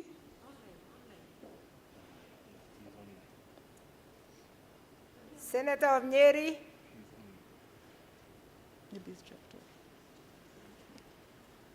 Senator Ephraim Maina. Will come back. Senator Ngat Christopher Andrew, Bomet County. Senator Lelegwe Tumbesi, Samburu County. Senator Linturi Franklin Mithika, Meru County. Linturi was online.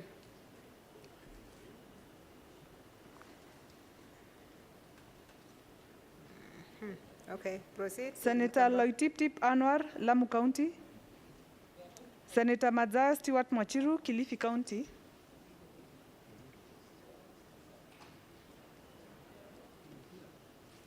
Senator Mahamud Mohamed, Malim, Mandera County. Senator Malala Cleophas Wahungu, Kakamega County. Senator Mbito Michael Malinga, Trans Nzoia County.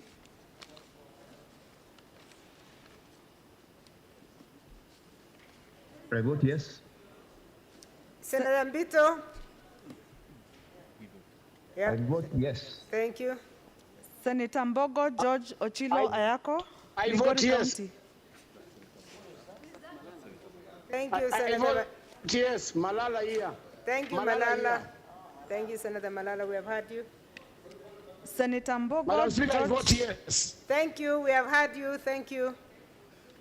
Senator Mbogo George Ochilo Ayako, Migori County. Madam Speaker, I vote yes. Thank you, Senator. Senator Mogeni Eric Okongo, Nyamira County.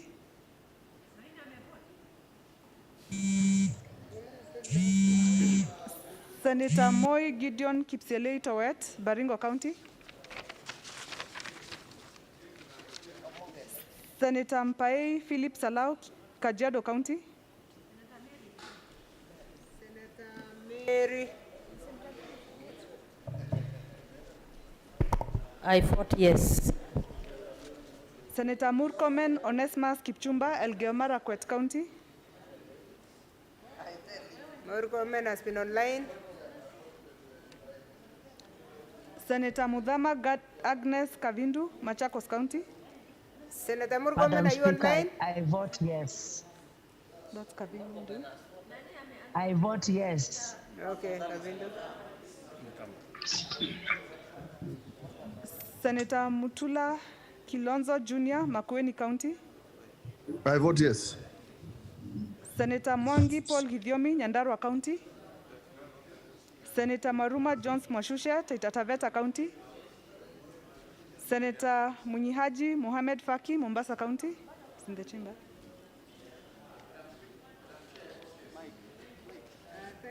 I vote yes. Senator Nderito John Kinyua, Laikipia County. Senator Ndwiga Peter Njeru, Embu County. Give him. Madam Chair, I vote yes. Embu votes yes. Thank you. Senator Olekina Ledama, Narok County. Senator Ongeri Samson Kegengo, Kisii County. Yes. Thank you. Senator Orengo James, Siaya County. Senator Outa Frederick Otieno, Kisumu County. Senator Nyamunga was online. Senator Nyamunga online. Kisumu votes yes. Senator Pogisio Samuel Audio Losuron, team, you are giving us the wrong member. West Pokot County. We are looking for Senator Nyamunga. Madam Chair, not yet.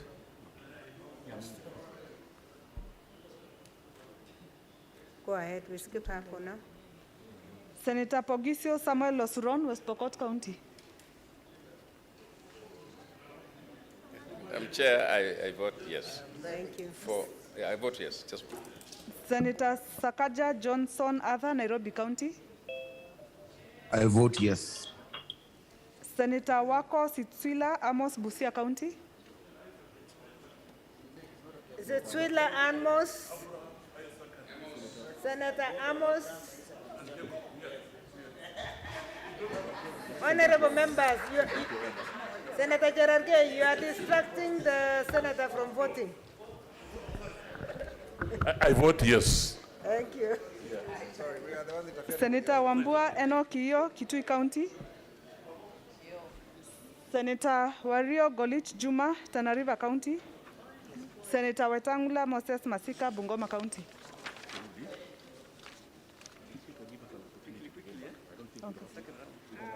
We shall run through again very fast. Senator Ali Abdullahi Ibrahim, Wajir County. Senator Boy Isa Juma, Kwale County. Yes.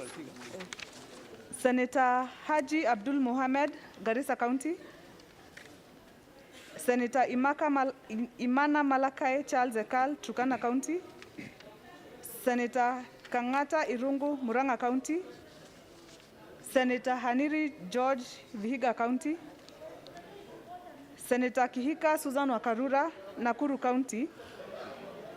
Senator Kimani Wamatangi Paul, Kiambu County. Senator Maigwa Isaac Senator Kindiki Kidure, Tharaka Nithi County. Senator Kirinyaga Ephraim Mwangi Maina, Nyeri County. Yes.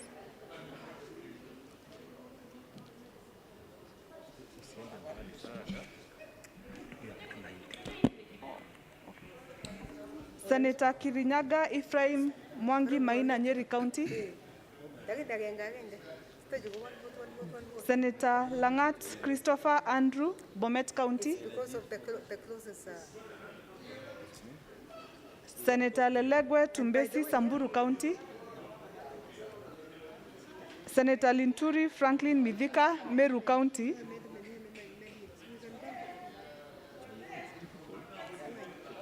Senator Loitiptip Anwar, Lamu County. Senator Madzayo Stewart Mwachiru, Kilifi County. Senator Mahamud Mohamed Malim, Mandera County. Senator Mogeni Eric Okongo, Nyamira County. Senator Moi Gideon Kipselei Towet, Baringo County.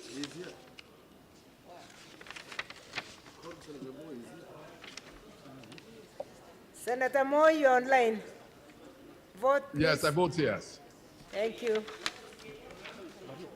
Senator Murkomen Onesmus Kichumba, Elgeyo Marakwet County. Senator Murkomen, you're online. Senator Mwangi Paul Gidiomi, Nyandarua County. Senator Moruma Jones Mwashushe, Taita Taveta County. Senator Ndirito John Kinyua, Laikipia County. Senator Olekina Ledama, Narok County. Senator Orengo James, Siaya County. I vote yes. Senator Outa Frederick Otieno, Kisumu County. Senator Nyamunga, please vote. I vote yes. Huyo ni nani? I vote yes. Thank you. You see if they have different ones? Senator Wambua Enokio, Kitui County. Senator Wario Golich Juma, Tana River County. Senator Wetangula Moses Masika, Bungoma County.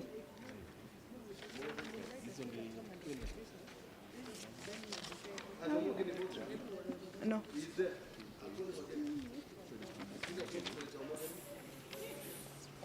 Senator Mogeni. 27, so you're okay. Senator Mogeni.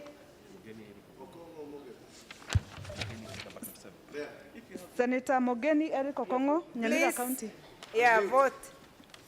Unmute, unmute, and vote. Unmute. I vote yes. Thank you.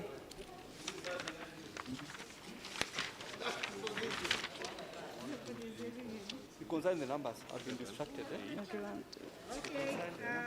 Can I now have the other two tell us to come back? Senator Faria and Senator Kwamboga, please come forward. What you are concerned? We are getting less numbers. We are getting less 23. numbers.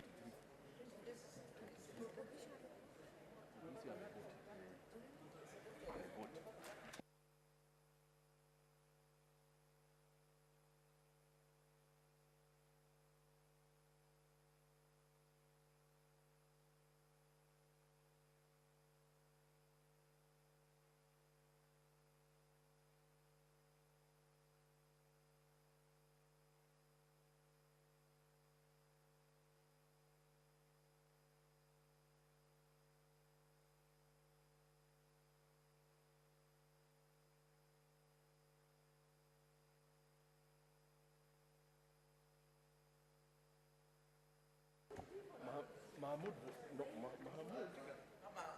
Senator Mahmoud did not vote. It's 2023.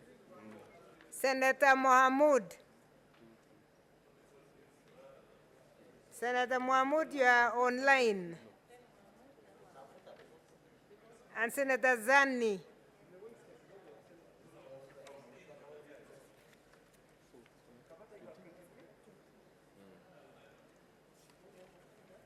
Senator Mohamud. And Senator Murgomen.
Senator Ephraim Maina, we are waiting for you to vote.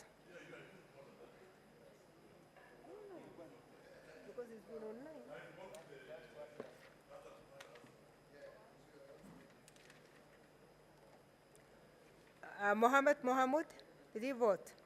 No, he did not vote. So Senator Mohammed Mohamud and Senator Ephraim Maina. They are online. They are online.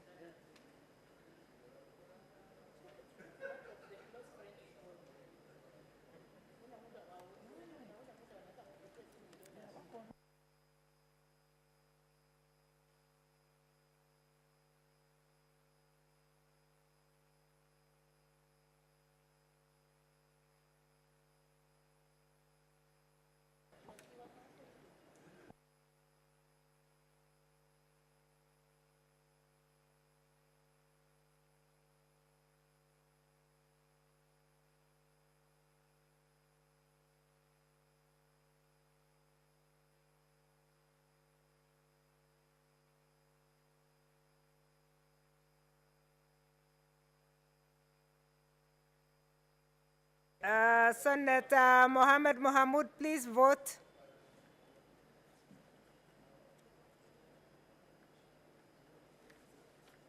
Mohamud, please vote.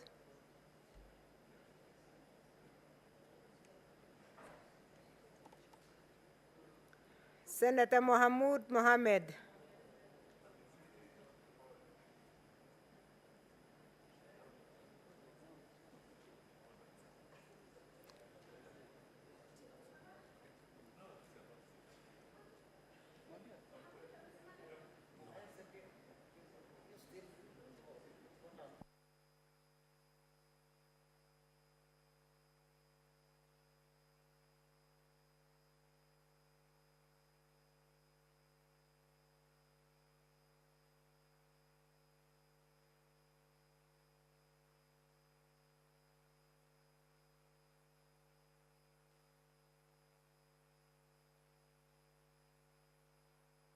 Senator Mahmoud, can you hear us now?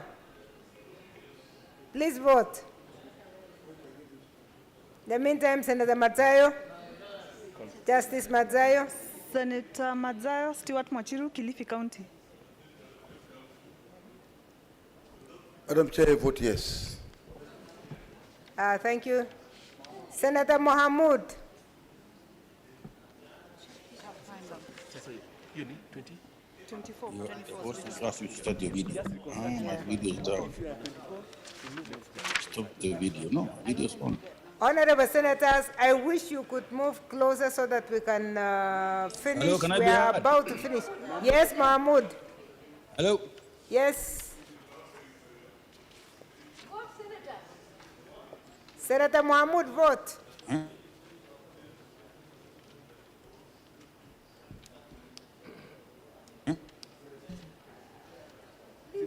Does he agree? Eh?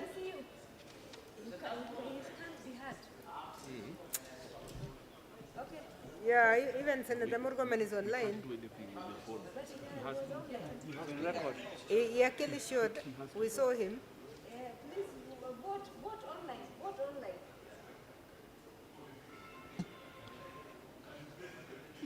Yeah, as long as we have 24, we can move the next one. Eh? You have agreed. Zimefika?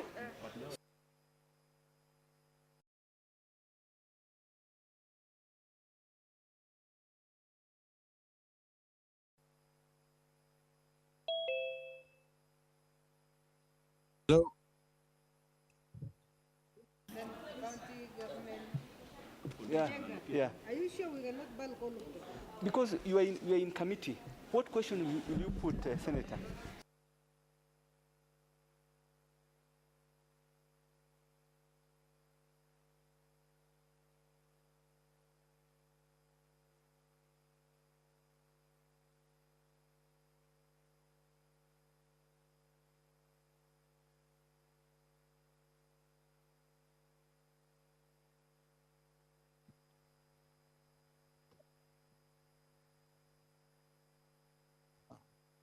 Hello?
Honorable Senators, if you are online, please hold on. We are going to guillotine.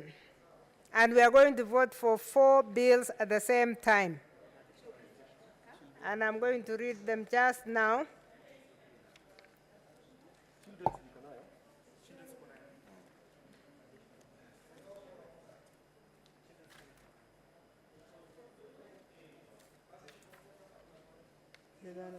Okay. Honorable Senators, please pay attention. We are going to vote for 4 bills. The first one is the Public Procurement and Assets Disposal Bill, and I'll put the question that clauses 3 to 39, clause 2, the title, and clause 1 be part of the bill. The second one is on the the second one is on the Circle Societies Amendment Bill, National Assembly Bill number 55 of 2021. And I put the question that clause 2, clause 3, clause 4, clause 5, clause 6, clause 7, clause 8, clause 9, the title and clause 1 be part of the bill. The third one you'll vote on, Honorable Senators, is on the Sustainable Waste Management Bill, National Assembly Bills number 22 of 2021. And I put the question that all clauses, that's clauses 3 to 35, the first and the second schedule, clause 2, the title, and clause 1 be part of the bill. The fourth bill, Honorable Senators, is on the Children's Bill, National Assembly Bills number 38 of 2021, and we shall vote for all the clauses. So I put the question that clauses 3 to 250, the first, the second, the third, the fourth, the fifth, the sixth, the seventh, and the eighth schedules, clause 2, the title, and clause 1 be part of the bill. Now we'll go roll call, and Honorable Senators, you are voting for 4 bills. So you will respond with, I vote for all the 4. Thank you. Start. Roll call division. Senator Adan Dulo Fatuma, Isiolo County. Senator Abshiro, you are online. Please vote. Madam Speaker, I vote yes for all the 4. Thank you. Senator Ali Abdullahi Ibrahim, Madam Wajir Speaker, County. I vote yes for all the 4. Thank you. Senator Ali. Senator Boy Isa Juma, Kwale County.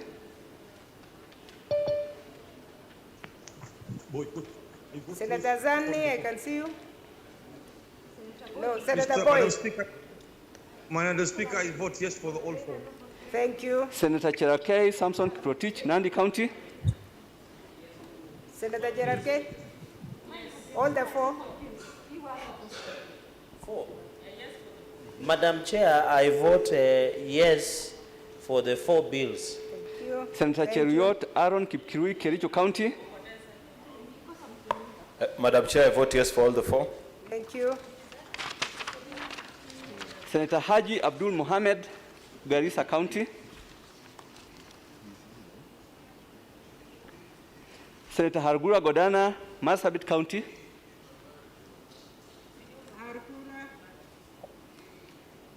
Senator Argura was here.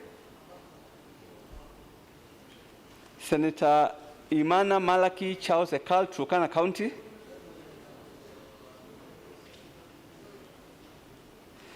Senator Kajwang Moses Otieno, Homa Bay County. Online Kajwang. Madam Speaker, I vote yes on all. Thank you. Senator Kamar Margaret, Wasingishu County. On behalf of Wasingishu County, I vote yes for all 4. Senator Kangata Irongo, Muranga County. Senator Haniri George, Vihiga County. Senator Gabiru, you're online. I think he's trying to come in. Yes. Please vote. Senator Kibiru Charles Rubenson, Kirinyaga County. Please unmute.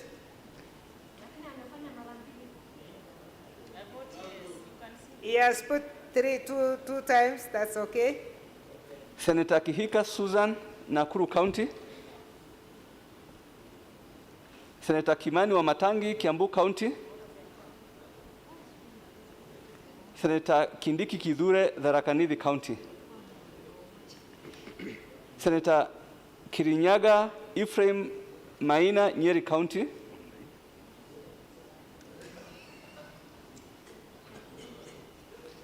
Senator Langat Christopher, Bomet County.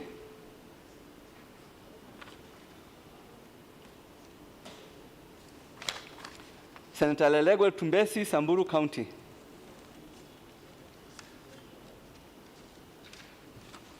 Senator Linturi Franklin Midika, Meru County.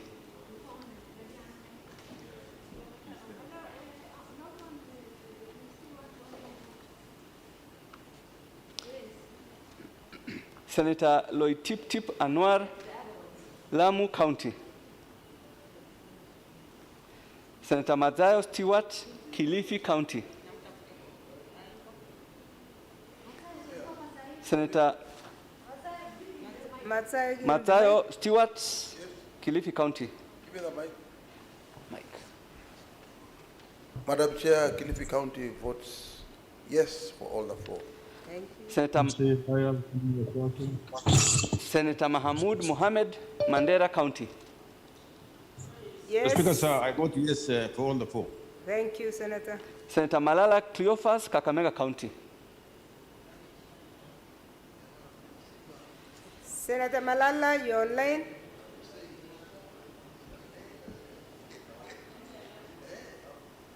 You can proceed. Senator Mbito Michael Malinga, Trans Nzoia County. Oh, Malala is coming up. Senator Malala Cleophas. Senator Mbito Michael Malinga, Trans Nzoia County. Senator Mbogo George Ochilo Ayako, Migori County. Senator Ochilo Ayako, you're online.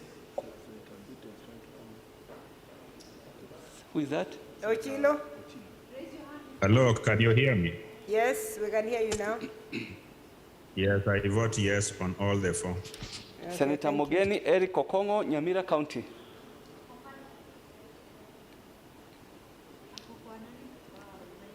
Senator Moi Gideon Towet, Baringo County.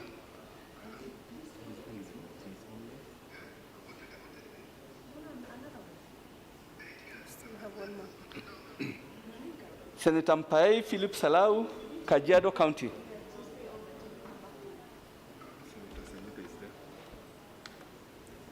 I vote yes for the 4. Thank you. Senator Kavindu, is she online? Is she trying to come? We are coming to her. Senator Murkomen Onesimus Kipchumba, Elgeyo Marakwet County. Madam Speaker, I vote yes on all the 4. Thank you, Senator. Senator Mudama Agnes I Kabindu. vote yes, I vote yes. Thank you. Sorry. That's Senator Moi Murkomen. Kabindu? Yes, Madam Speaker, Machakos votes yes for all the 4. Thank you. Senator Mtula Kilonzo Jr., Makueni County. Madam Speaker, I vote yes for all the 4. Thank you. Senator Mwangi Paul Gedhiomi, Nyandarua County. Senator Mwaruma Jones Mashushe, Taita Taveta County. Senator Mwinyihaji Mohamed Faki, Mombasa County. I vote yes for all the 4 bills. Thank you. Senator Nderitu John Kinyua, Laikipia County. Senator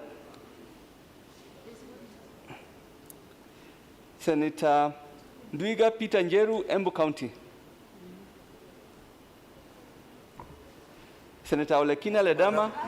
Madam Chair, Embu votes yes for all the 4. Senator Olekina Ledama, Narok County.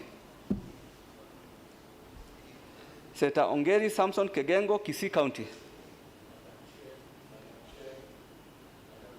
I vote yes for all the 4. Thank you. Senator Orengo James, Siaya County.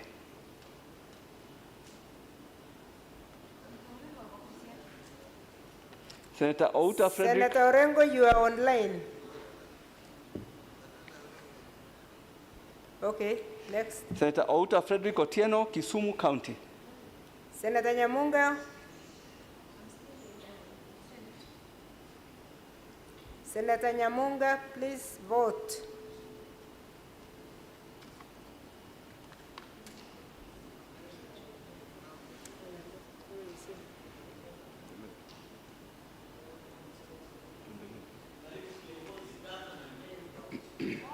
Senator Fogisio Samuel Osron, West Pokot County. Chair, I vote yes. On all the 4. For all the 4. Senator Sakaja Johnson, Nairobi County. Senator Sakaja.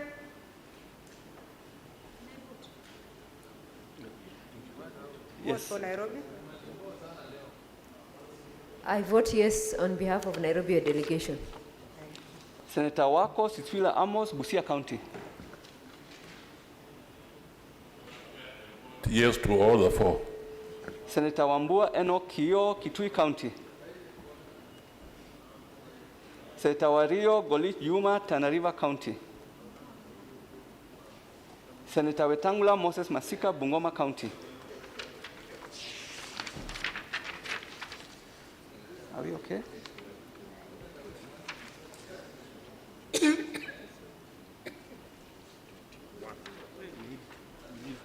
Bado, eh? Senator Ali Ibrahim, Wajir County. Zani.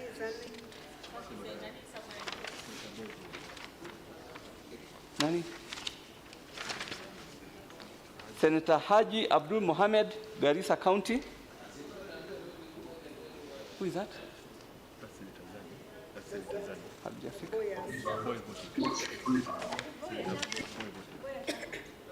Yeah. Just go ahead. Senator Haji Abdul Mohamed, Garissa County. Senator Hargura Godana, Marsabit County.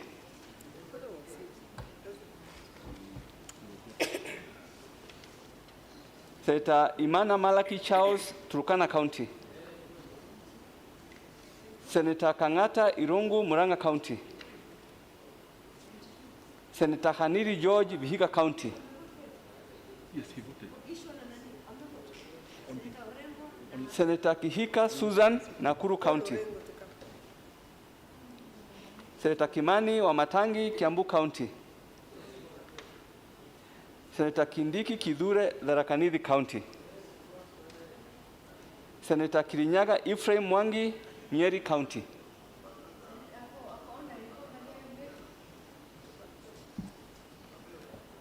Senator Ibrahim Nyeri.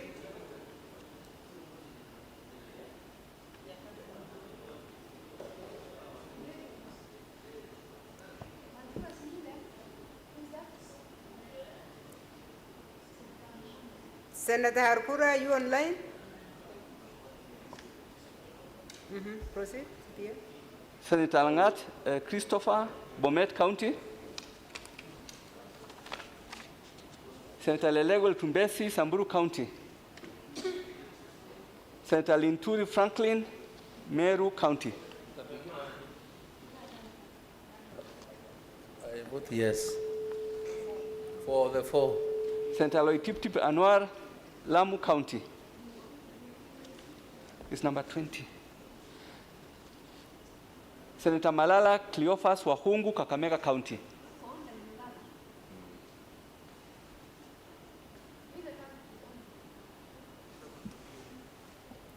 Senator Malala.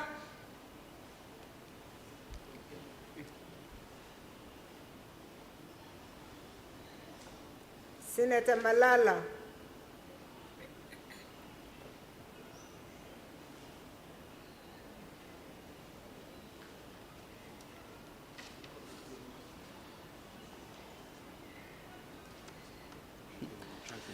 Senator Mbito Michael Malinga, Trans Nzoia County. For all the 4. That's Mbito. Senator Mogeni Eric Kokongo, Nyamira County.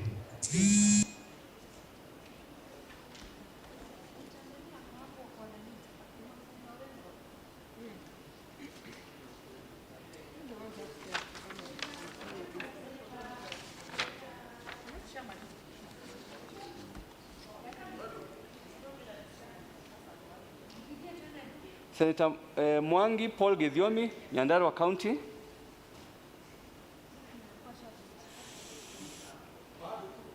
Senator Mwaruma Jones Mwashushe, Taita Taveta County. Senator Nderitu John Kinyua, Laikipia County. Senator Olekina Ledama, Narok County.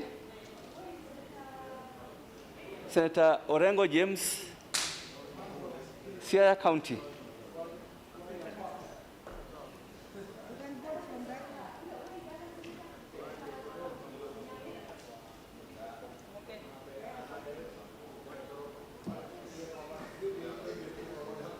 Yes for the 4 bills.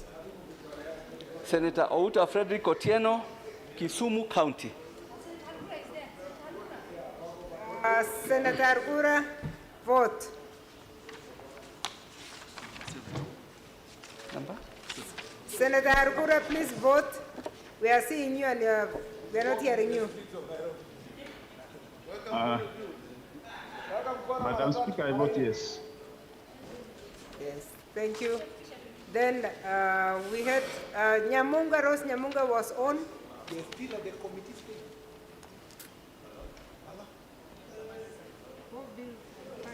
Four. Senator Rose Nyamunga. We only have the last one.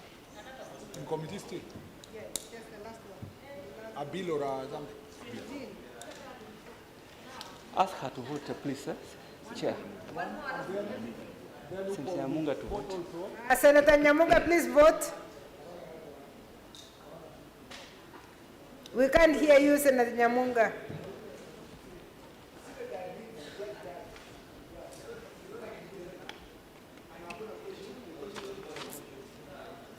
Okay. Senator Wambua Enokio, Kitui County. Senator Wario Golich Juma, Tana River County.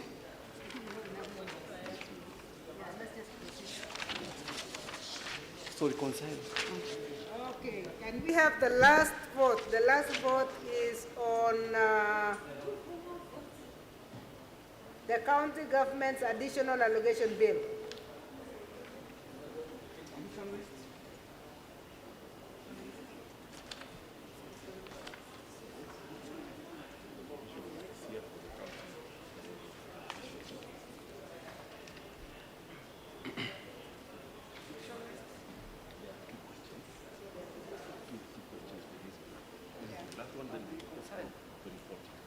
Honorable Senators, this is the last one in the committee stage on the county government's additional allocation bill, Senate Bills number 2 of 2022.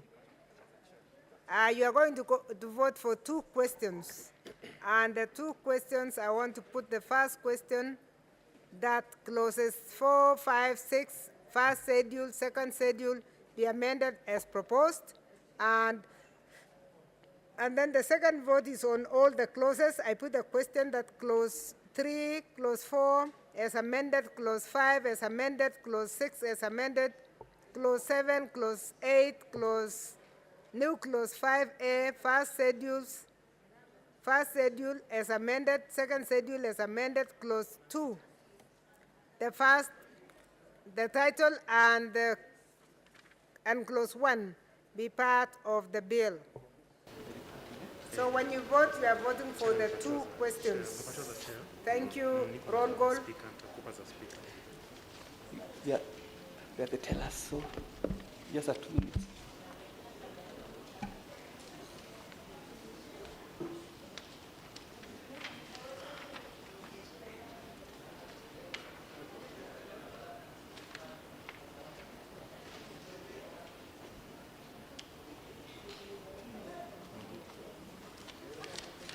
This is the last division in the committee. This is the last division. Yeah, they tell us.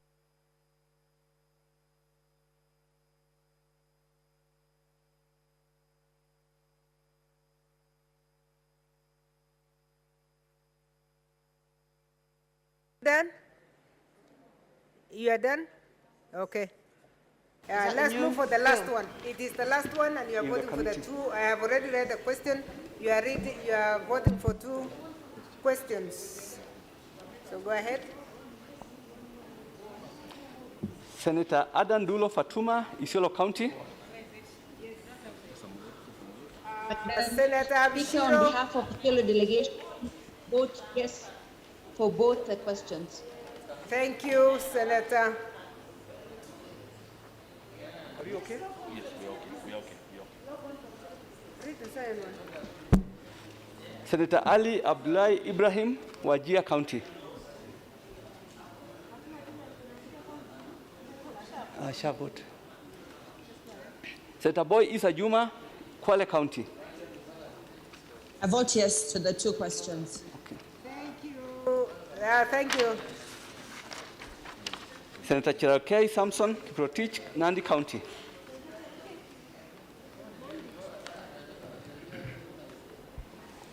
Madam Chairperson, I vote yes to all the questions, to the two questions. Senator Cheriot Aaron Kipkirui, Kericho County. Madam Chair, to the two questions. Senator Haji Abdul Mohammed, Garissa County. Senator Harugura Godana, Marsabit County. Madam Chair, I vote yes for the two questions. Senator Imana Malaki Charles, Turkana County. Senator Kajuang Moses Otieno, Homa Bay County.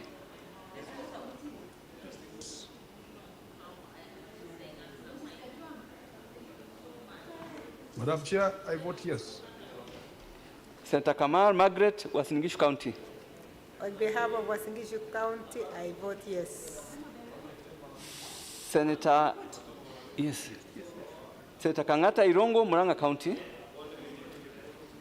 Senator Haniri George, Vihiga County.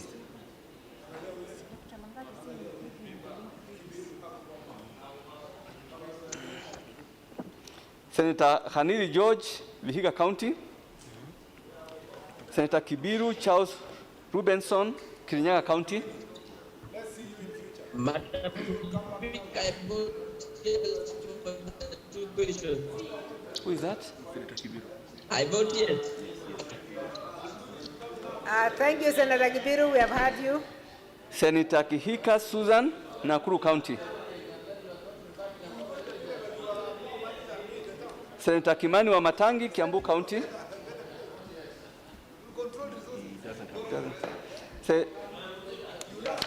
Senator Kindiki Kizure, Tharaka County. Senator Kirinyaga Ephraim Mwangi, Nyeri County.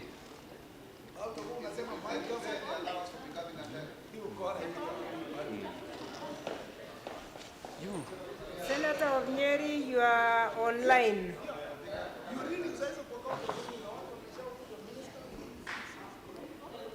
Senator Langat Christopher, Bomet County.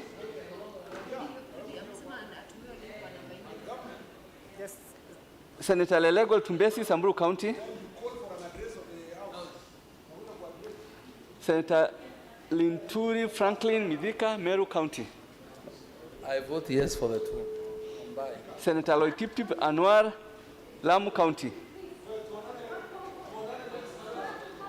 Senator Mazayo. Senator Stewart Mazayo, Kilifi County.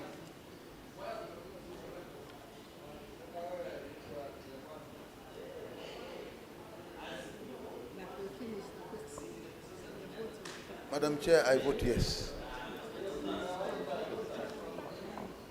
Madam Chair, I don't know whether you heard me. I'm voting yes for the two. Thank you. Thank you. Senator Mahmoud Mohamed Malim, Mandera County.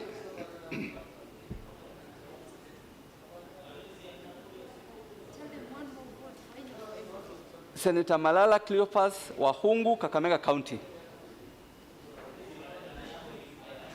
Yeah, and honorable senators, remember, We have one more petition.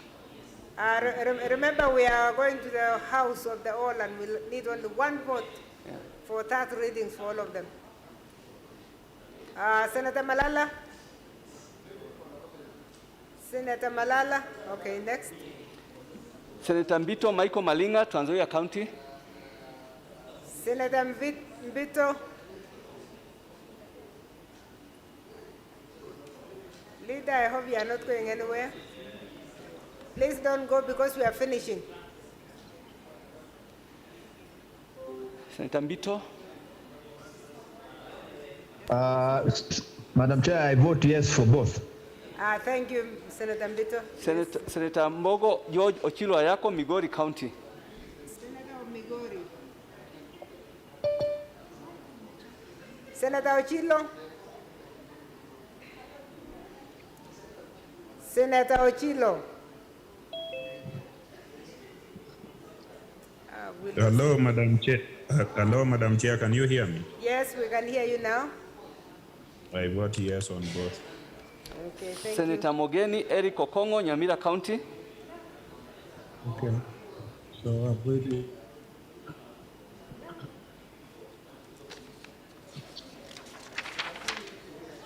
Senator Moi Gideon Kipsielei, Baringo County. I vote yes for the two. Thank you, Senator.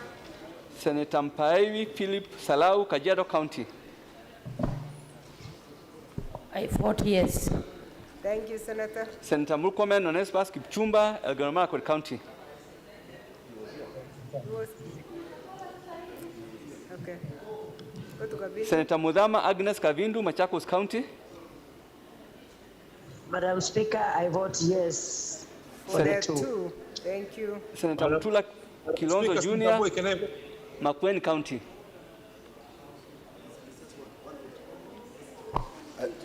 I vote yes for the two questions. Senator Mwangi Paul Githiomi, Nyandarua County. Senator Mwaruma Jones Mwashushe, Taita Taveta County. Senator Munyihaji Mohamed Faki, Mombasa County. Madam Chair, I vote yes for the two. Thank you. Senator Nderitu John Kinyua, Laikipia County. Senator Ndwiga Peter Njeru, Embu County. Mike. Madam Chair, I vote yes. Senator Olekina Ledama, Narok County. Senator Ongeri Samson Kegengo, Kisii County. Mike.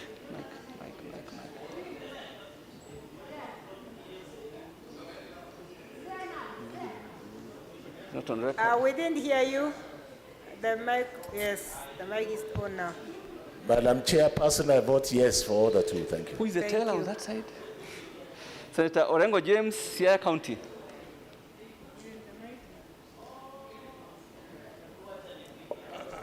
Madam Speaker,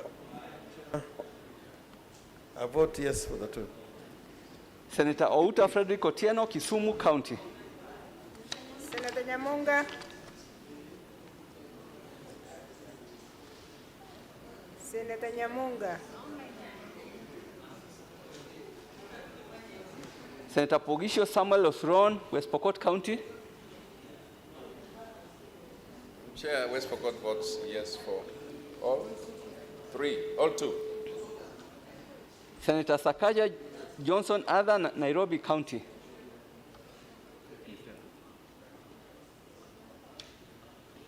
Senator Sakaja, we are waiting for you. Yes. Vote. Senator Sakaja, please vote. We didn't hear you. Madam Speaker, what's the vote on? You are voting for the two questions On the additional allocation. on the county government's additional allocation bill. And the second one? Two questions for the same bill. I vote yes, Madam Speaker. Thank you. Senator Wako Siswila Amos, Busia County. Madam Chair, I vote yes. Senator Wambua Eno Kio, Kitui County. Senator Wario Golich Yuma, Tana River County. Senator Wetangula Moses Masika, Bungoma County.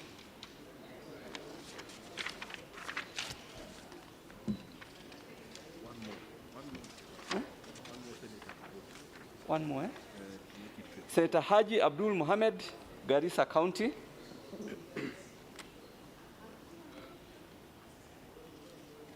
Senator Imana Malaki, Turkana County. Senator Kangata Irungu, Muranga County. Senator Haniri George, Vihiga County. Senator Kihika Susan, Nakuru County. Senator Kimani Wamatangi, Kiambu County. Senator Kindiki Kidhure, Tharaka Nithi County. Senator Kirinyaga Ephraim Maina, Nyeri County.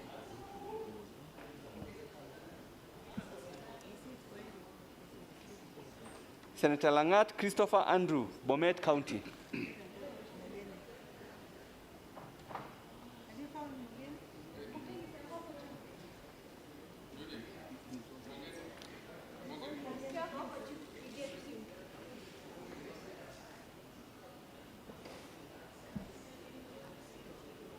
Senator Langat and Christopher Andrew, Bomet County. Langat is struggling to log in.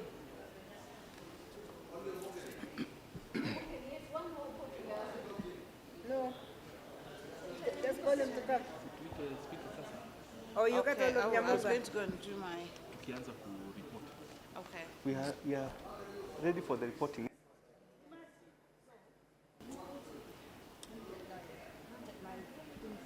Senator Lelego Tumbesi, Samburu County.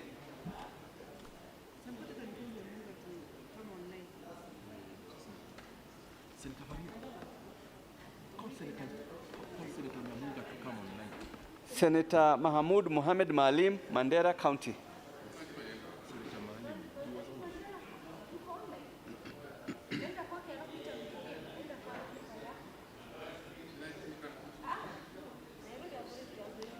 Senator Malala Cleopas Wahungu, Kakamega County.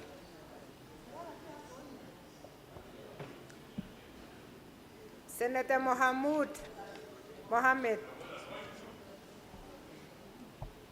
you are online.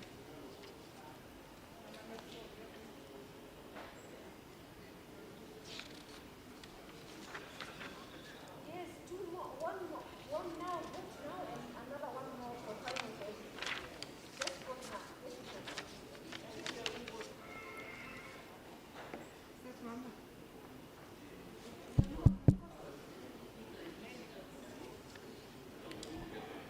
Senator Mohamud, please vote.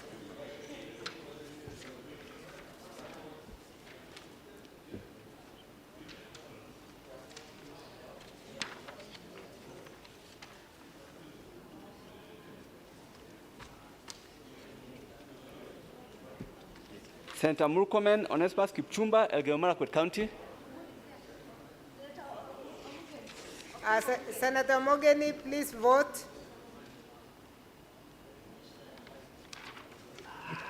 Mogeni, remove. And I vote yes, Madam Speaker. Thank you. And then we have only one last vote. Tuko 24. Let them count. It's off.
Honorable Senators, I want to announce the results, and we have one last vote for the third reading. Honorable Senators, the Irrigation Amendments Bill, National Assembly Bills number 12 of 2021, the results are as follows. The ayes 26, the nays 0, the abstention 0. The ayes have it. Honorable Senators, for the Community Group Registration Bill, National Assembly Bill number 20 of 2021, ayes 24, nays 0, abstention 0. The ayes have it. Honorable Senators, the Public Procurement and Asset Disposal Amendment Bill, National Assembly Bill number 32 of 2021, ayes 25, nays 0, abstention 0. Honorable Senators, for the Circle Societies Amendment Bill, National Assembly Bill number 55 of 2021, ayes 20, nays 0, abstention 0. Honorable Senators, the results for the Sustainable Waste Management Bill, National Assembly Bill number 22 of 2021, ayes 25, nays 0, abstention 0. The ayes have it. Honorable Senators, the County Government's Additional Allocations Bill, Senate Bills number 2 of 2022, ayes 24, nays 0, abstention 0. The ayes have it. Honorable Senators, the Children's Bill, National Assembly Bill number 38 of 2021, ayes 25, nays 0, abstention 0. The ayes have it. So all the 7 bills we have finished. Now we are going to do the final, the reporting.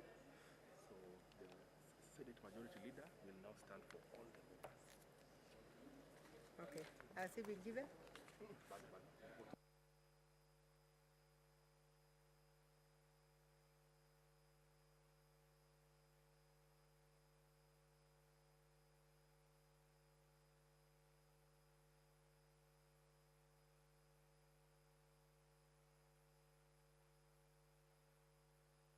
Honorable Senators, we are now going to go into the reporting, and I will call on the Leader of Majority.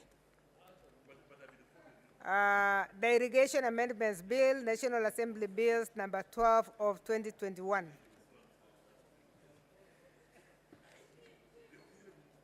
Mover.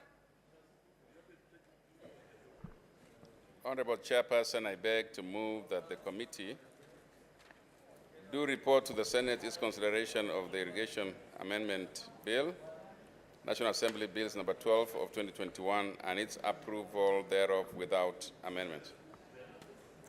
Honorable Senators, I now put the question. I'll now put the question, which is that the committee do report to the House its consideration of the Irrigation Amendment Bill, National Assembly Bills number 12 of 2021, its approval thereof without amendments. Will as many as of that opinion say aye? Will as many as of the contrary say nay? The ayes have it. The next one is the Community Groups Registration Bill, National Assembly Bill number 20 of 2021. Mover, Leader of Majority.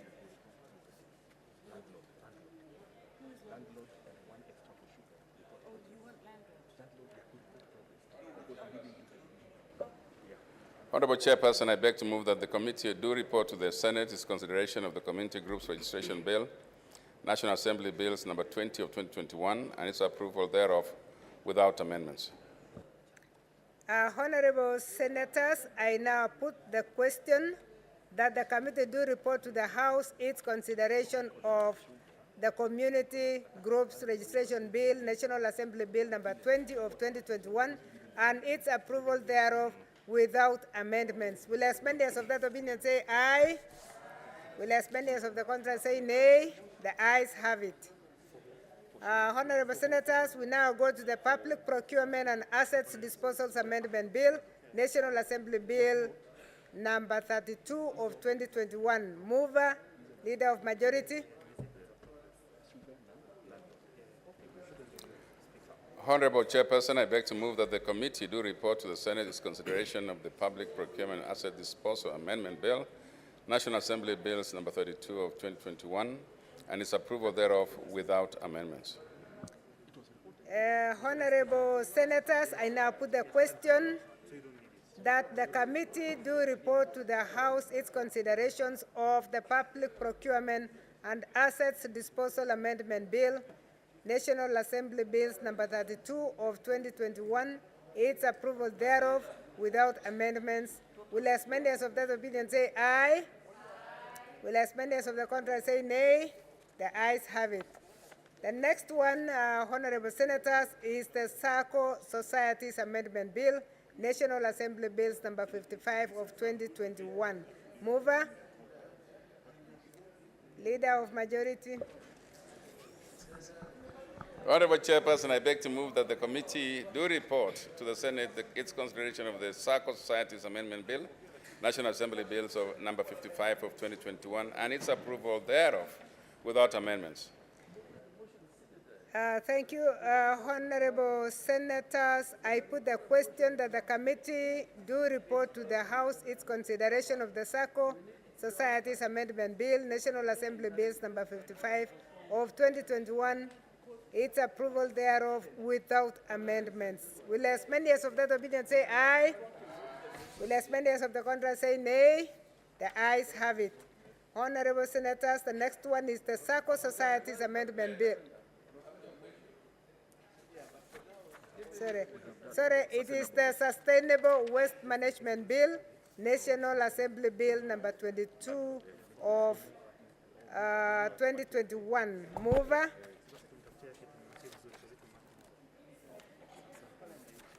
Mover, Leader of Majority.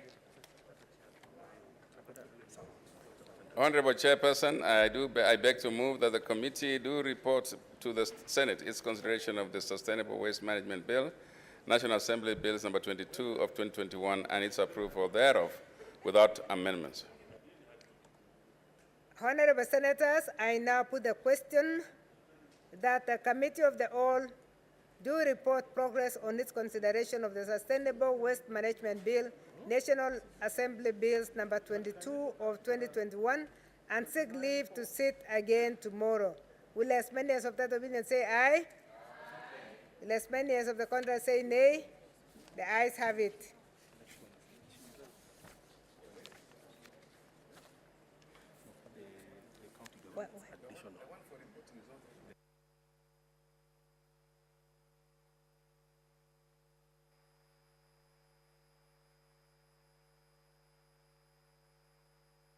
Sorry, Honorable Senators, for the Sustainable Waste Management Bill, National Assembly Bills number 22 of 2021, I put the question that the committee do report to the House its consideration of the Sustainable Waste Management Bill, National Assembly Bills number 22 of 2021, and its approval thereof without any amendments. Will as many as of that opinion say yeah, aye? Will as many as of the contrary say nay? The ayes have it. The next one is the County Government Additional Allocations Bill, Senate Bills number 2. Yes, but this one has the amendments. That's the one. County government's additional allocation. Yes, that's the one. But it says here without. No, with amendment. With. Honorable Senators, the County Government's Additional Allocations Bill, Senate Bills number 2 of 2022. Leader of Majority.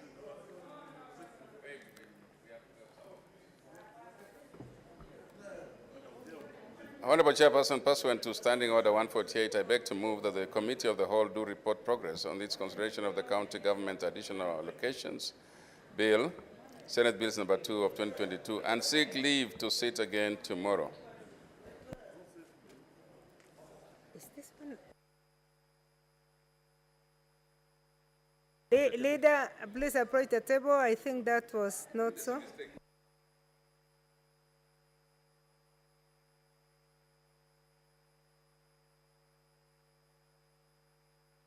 Honorable Senators, let the Leader of Majority read again the text. Honorable Chairperson, I beg to move that the committee do report that the Senate is consideration of the county government's additional allocations bill, Senate Bill number 2 of 2022, and its approval thereof with amendments. Thank you. Thank you, Senator.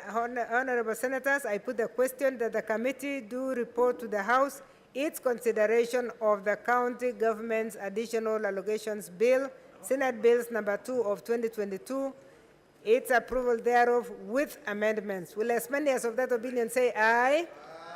Will as many as of the contrary say nay? The ayes have it. The last one is on the Children's Bill, National Assembly Bill number 38 of 2021. Mover, Leader of Majority.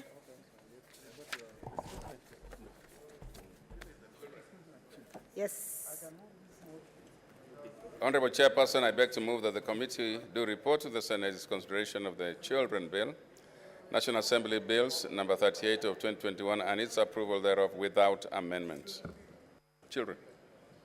Honorable Senators, I put the question that the Committee of the Whole do report progress in its consideration of the Children's National Assembly, the Children's Bill, National Assembly Bill number 38 of 2021, without amendments. Will as many as of that opinion say aye? Will as many as of the contrary say nay? The ayes have it. So we go back. You remember this one?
Okay, order, senators. Let me call the chairperson of the committee to report. Chair.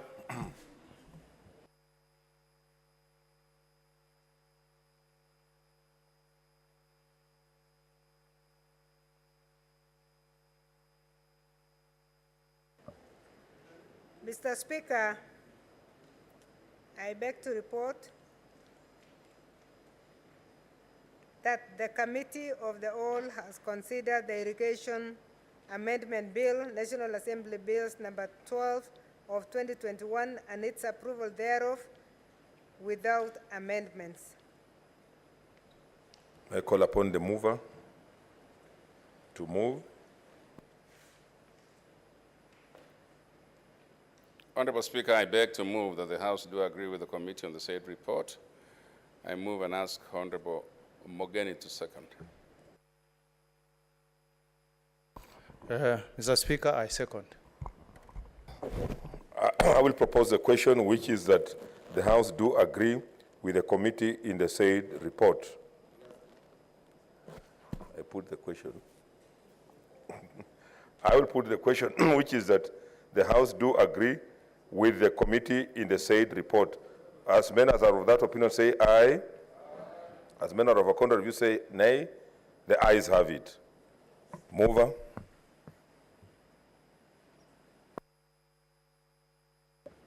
Honorable Speaker, I beg to move that the Irrigation Amendments Bill, National Assembly Bills number 12 of 2021, be now read a third time. Speaker, I move.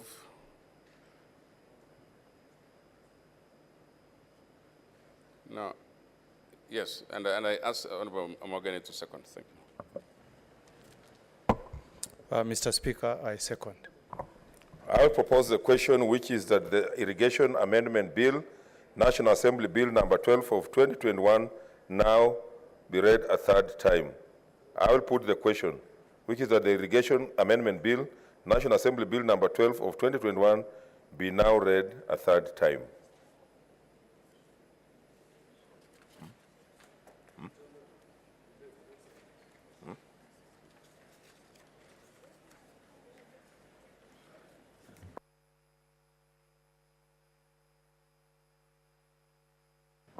So I'll defer putting the question now. I'll take the next bill. Chair. Honorable Speaker, I beg to report that the Committee of the Whole has considered Community Groups Registration Bill, National Assembly Bills number 20 of 2021, and its approval thereof without amendments. Over.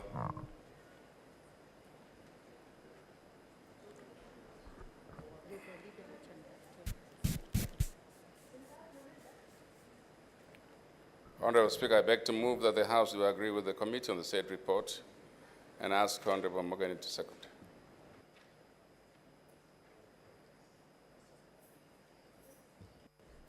Mr. Speaker, I second.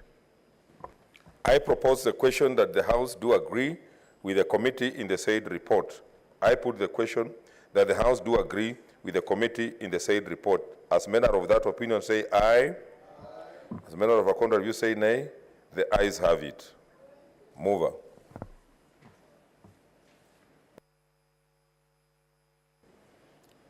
Honorable Speaker, I beg to move that the Community Groups Registration Bill, National Assembly Bills of number 20 of 2021, be now read a third time. Speaker, I ask Honorable Morgan to second. Mr. Speaker, I second. I propose the question that the Community Groups Registration Bill, National Assembly Bills, number 20 of 2021, be now read a third time. I put the question that the Community Groups Registration Bill, National Assembly Bill, number 20 of 2021, be now read a third time. I defer the question. Next bill.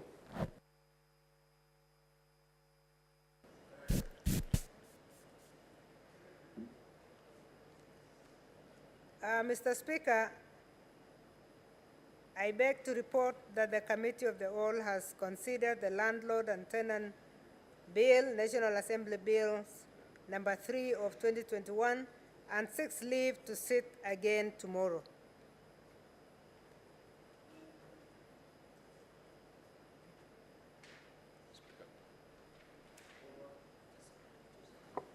Mover, or is already moving?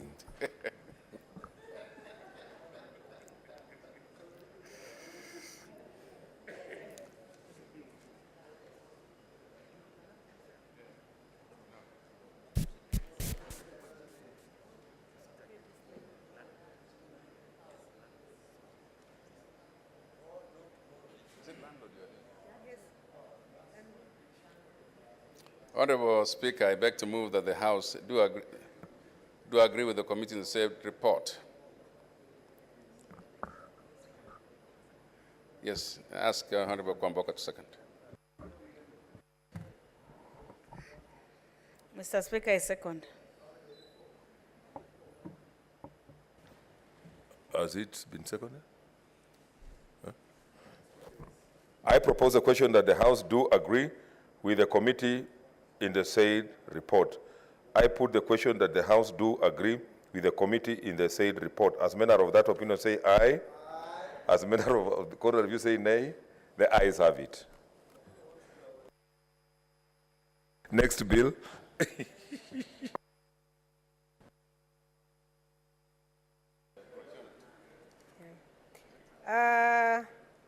Honorable Honorable Speaker, I beg to report that the Committee of the Whole has considered the Public Procurement and Assets Disposals Amendment Bill, National Assembly Bills number 32 of 2021, and its approval thereof without amendments. Yes, mover.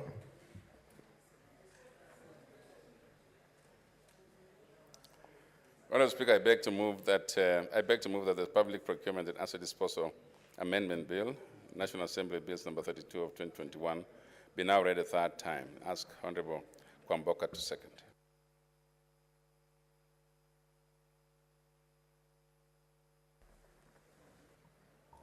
Mr. Speaker, I second. I propose the question that the House do agree with the committee in the said report. I put the question that the House do agree with the committee in the said report. As manner of that opinion say aye. As manner of a court of review say nay. The ayes have it. Mover.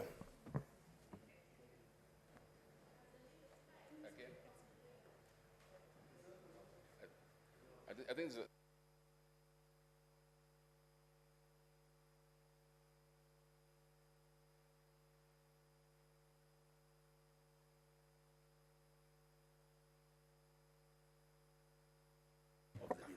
Mover, move the third reading of the bill.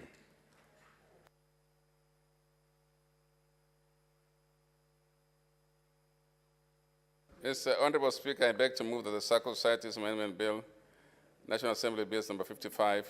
No, these are different. Is it the Circle? I thought I did this already, Speaker.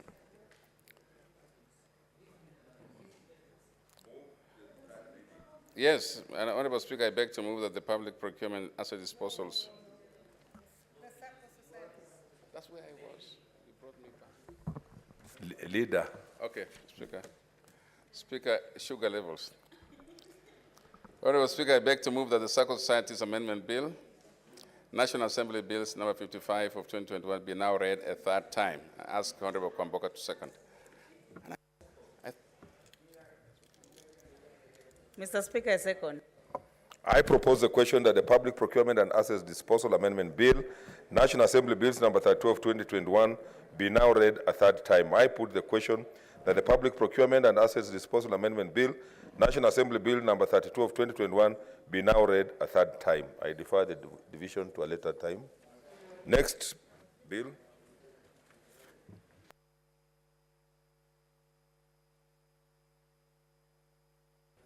Circle Societies.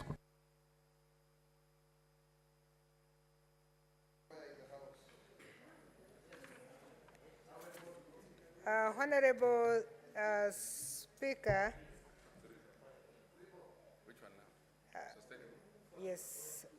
That is the circle one. I beg to report that the Committee of the Whole has considered the Sustainable Waste Management Bill, National Assembly Bills number 22 of 2021, and its approval thereof without amendments.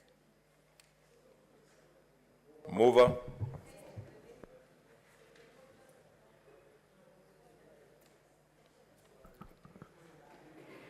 Honorable Speaker, I beg to move that the House do agree with the committee on the said report, and I have to ask Honorable Ongeri to second.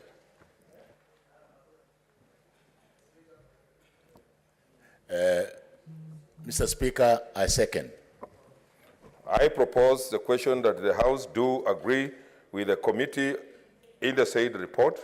I put the question that the House do agree with the committee in the said report. As manner of that opinion, say aye. As manner of a contrary view, say nay. The ayes have it. Mover. Honorable Speaker, I beg to move that the Sustainable Waste Management Bill, National Assembly Bills number 22 of 2021, and its approval thereof without amendments be now read a third time. I thought this was the circle. No, we're done with the circle.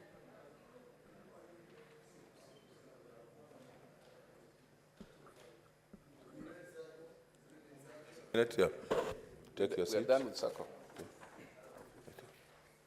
I propose the question that the Sustainable Waste Management Bill, National Assembly Bills number 22 of 2021, and its approval thereof with sustainable. Yes.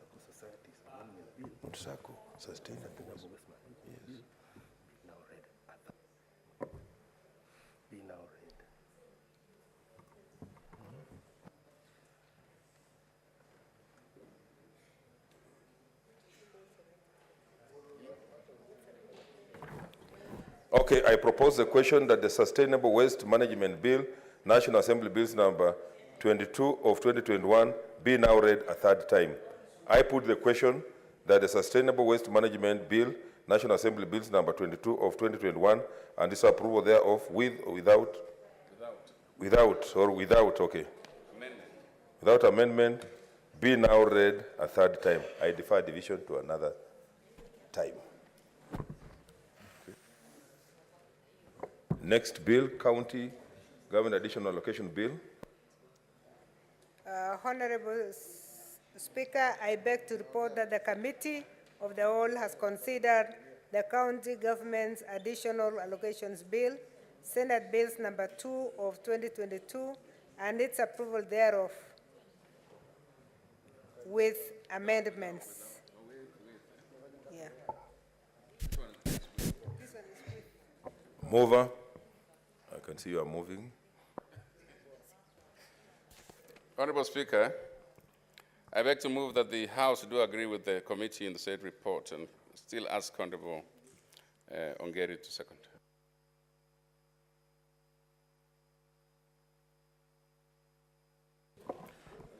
Mr. Speaker, I second.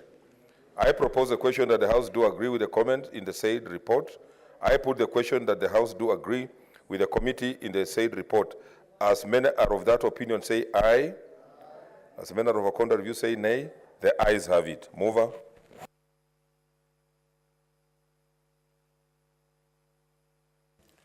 Honorable Speaker, I beg to move that the County Government Additional Allocations Bill, Senate Bills number 2 of 2022, be now read a third time, and ask Honorable Ongeri to second.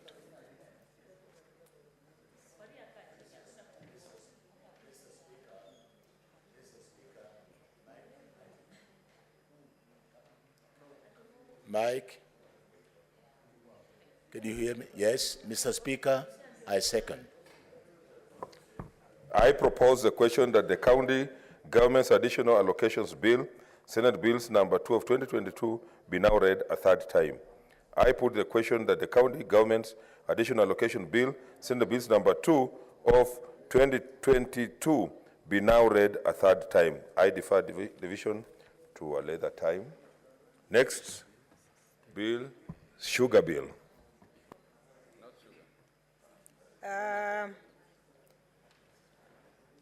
Honorable Speaker, I beg to report progress that the Committee of the Whole has considered the Sugar Bill, National Assembly Bills number 68 of 2019, and seeks leave to sit again tomorrow. Chairperson? No. Mover, sorry. Mover.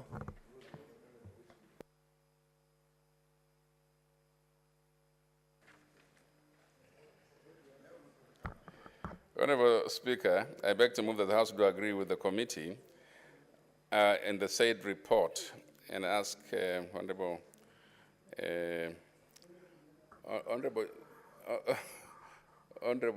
Faki to second. Mr. Speaker, sir, I second.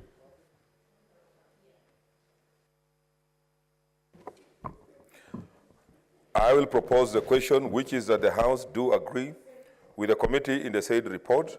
I'll put the question, which is that the House do agree with the committee in the said report. As manner of that opinion, say aye. As manner of a contrary view, say nay. The ayes have it. Next is Children Bill, National Assembly Bill. Chairperson. Honorable Speaker, I beg to report that the Committee of the Whole has considered the Children's Bill, National Assembly Bills number 38 of 2021, and its approval thereof without amendments. Propose, yes, mover. Honorable Speaker, I beg to move that the House do agree with the committee on said report and ask the minority leader to second. Was that captured? Mr. Speaker, tiredly, I second. I propose the question that the House do agree with the committee in the said report. I put the question that the House do agree with the committee in the said report. As manner of that opinion, say aye. As manner of a contrary view, say nay. The ayes have it. Mover.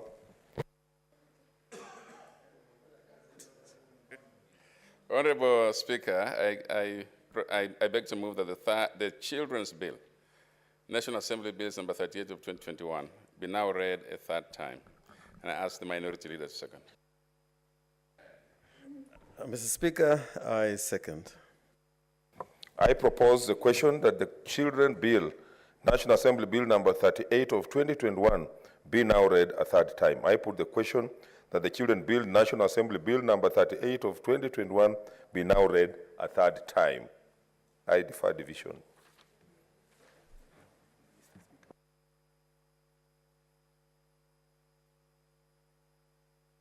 So we are doing the division for 7 bills. The question has already been put. Sasa mkuja hapo. No, sorry.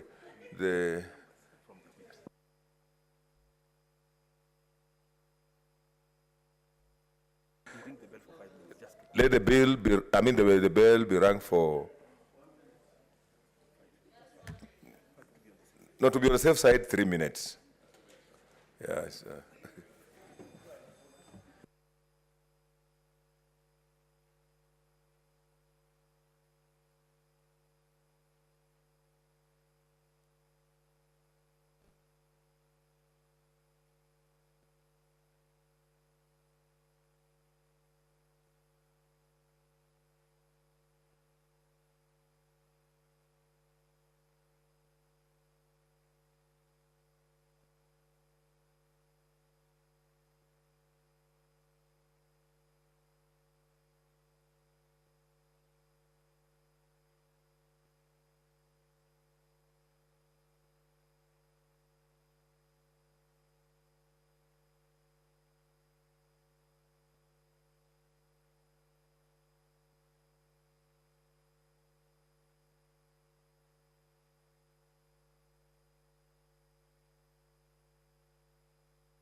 Stay online. Those who are online, stay on.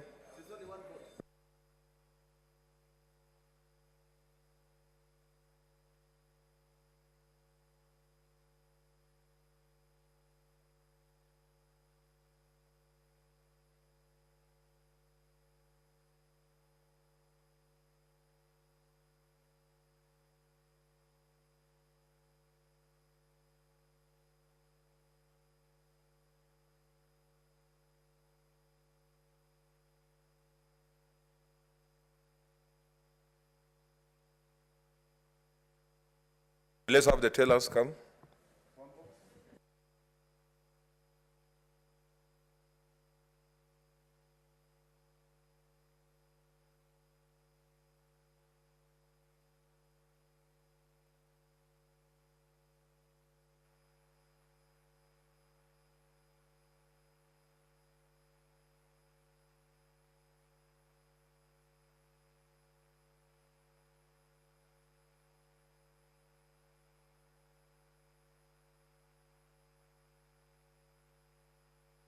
We will need to move with speed. Okay, let's proceed.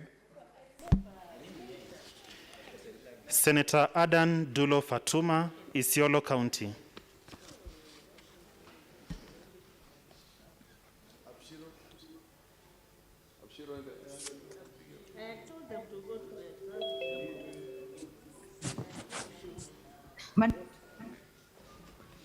Yes, she's there. Yeah, vote. Mr. Speaker, I vote yes for all the 7. Senator Ali Abdullahi Ibrahim, Wajir County.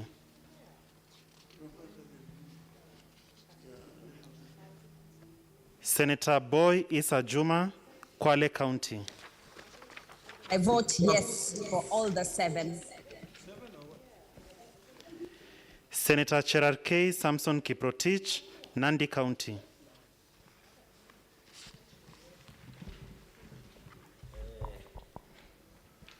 Mr. Speaker, on behalf of the people of Nandi, I vote yes for the 7.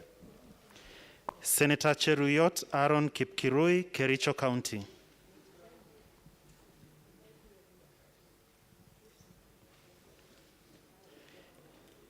Senator Haji Abdul Mohamed, Garissa County.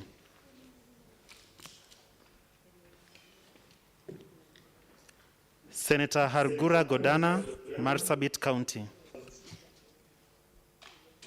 Mr. Speaker, I vote yes for all the 7 bills. Senator Imana Malakai Charles Ekal, Turkana County.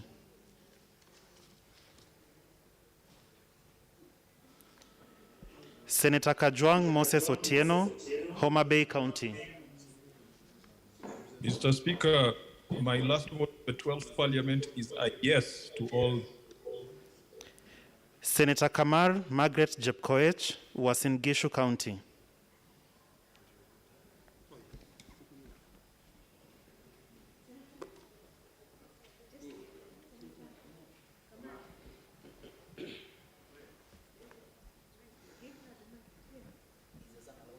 Here. Mr. Speaker, I vote yes for all 7. Senator Kangata Irungu, Moranga County.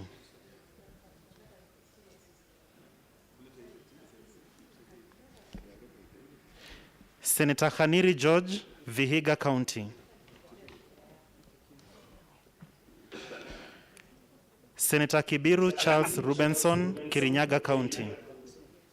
I vote yes for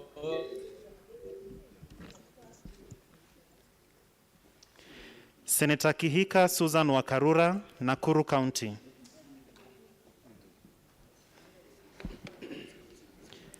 Senator Kimani Wamatangi Paul, Kiambu County.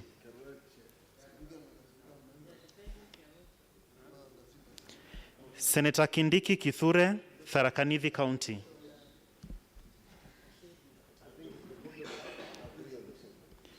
Senator Kirinyaga Ephraim Mwangi Maina, Nyeri County.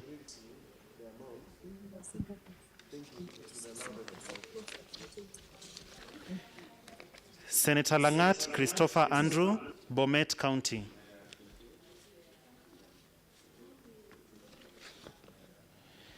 Senator Leleguel Tumbesi, Samburu County. Senator Linturi Franklin Mithika, Meru County.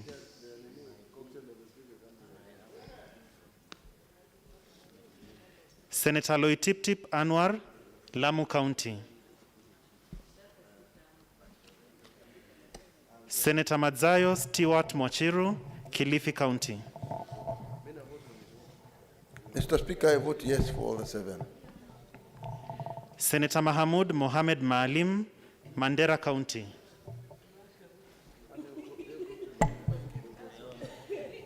Senator Malala Cleophas Wahungu, Kakamega County.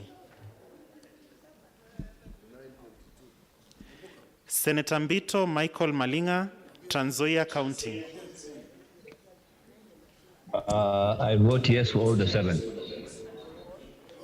Senator Mbogo George Ochilo Ayako, Migori County. Hello, Mr. Speaker. I vote yes for all the 7.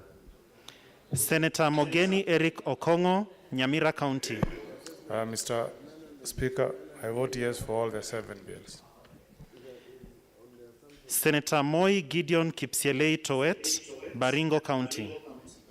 I vote yes for all the 7. Senator Mpai Philip Salau, Kajiado County. I vote yes for the 7 bills. Senator Murkomen Onesmus Kipchumba, Elgeyo Marakwet County.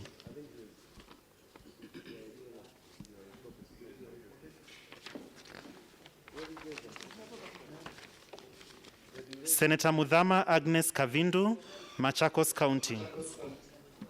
I vote yes for all. Senator Mutula Kilonzo Jr., Makueni County.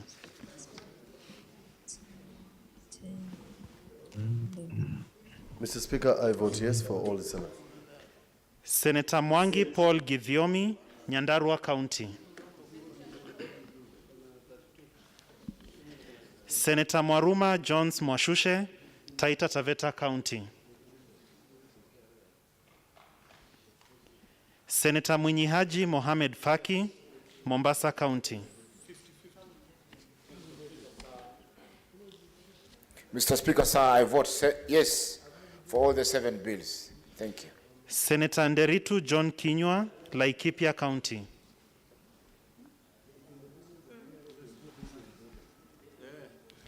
Senator Ndwiga Peter Njeru, Embu County. Mr. Speaker, Embu votes yes for all the 7. Senator Olekina Ledama, Narok County. Mr. Speaker, I vote yes for all the 7. Senator Ongeri Samson Kegengo, Kisii County. Mr. Speaker, I vote yes for all the 7 bills. Senator Orengo James, Siaya County.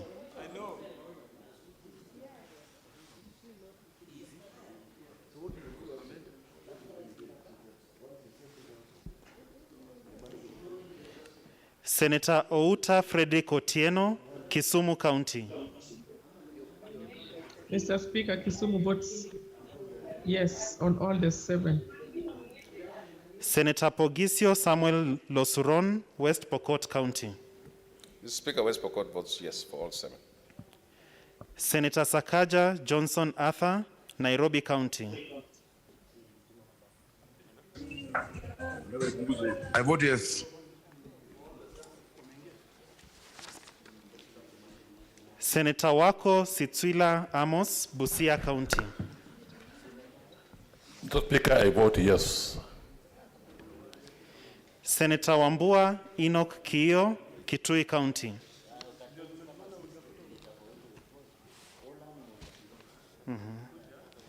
Senator Wario Golich Juma, Tana River County.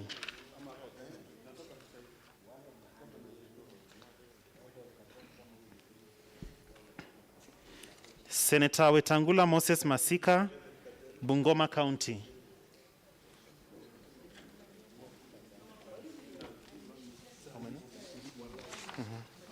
niite last round.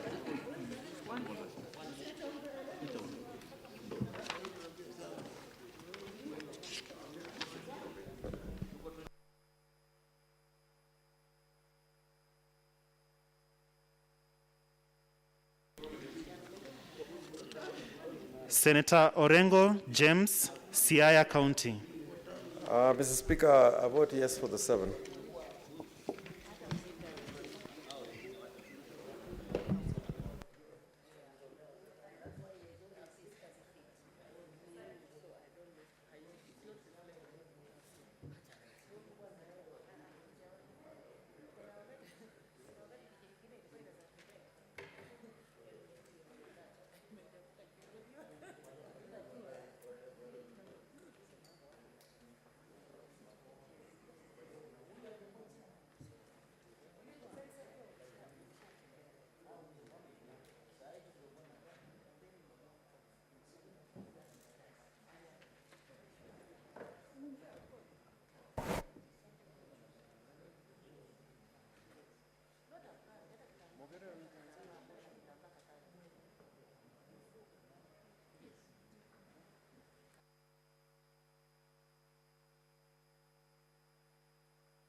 Okay, order, senators.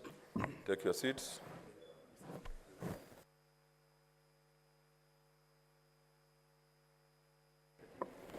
Okay, these are the results of the division. That is the irrigation. Okay, order number 22.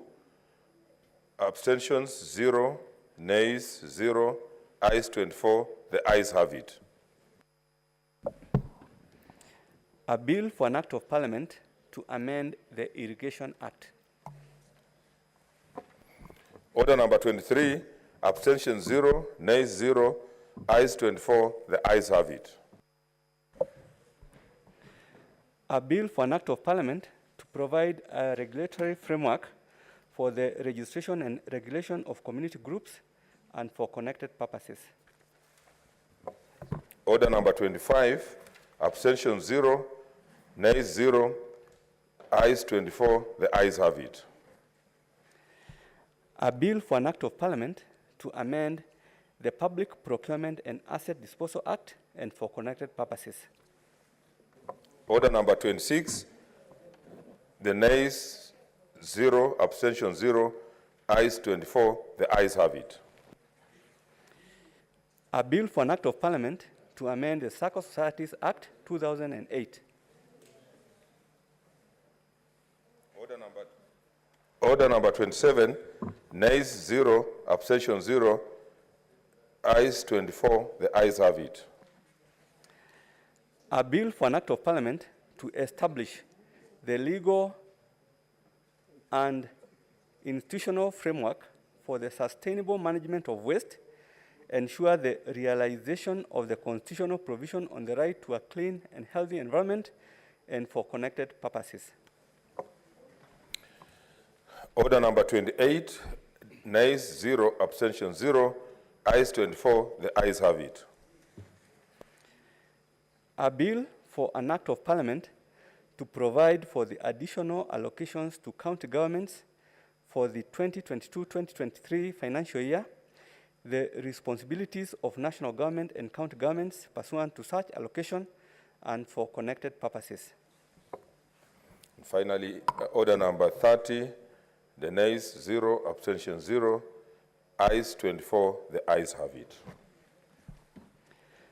A bill for an act of parliament to give effect to Article 53 of the Constitution to make provision for children's rights, parental responsibility, alternative care of children, including guardianship, foster care, placement, and adoption, to make provision for care and protection of children and children in conflict with the law, to make provision for and regulate the administration of children's services, to establish the National Council for Children's Services, and for connected purposes.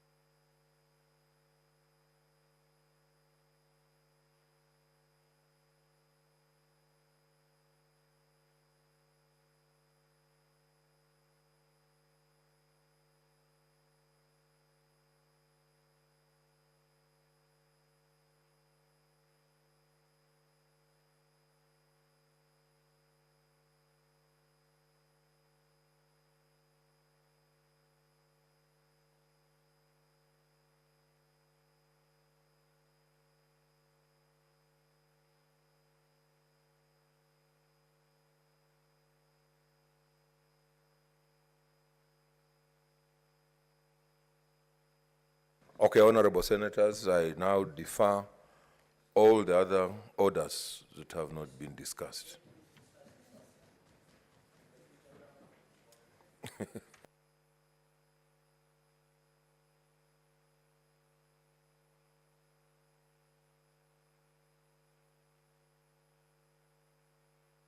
No.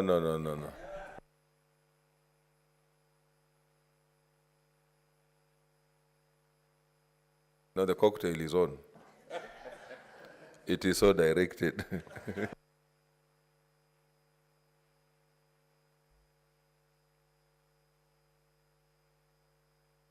Senator Orengo. Mr. Speaker, there is a motion which is coming, but the motion I want to move will have an effect on that motion for the adjournment of the House Sine Die. Mr. Speaker, I want to move the following motion, which is alteration of the Senate calendar for the 6th session. That notwithstanding the resolution of the Senate made on the 9th of February 2002 regarding the approval of the calendar of the Senate for the 6th session, and pursuant to Standing Order number 29-4, the Senate resolves, 1, to alter its calendar and defer the Sine Die adjournment schedule for today, Thursday, 16 June 2022. 2, holding a sitting on Tuesday, 21st June 2022 at 10 a.m. to transact business which shall be scheduled by the Senate Business Committee. Mr. Speaker, I'm moving this motion.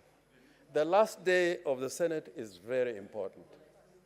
And I think it would not be in the interest of the country for us to discuss such an important motion that we are joining Sine Die, that probably will never be heard again until the election of the next Senate or the next Parliament, in which case those who will be lucky or be fortunate to be in this Senate we may have an opportunity to address the Senate.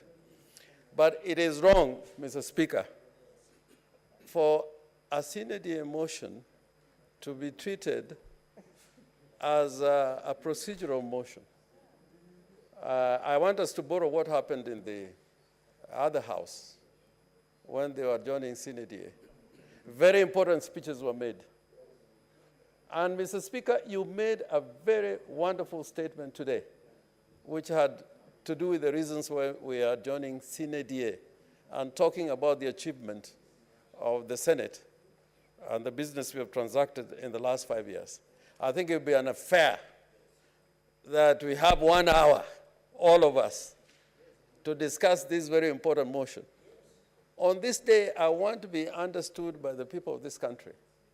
The 5 years I have been here to do a summary. Senator Olekina, thanks to you, Mr. Speaker, had an opportunity to address the House briefly. It was actually brief. So without further ado, I propose that we alter the calendar of the House and we meet on Tuesday the 21st so that we have an opportunity to discuss the motion on the adjournment of Parliament sine die. Originally, the type copy of my motion reads 2:30. But, Mr. Speaker, understanding order number 1, I seek your indulgence that we should meet at 10 a.m. and at 2:30 so that each member is not given 3 minutes. Each member is entitled to about 5 minutes. And there are a lot of things which are happening in this country which are bedeviling the nation. I don't want to go home to Siaya without talking about some of those problems and anticipating what we can do as a Senate, which is is adjourning because we are not dissolved. We can be called at any time if there's business.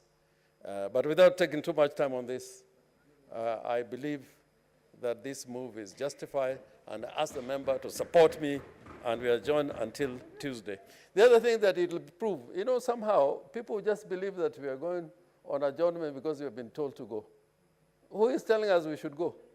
We can meet next week. We can meet during the elections. In fact, the Parliament as an institution, the fact that the Parliament is on until a new Parliament is on, is to enable Parliament to work throughout. The executive is working throughout. The judiciary is working throughout. Why should Parliament go adjourn sine die? So that we, as the elected leaders, as the elected representatives, if there is an emergency, if there's something that we need to talk about, we have to have special procedure to come back.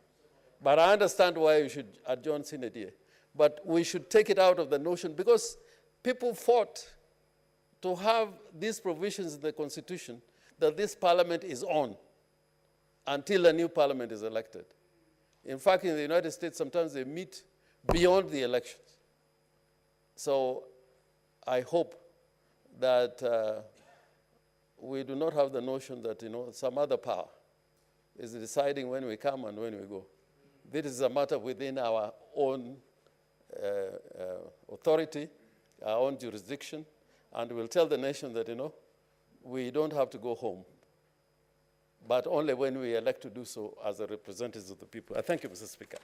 I ask the Leader of Majority to second.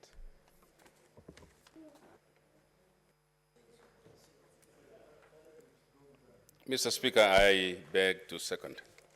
Mr. Speaker, I do not need to add to what the minority leader has alluded to. Mr. Speaker, if I were able to reward this House, Mr. Speaker, the last 2 days this House has worked so hard.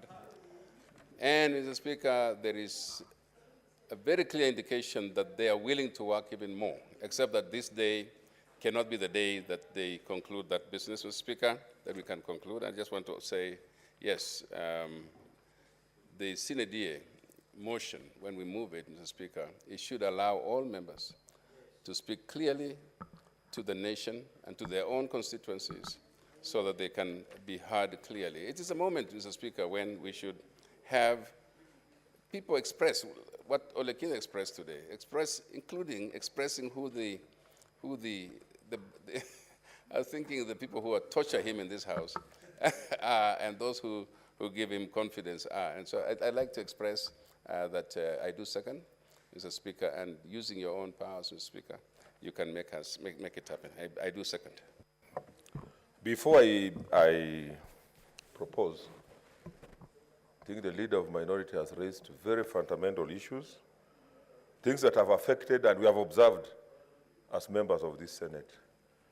I do remember, and I wish this to be on record, that when the third president, Honorable Mwai Kibaki, was brought here to lay in state for 3 days, we took care of the body, but no member of parliament, both Senate and National Assembly, and the speakers were given an opportunity to say anything during the funeral. That was sad for a president who had been in this house for over 50 years. I think the Senate and Parliament needs to find its space, and it's important that we assert ourselves as a Senate, even as we go, that such mistakes should never be repeated in this country, because these are institutions. Institutions should not be looked at through the lenses of those who are there at that particular time. I thought that was sad, because we should have been given an opportunity to mourn and even talk about the third president who had been in this house for over 50 years. I now propose the question. Therefore, this is very important, that we have time for senators to talk, and I agree with the timings that we have put, because senators like James Orengo have been in Parliament for over 50 years. So for him just to disappear quietly, it will be the most unfortunate thing in this country. No, that cannot happen. We have people like Senator Wako, the longest serving Attorney General in the Republic of Kenya. Nobody is going to break his record. People like Senator Professor Ongeri, who has, and Scoop, she's also trying to make a point, and many, many other senior. Madzayo, the judge, who has also been the chair of the ASK show in the Republic of Kenya. Just to disappear without, just like that is not acceptable. And that is why I propose that, notwithstanding the resolutions of the Senate made on 9 February 2022 regarding the approval of the calendar of the Senate for the 6th session, and pursuant to Standing Order number 29-4, the Senate resolves: 1, to alter its calendar and defer the Synod adjournment scheduled for today, Thursday, 16 June 2022, and holding a sitting Tuesday, 21st June 2022, 10 a.m. to transact business which shall be scheduled by the Senate Business Committee. I put the question that, notwithstanding the resolution of the Senate made on 9 February 2022 regarding the approval of the calendar of the Senate for the 6th session, and pursuant to Standing Order number 29-4, the Senate resolves to: 1, alter its calendar and defer the Senate adjournment scheduled for today, Thursday, 16 June 2022, and 2, holding a sitting on Tuesday, 21st June 2022, 10 a.m. to transact business which shall be scheduled by the Senate Business Committee. As a manner of that opinion, say aye. Aye. As a manner of the contrary of you, say nay. The ayes have it. Honorable Senators, there being the cocktail is there. That cannot be deferred. We shall hold another one on Tuesday. Honorable Senators, there being no other business on the order paper, the Senate stands adjourned until Tuesday, 21st June 2022 at 10 a.m.